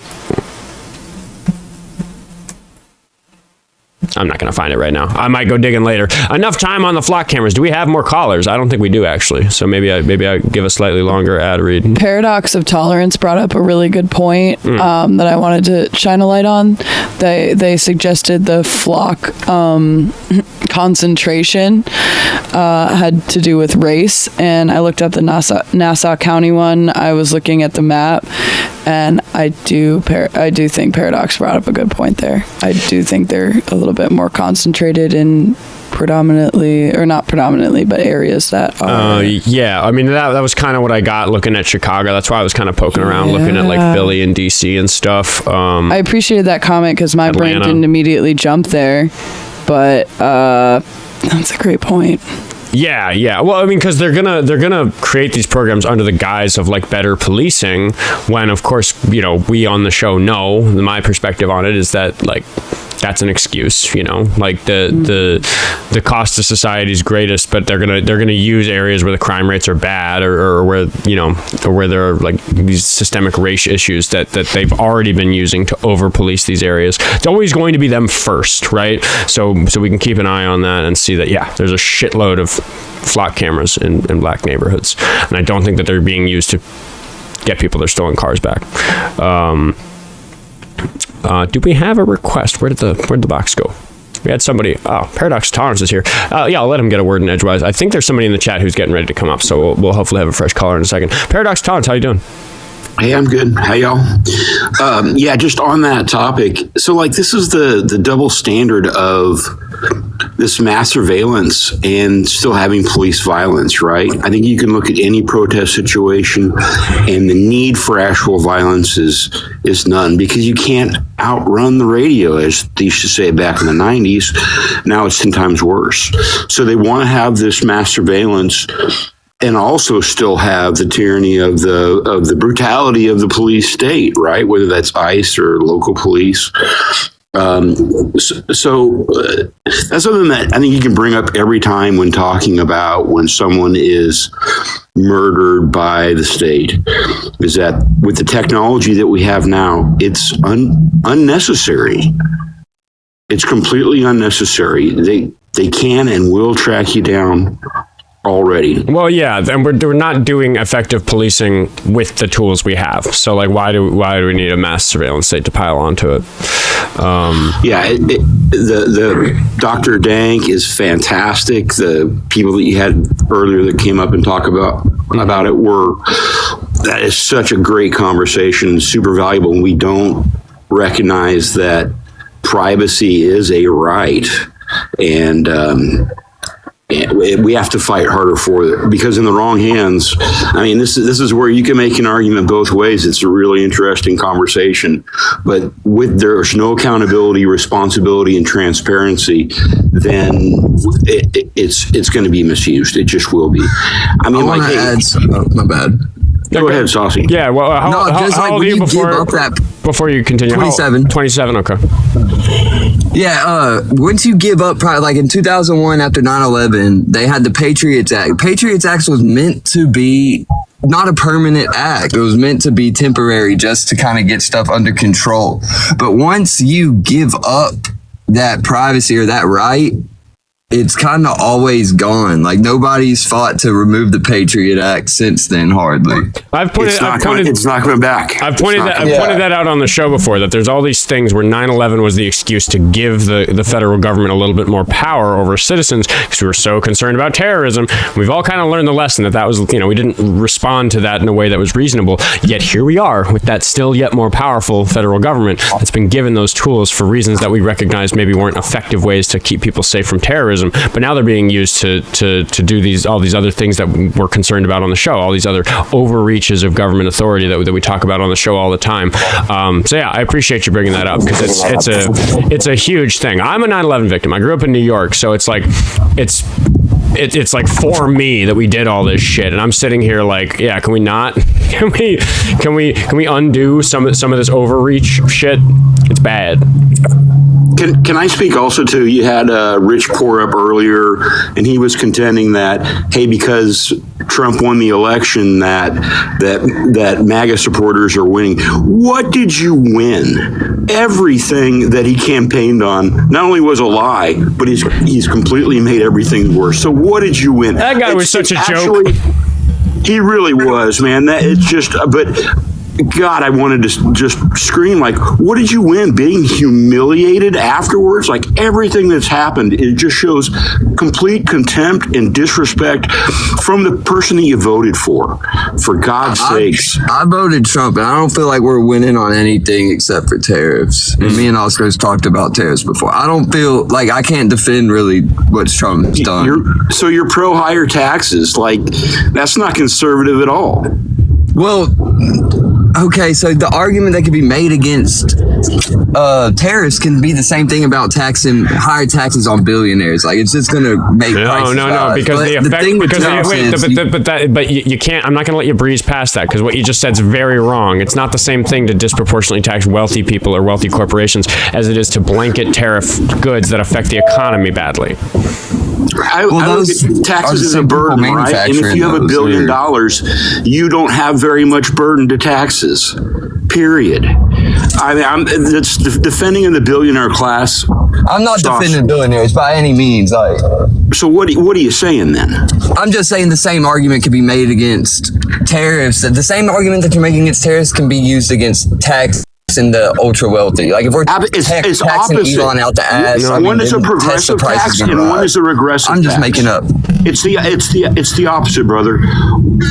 Tariffs are a regressive tax. They hit the consumer. Billionaire taxes don't hurt you or me or really anybody else. But doesn't even hurt them. They're still going to be billionaires. That's the argument is if the bottom line is different. Like if they're making less, if they're underachieving on their bottom line, they're going to raise prices somehow, even if it's a progressive tax. So let's do this then. Let's have a state option for everything. First of all, we got to break up the monopolies, the super big companies. But there's no reason why we can't have a commissionary. Like the military gets benefits. Every American should have those same benefits. We should have a commissionary grocery option in every town. Every post office can not only be a voting place, but it can also be a place where you can access the state provided means that then capital has to compete against. I don't want to go over that too much. This is going a different direction than this is coming into something way different than what I was speaking on, I think. Well, if you're not tracking, that's cool. We can have a deeper conversation. Well, I guess I want to know, Saucy Penguin, if you understand what Paradox is saying when he says that tariffs are a regressive tax. Do you know what he means? Like, do you know what a regressive tax is? He just defined it, and no, I don't. Yeah, so that's okay, but I would advise you in these conversations to announce it when you get lost, because otherwise it just doesn't help anybody. If he defined it. Okay, but broadly, he said that he said that tariffs are a regressive tax, but broadly a regressive tax is one that disproportionately taxes poor people as opposed to rich people. So when we talk about taxing the wealthy more, that's a progressive tax. We progressively tax you more the more money you have, but in effect, effect, tariffs are regressive taxes because they don't really affect things that affect rich people very much, but they really disproportionately hurt poor people who now have to pay more for consumer goods. And because poor people don't have as much money, basic consumer goods like toilet paper, groceries, like all that shit makes up such a higher percentage of what we have to spend our money on, because it's all we can spend our money on. And then and that makes it so that tariffs hurt poor people more than rich people, which is shitty. Correctly. Even further, Oskar, in the case of these Liberation Day tariffs that the Supreme Court ruled were unlawful, and $180 billion is going back to the importers. The companies actually paid the tax, but they passed that tax on to the consumers. The consumers are not getting anything back. And then they passed the high tax on the billionaires onto the consumer. That's the same argument I'm making. But you're missing the point in that the rebate is going to go to the companies that paid the importers that paid what is a rebate? Tariffs. It was tariff overturned. The tariffs were overturned by the Supreme Court. The extra tariff costs? Oh, okay. Are you aware that the tariffs, the first round of tariffs that Trump presented or imposed, I think imposed is a better word. What's that? Only the first round, or like, is it all of them, like, continuing, like, still? He's not continued. He's now using another legal way to try legal to mechanism. Yeah. I couldn't cite it directly, but essentially the first way that he tried to do it was unconstitutional, and the government is ordered then to refund How is it $180 billion that they collected, and so like you can make the case that a company may have absorbed a little bit of that cost, but mostly it was passed on to consumers, and the consumers are not going to get anything back in that Supreme Court ruling. Okay, that's kind of different. I don't know how it's unconstitutional, because I know Congress has to be involved if you're taxing something, but the president's in charge of foreign policy.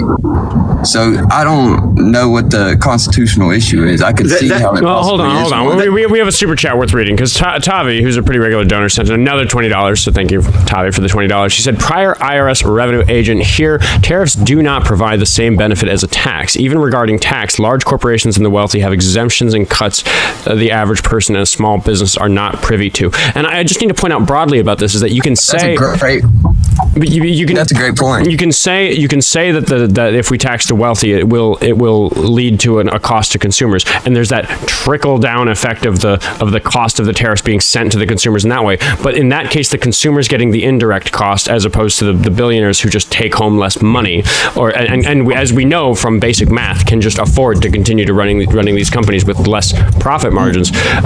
So you're looking at it the other way around when it comes to like a more progressive tax that just that's an absolutely brilliant way of actually arguing against what I just said, how them being the same. That's the best argument I've heard against what I said. Right. I mean, it all she said that they're not trying to achieve the same thing, and they're not trying to achieve the same thing. Tariffs are supposed to protect or try to incentivize domestic industry, which is kind of an investment. We're going to take losses at the beginning. If we can continue this, that's the issue. That's the big if is that you are right. You are correct that if these tariffs were in place forever, one of the things that would happen is that companies would have to invest in local American manufacturing. But even if that happened, even if we were sure that red or blue, the next president was going to keep these tariffs, that doesn't mean that the cost to the economy or to society as a whole is necessarily outweighed by the benefit of having more American manufacturing. Can I say something? You can't make that assumption. Go ahead, Paradise. Just to add to that, so my background is in logistics, supply chain, transportation. Been doing it for over 20 years, and you have to understand the enormous cost. And I'm for American manufacturing if it can compete, and with automation, that very well may be true. But it is a very, very long-term investment that takes consistency and confidence. But why couldn't we compete? Like you just said, why couldn't we compete?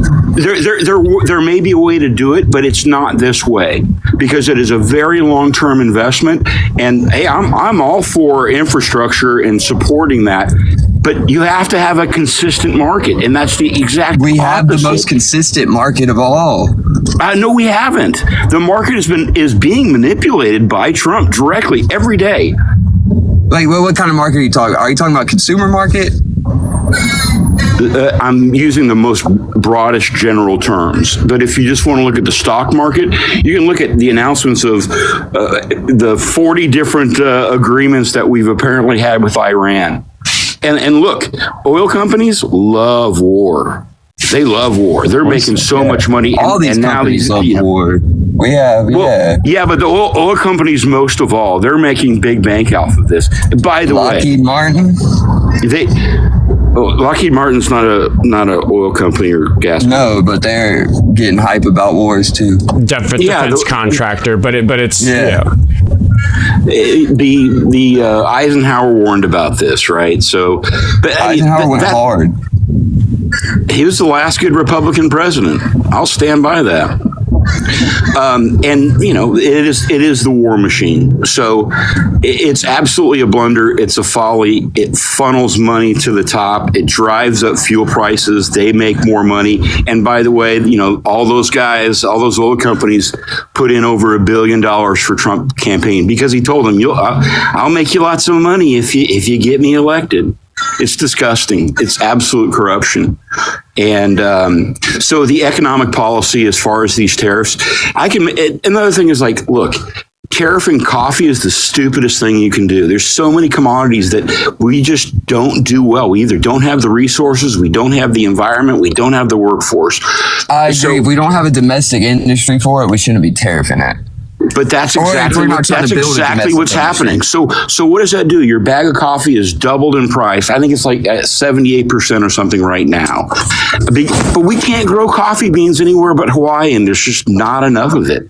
So to tariff that is just taxing the people. I agree with that. That buy coffee. See, my problem with like your whole stance, Saucy Penguin, is that you tend to like, you seem reasonably educated about some of these things, and you have a good stance like that, but I just feel like you're still working so hard to make it work for what the Republicans want right now. When the solution is I'm not, bro. I'm not. I don't know why you support Trump's economic policies then. Pardon me, I don't. Hiccups. Only that one. Well, we've already in this short time, I think, if you look at it from what Oskar has explained, what I've tried to explain, it's a ripoff. It is a tax. It's a tax that hurts the consumers. Like and I don't think we live in a consumer economy anymore. We live in an exploited economy now. And that's where we have to stand up for, we have to speak truth to power. And the guys that are at the top, everybody in the cabinet's a billionaire. So I didn't mean to take over your show, Oskar. You're doing great. Did he run? He left. Yeah. I guess the other thing I wanted to speak to is Screech, because that was so disgusting. That guy. Okay, like I made a comparison last week between him and my regular caller, Iowa golfer, and like obviously Screech is a much more reprehensible character, but I will stand by that is a caller with whom my conversations are more productive than the average person who's that reprehensible, because I think that he's all over the place, but I do think he's capable of admitting that he's wrong, which is rare for someone as fucked up as him. But I want to hear your thoughts. He has done that a few times, right? And I always want to give him credit when he does that. But then he'll come back and have lost that progress. He did that today. He lost a point for going back on Ilhan Omar, saying that violence is okay, which is the thing he called back in last week to say that he couldn't find proof of her doing. But he used it again in his argument today. He said that he supported her. He said that she supported Charlie Kirk's assassination. But it's like a game of telephone. Is that like some correspondence somewhere like Ilhan Omar maybe refuses to say that she's sad about Charlie Kirk dying. I don't know what she actually said. I'm making this up. Maybe I'll use myself as an example. I say I'm not sad that Charlie Kirk died because he was a piece of shit and I don't mourn the guy. Right? Like He's a piece of shit. Yeah, I say something like that and then it gets regurgitated 10 times through the headlines and it ends up being Oskar Quentin supports Charlie Kirk's assassination, and it's like, that's not what I fucking said. I'm just not going to pretend he was a good person. I'm not going to pretend I mourn him. And that's the sort of thing that might have happened to Ilhan Omar, but he went to go research it, couldn't find it, and then regressed this week. So I'm looking forward to him calling back because I think I'm figuring out how to handle him. So the one thing I wanted, and I put this in the chat too, like, dude, get checked out. Just go talk to a therapist. There's something in there that I think for his own health and safety, like, take care of yourself. And fortunately, because you have these on YouTube, he can go through those with a therapist and like, wow, what a discovery that would be. So like, we've been conditioned in this country to accept violence and condemn empathy. And I think that's a huge problem that we have to encourage people to look into. Why do you think it's okay? And then the people that are telling you that's not okay, you rail against them. That's what you see it on your calls all the time. We've had the morons and monsters conversations, but right. I think there is a place, especially these days, to open up that door and say, hey, we care about you. Go get help, because that's not doing you any favors either. That kind of condoning of violence and hatred. It's about, we're really being conditioned. I talk about this with immigration too. Like, I've come up before and explained that, God, who's the guy that you had that was going to be, he was in Kansas. I bet he was at Haskell in Lawrence, Kansas. He wanted to run for governor. He claimed to be, native. And it's like, brother, you're closer related to immigrants from the southern border, from with Latinos than the white people that you claim should be here first. That was absolutely crazy. I see Portland's up. I'll give him the mic. He always has good things to say. How old are you, Portland? I don't know. Have you been on my show before? Yes, he has. Once, a long time ago, before I was even a mod. Okay. Remind me how old you are? I'm 45. 45. Welcome. Hi. I sent you the message about Lucas being, and he really does a great job of making these short and concise videos, like divulging into the MAGA mindset and the culture, and not just MAGA, but also Trump and their cultist behaviors. He's a really fascinating guy. And I think there's a really, and one of the most important things that he taught me was a thing called identity fusion theory, or identity fusion disorder. And it's where people, they connect their ego, their personality to their beliefs as if it was like a limb. You know what I mean? And if you say things bad about their belief system, they retreat, they feel hurt, they get mad, they get angry. Well, I really sensed that when Charlie Kirk came out, because that guy took it so personally that I didn't feel the way I should have about Charlie Kirk. And I pointed out to him that he didn't feel personally enough about Melissa Hortman being assassinated in her fucking bed with her husband, and like, he couldn't see that his gears were grinding really hard on this notion of, like, why is this example of political violence important to you, but this other one isn't? I can see it's because of what you're talking about. It's because it's a part of his identity. There's a similar thing with sports teams. Like, when you really connect with, like, your favorite team, your team can cheat and steal and whatever, not follow the rules, and you'll still support it. We're talking about the Patriots. Yeah, well, yeah. Like, I mean, really, any of them, and I think that's part of our culture too, to be like this black and white. If you're either on my team or you're not on my team, and I'll support my team no matter. Because frankly, look, modern politics. If you think of like a game of soccer, the right has been playing rugby. they're just running over everybody, and the Dems aren't even fighting back. And like, if the ref's not blowing the whistle, you got to get out there and fight. Yeah, but I don't know. I wanted to hear more what you said. I didn't mean to interrupt you like that. No, it's okay. No, I like it. I like people's perception of things. Anyways, it goes to kind of what you're saying, like that team belief, like.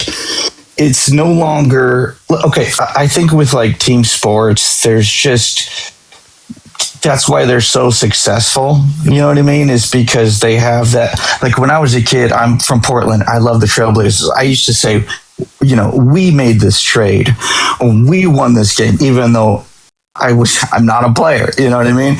And I think it's very similar. I think you're spot on with that. I think that for all of Trump's idiocracy, I think the one thing that he has, or his administration and the people around him, have helped to cultivate this system where they have turned MAGA into a sports team, but even more into a cult. I mean, MAGA mind virus. We call them cultists all the time. Like, you say what you want about the guy who says windmills are causing cancer and killing whales, and you can pour water on a magnet and it stops working. This guy's absolutely brilliant at creating a cultist following. That's like he's found a way to integrate people's ideology into their personality in such a deep-rooted way. Like, for example, it's supernatural, right? Like it's a mutant power or something. Like very strange. But hey, by the way, man, I'm Oregon too. I'm in Astoria, so Oskar, there's been a chat about, I think Minneapolis to Portland is a very, very common trip to take someday. I've been through that neck of the woods, and I'd love to get back out west. If you love Minneapolis, you'll love Portland because it has much better weather. And it's very much similar. You guys can dog on us about the weather. We'll see how you guys. We'll reconvene after 20 more years of climate change. How about that? There you go. 63 and lovely here, so enjoy that 100 degree. Oh, you're on the coast. You're cheating. Yeah, that's so nice. I got family out. Thanks a lot for having me up, guys. Appreciate you, Paradox. All right, Paradox. Good talk to you. All right. I think I'm going to see Portland if I can get another cheeky call in. Unless you have something burning to add, I'll let you go. He kind of cut me off in what I was saying, and I forgot. So just it'll come back, I'm sure. Yeah, go ahead. Thanks for hopping up, and thanks for all the mod work. I appreciate you. All right, thanks, bud. We can talk to D-Mac really quick before we wrap the show, because we got a few more minutes here. And then me and Jessie are going to eat lunch. Yes, lunch. Yeah, sound more alive if you're going to be on the air, Jessie. Yay, D-Mac, lunch. how old are you? I'm 20. 20, friend or foe? Friend. I just wanted to stop in real quick. I've been watching your lives recently, and I mean, I'm not like super informed on like all the facts and everything. I definitely could be more. I mean, I know like the general gist of things, but I think that one thing that I've noticed that's really important that you do is like you point out when people like you use like gish galloping and like stuff like that. And the last caller brought up how people have like kind of gotten like absorbed like some of the like idiocracy that like the government shows and like the certain news outlets like display all the time. I think like people without knowing it, like a lot of MAGA people have picked up like the gish galloping tactics and everything. Like I mean maybe it used to be different in the past, or maybe I was just like younger, but it seemed like people used to be like a lot more good faith and like actually like, but like you'll prove people wrong and they'll run away from like the topic instantly. And it's like, it's just, it's insane. Like nobody wants to be good faith, like when it's like the stake of our country. Yeah, I think that you're right. I think that people have become less genuine in their conversations, and I think part of it's just that people are teaching these disingenuous tactics. Like some of these disingenuous tactics are the things I would say that Charlie Kirk was doing in his debates. So they become more popular. But part of what I'm trying to do is just educate people about gish galloping. For everybody watching, gish galloping is the one where somebody just says a new claim too quickly, so I don't have time to respond to the one they just said. So they just keep moving on to, and then this happened, and that happened. I'm like, whoa. I want to answer to all of this. You are not not letting me, sir. Like that strategy, that should be like, because of what's going on in discourse in our politics right now, gish galloping should be an everyday household phrase. People need to know what gish galloping is. Sea lioning, asking questions until they don't know the answer. What was the judge's name? Where did they go to law school? What year was that case in? What was the date that trial happened? Like questions like that, where it's like, this is not substantive. This is not meaningful to my argument. You're just going to find some random detail I don't happen to know and then say that I'm wrong because I don't know it. That's sea lioning. There's these names for these strategies, and I think part of what I'm trying to do is educate the public so we can defend ourselves from them. I want to hear somebody in the bar say, no, dude, you're gish galloping. Answer what I just said before. Like, that would make my fucking day if I heard somebody out on the street talk about gish galloping. Yeah. It's like, and it's such a good skill that you have in order like to point out the gish galloping and then like be able to recenter back to like what the original topic was about. Like, it's so impressive.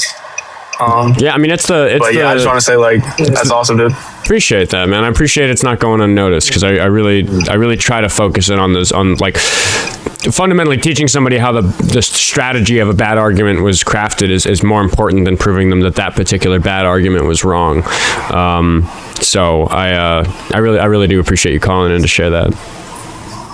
All right, yeah. All right, I'm gonna let you go, man. Thanks, though. Thanks for hopping up. I do enjoy friendly time. We're going to talk to Sunflower Bourbon Moses. Bunch of interesting characters in this username. Not sure if I'm pronouncing it correctly, but I think this is a new one. Hello, how old are you? I'm 31. Friend or foe? I'm a friend. How you doing? I'm good. How are you? I'm having a pretty good day. I've enjoyed the show today. I just wanted to say something that I've been thinking about is how a lot of times now Republicans will flat out refuse that there has been any sort of party switch. And I think that now we're kind of going through another one, only we're taking the things that they care a lot about, like, they used to be about small government, protecting children, but they're not really taking anything in return, so they don't really stand for anything anymore. Yeah, I mean, Paradox of Tolerance, who was just on, has this whole thing about how conservatives aren't conservative anymore, they're regressive. Democrats, like establishment Democrats, are kind of conservative. They're the ones trying to kind of conserve the status quo. And then it's us on the farther left that are like actually trying to make some progressive stuff happen in politics. How we actually should go about that depends on how far left you're willing to go on the spectrum. We disagree a little bit within there. But I think you're right in that the parties don't represent what they did maybe 10, 20, or 30 years ago. And it'll be interesting to see like how this period gets reflected upon 10, 20, or 30 years from now when we have some perspective about what's going to happen next. Is this a weird little chapter where the parties are fucking up, or is this some catastrophic change of the sort that has us constantly having to remind the callers that, yeah, the congratulations that the Republicans freed the slaves, that was Abraham Lincoln's party. That was the Liberal Party at the time. So like you can just ignore the historical context of the party switch so that you can claim a W that technically belongs to the Liberals, even if they were Republicans in name at the time. It's at the end of the day, I just try to fucking preach what I think is good more than the rest of this shit. Yeah, I mean, I agree. That was all I really wanted to say. Well, I appreciate you coming in to get your word edgewise. I allow that during friendly time. Thank you. Queue is empty, so I'll just look at a couple donations really quick before we wrap the show. David Collins sent $5 to say, I heard this great song by Sensing Agony called Fall. It's on Apple Music. Everybody should go check it out. It's on Apple Music. It's on Spotify. It's on YouTube. You name it. I love everybody who's thrown some money our way just for me to get to like talk about it again. You guys freaking rock. Thank you. Yeah, Jessie, the producer, is the vocalist on that track. So I do recommend you go check it out. Oh, my little thing that I say every time. I'm 100% of the vocalist. So when I scream, that's me too. It's all me. Yay. I was getting questions from people who are like, is the screaming also you? Because there's like layering where it like sounds like it could be two parts, but it is all Jessie. If you hear a voice on any of those tracks, it is me. Yeah, Jessie fucking rules in ways that have nothing to do with the show. So yay Jessie. I'm very excited for you. That's going so well. I think we had a YouTube super chat. Did we? I don't know. Oh, we have another caller though. Super fast debate or friendly? But I'll thank Hi-Fi Mike for saying, "Go Bills, go Sabres, let's go Buffalo." you can get a sports shout out in if you want for a donation. And Kronos clapped back for $2 to say, W Oregonians raised by Dallas. Thank you, Kronos. Maisley, how old are you? I'm 29. Oh, my bad, man. I didn't mean to join. I was doing laundry listening to you. So I'm sorry, man. I'm a friendly. Oh, no worries. Can I just real quick? I just now that I got you. Yeah. We're doing the friendly wrap up. Say whatever you want. So I'm in school. I'm a stay-at-home dad. I'm going back to school right now, and I know you were a previous educator, right? Mm-hmm. Yeah, so I recently just got my financial aid cut. So I got to come up with the last couple credits. It came out to $907 for this semester, and I think another $500 for the other semester. I was already approved, but I went in last week and they cut it off right at the finish line. I haven't even exceeded my limit yet. I think it's like 150%. I would have been right there, but no, got cut. So I'm having to go through this process, and I just figured as an educator, that'd be something important for you to hear about. So I made a video about it. It seems like a lot of other people's financial aid is getting cut right now for, things of similar nature. So I think it's a very important topic that people need to talk about because they just want to keep the masses stupid and uneducated. So like the big orange man said. Yeah, that is important. If you want to send me like a little paragraph in a message, I'll look into it, get better educated about that stuff going on, because that's not something I have much to say about, and I should have more to say about that than I do. So here, I'll actually drop you a follow so that I see the message a little easier. Oh, thank you, Oskar. Hey, love what you do, by the way. Keep doing what you're doing. Appreciate you for coming up. Have a good one. Yeah, man. I love it when the friendlies are in the queue by accident, but they're like, "Oh, can I have a minute?" And I'm like, "Sure." And then they get to just chill for a second. It's fun. Metal God says for $2 that I forgot to add the song to the video description. We can do that. Jessie's gonna be the one to push the VOD today. She can put whatever she wants in the description. She won't get in trouble for plugging your song in the description. And Kronos for $5 said, "Jessie, I haven't heard your music before. What's it called again, Jessie? Is it? Oh, geez. The song is called Fall, and the band is called Sensing Agony. I know. Oh, Kronos, you wouldn't want to miss that. Sensing Agony." Oh, Suki's complaining. Yeah, Kronos can't remember. He's a little too forgetful from all that leaning that he does. I was trying to find Merlin to prove to the chat that I did not eat him. Oh, does Merlin exist? Where the fuck is he? I have no proof that Merlin was not consumed. He likes to hang out under here. Is he under there? No, I got Scout Cam up on the YouTube stream. We've got Infectious Bites, who's another one of our donors, popping in to say hi. Hello, how old are you? Hey Oskar, how's it going, brother? Doing great. How are you? Well, tell me how old you are. You always gotta say that. I'm 50. 50. I'm 50.